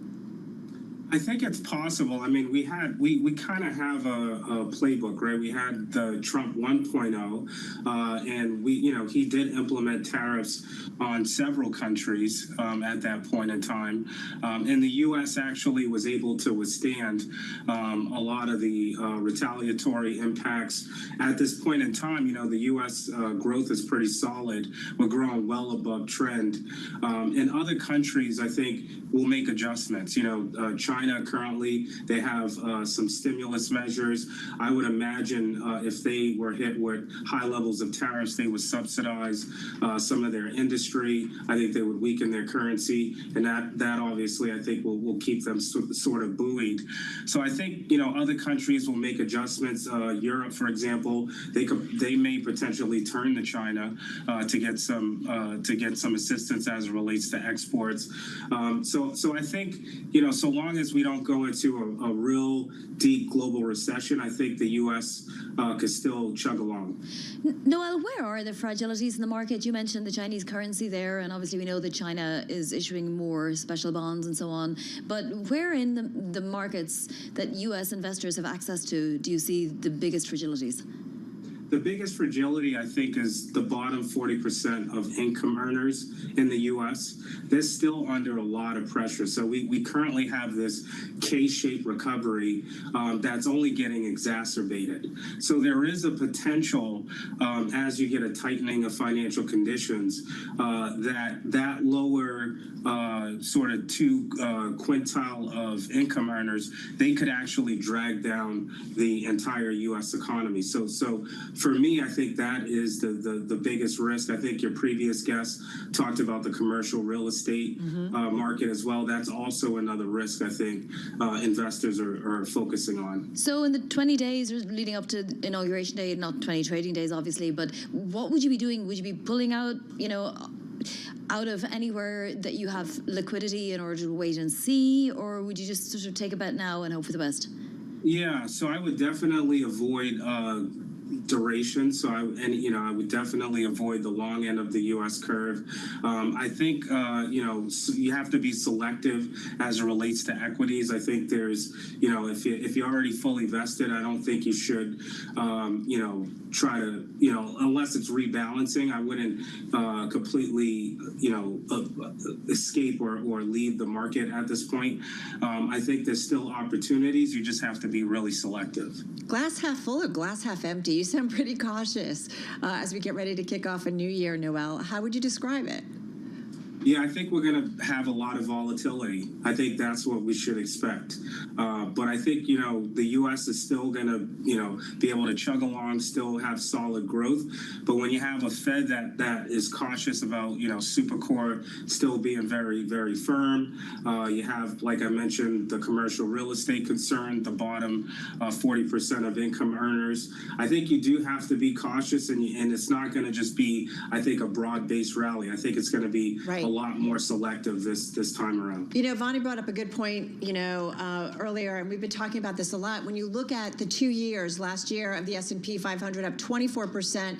Last year, we're looking at 23, almost 24% this year. How many of your clients, institutional or otherwise, or retail, are coming to you and saying, we've had 2 good years, I'm ready to put something in very conservative and kind of ride it out for a while in 2025? Not a lot, actually. I think what they're doing is they're being a lot more cautious or being more selective, but they still see opportunities in the market. And then also, I think they're kind of skittish about the fixed income market. So they actually see more opportunity with high quality equity companies that have nice free cash flows, good solid earnings, good forward guidance. So they actually feel a little more solid or confident with those type of companies as opposed to other places in the fixed income or the U.S. curve, if you will. Noel, thank you so much for joining us. Just one trading day left in the year, and we really appreciate your input. That is Noel Dixon, VP and Global Macro Strategist at State Street. And that's fascinating, isn't it, Carol? Because, like you say, if you've 50% over the last 2 years, wouldn't you be tempted to think that would be the time to maybe pull out? We talk about you can't time the market, and yet, at some point there's a logical side of your brain that says, well, wait a minute, this isn't, too shabby in terms of what we've seen over the last 2 years. I want to point out, 3rd consecutive decline for both the S&P 500 and NASDAQ 100, and also the 3rd time the index has dropped more than 1% in 8 sessions.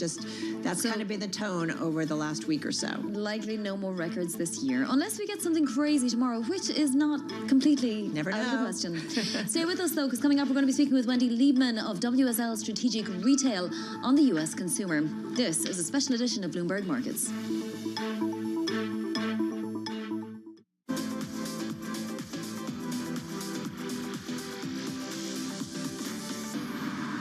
You've released, I think, a Bollywood song, a reggae album, a gospel album. You've done a bunch of different genres. Is there any genre you haven't tried that is, because it feels like this next one you're doing is sort of back in your sweet spot. I did a jazz album that I haven't released yet. It's more or less like spoken word over jazz music. That was a genre that I've always wanted to go into. Quincy Jones hit me to Mr. Mumbles, Clark Terry, which was his teacher. And we had an opportunity to spend time with Mr. Terry, and we did a record together. And that was a genre that I always wanted to venture into because I felt like I had a jazz voice. So your role in a jazz album is just your singing? No, I'm spoken word. Or spoken, sorry. My voice and my conversation, my poetry,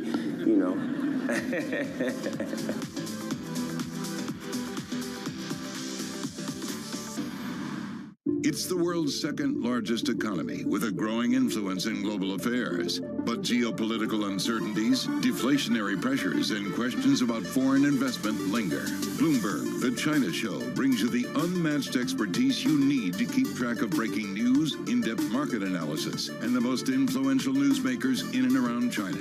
Bloomberg, the China Show, weeknights at 8 p.m. Eastern Time, right here on Bloomberg. Context changes everything. From the beating heart of global finance, economics, and politics, and wherever newsmakers are moving markets, Bloomberg brings you conversations that allow for deep discussions and important insights. What do you think the future is for inflation? Is this new normal? Are markets too optimistic? How do you worry about the things that are outside your control? How does the current fighting completely stop? I'm Francine Lacqua, and this is The Pulse, every weekday only on Bloomberg.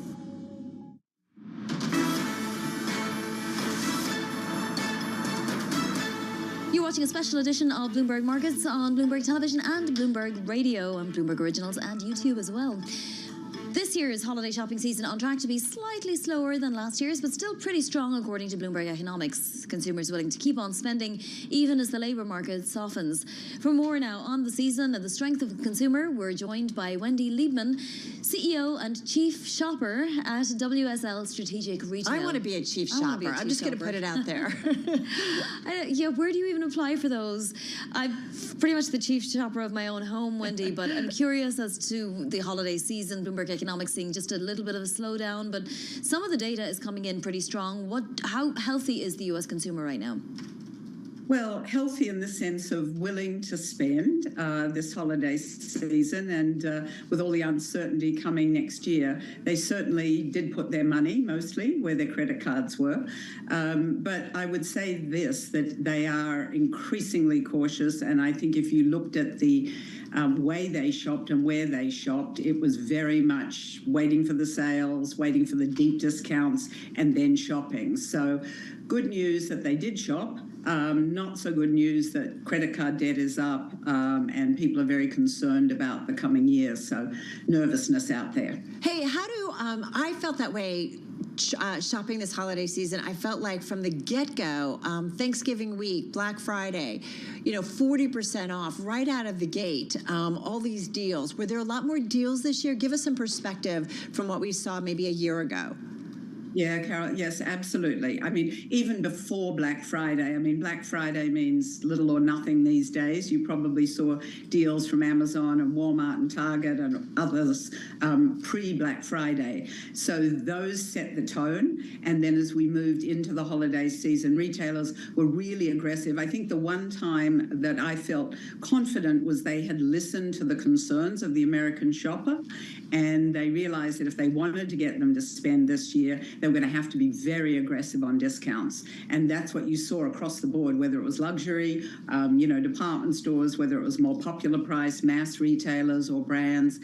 There were a lot of really good deals if you were willing to play the game and stay it out. What about experiences, Wendy? Have experiences held on to the appeal that they had post-pandemic? They were out doing all sorts of other types of shopping on anyone's shopping list.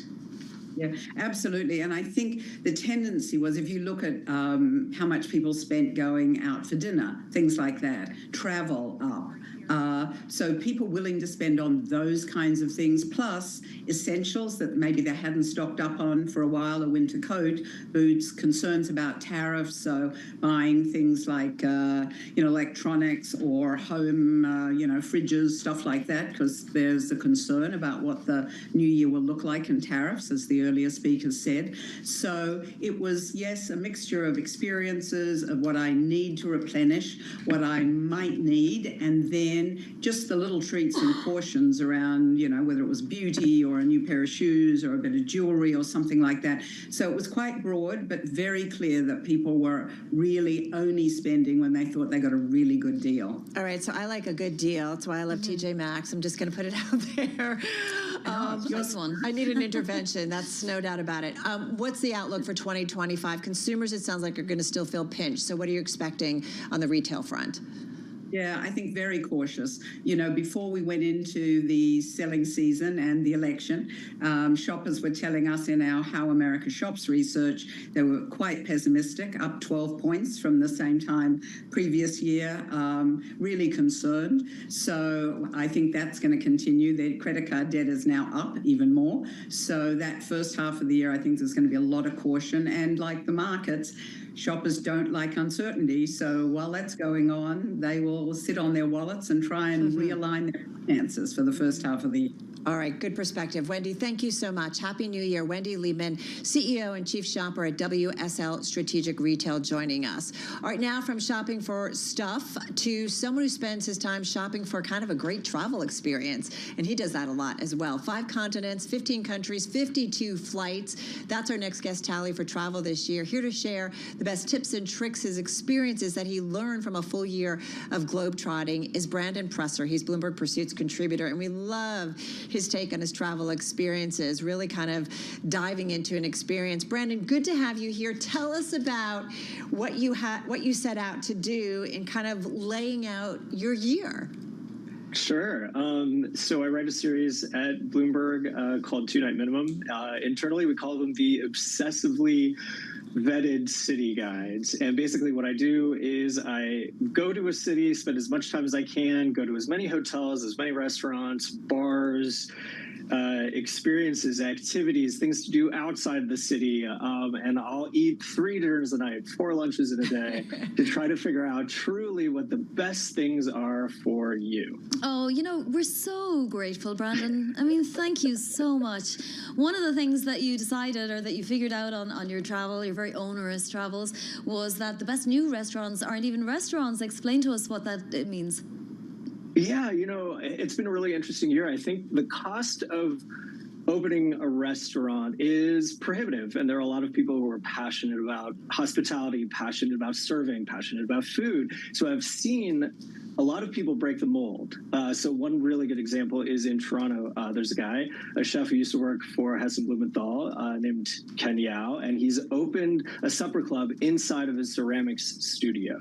So that's just one example of kind of thinking outside the restaurant. And then in Singapore, you have an estimated 3,000 people that are using the public housing system and using their apartments to have 1 or 2 table little mini restaurants inside of their home. That's incredible. It sounds like fun, was it?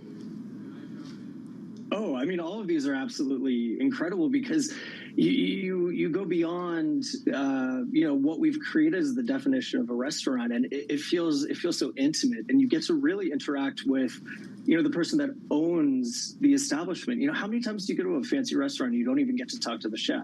Yeah. This is a whole different thing. Well, and not only that, but on your travels doing other things, you found that it's very easy to make friends as well. You said very cleverly, you say taking 10,000 steps can lead to 10,000 new friends. Yeah, you know, it's true. I have found in all of the cities that I've covered this year for 2 Night Minimum, there's some kind of way to meet new people. And for me, that was more important than covering a museum or covering some sort of static experience. I wanted to create nodes of intersection, interconnection, and give people who might be somewhere for a business trip the opportunity to meet people who actually live in the destination. And the easiest way I found was run clubs. So, for example, in Manchester in the UK, you can go to Track Brewing Company, and at this beer garden and brewery, every Wednesday night, there's this very low-key run club, and you don't have to pay. You just have to show up at around 6 p.m. and you do a circle with the group as slow or as fast as you want. And at the end, you have a pint. Sounds like a lot of fun. Hey, listen, from someone who grew up in the suburbs, I kind of like this because typically when you travel, right, you go to these major cities and you want that experience, but you actually experience that. The suburbs are pretty cool. Yeah, so we offer this thing in 2 Night Minimum where we give you 2 neighborhood zoom-ins. The first one is an obvious neighborhood. The second one is a little bit more off the beaten path if you really want to dig into the destination. But what I'm finding is if you go to even farther, if you go to the suburbs, you will actually find, for example, back in Toronto, just incredible Szechuan and Cantonese food in the suburbs of Markham and Scarborough as well. And I found that if you just go a little bit further and you really want to dig into where people are actually living, you know, it is those suburbs and cities all over the world, as diverse as Tokyo to Bogota. Well, until you just said that, I was going to call you a liar because of your next finding. But actually, you reminded me that there are some fantastic cuisines in places you would never expect. You say the best pizza is no longer in New York City, nor even in Italy. That's why I was going to call you a liar. So that's something you need to prove. Come on. So over the years, I'll be in a destination and I've started having guilt about ordering a club sandwich at a hotel because it's like, I got to get out and I got to see the city. I can't just stay in for the night. So, after eating all the food that I need to eat in the destination and uncovering all those local bites, I tend to go to a pizza to rescue me if I just need a little bit of taste, from home. Where was so my it, favorite Brandon? pieces of the year was in Ronan, LA, and what? This amazing, yes, LA. This place, Ronan. You're fired. You officially. have to eat. Okay, we're gonna have You to have leave to it eat there. Everybody's gonna have to go online or on the Bloomberg to read more. Yeah, of we got a call from the mayor. We have to get off the air quickly. We have to run. Brandon, thank you so much. Brandon Presser, Bloomberg Pursuits contributor. That's going to do it for this edition of Bloomberg Markets. Join us for the last day of trading tomorrow. I'm Carol Master along with Vonnie Quinn. Have a good and safe evening, everyone. This is Bloomberg. The Middle East and Africa regions are home to some of the biggest deals and fastest growth in the world. Vibrant resources and high-yield investment opportunities abound. I'm Jumana Bersecci. Join me on Bloomberg Horizon's Middle East and Africa for the stories, newsmakers, and insights shaping the decisions of traders across this exciting region. We're scaling up at incredible pace. This region is growing so rapidly. The opportunity is really huge. Only on Bloomberg. Context changes everything. One of the very critical things is that a lot of young entrepreneurs don't realize is that when you start as an entrepreneur, you're not just building your business, which of course you are, but you're also building an organization. And most people don't realize that. And building an organization is not just about hiring people. It's about the culture. It's about the systems, the values, the mission. You know, it's about how you operate, how you do things, how you retain people, how you keep them motivated. So it's all of those things put together. And over time, you realize that, you know, a lot of effort has to go into it. And then eventually you have an organization that has a life of its own. It's, you know, and it's sometimes you look at it and you marvel and you think about, you know, how was this created? And was I the person that was behind getting this thing done?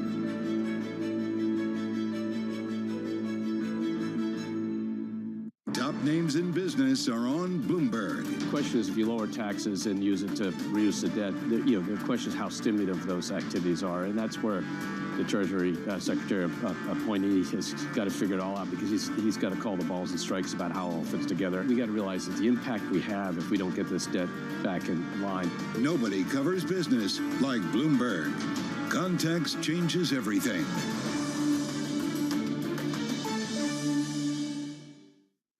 Bringing you up-to-the-minute financial news whenever and wherever it happens. I'm Michael McKee at the Federal Reserve, and this is Bloomberg. The top names in business are on Bloomberg. We are in the midst of the largest wealth transfer in history right at this very moment. So $100 trillion of wealth is going to next-gen and millennial clients over the next decade. So that has some pretty significant implications. But in addition to that, women are controlling more and more global wealth.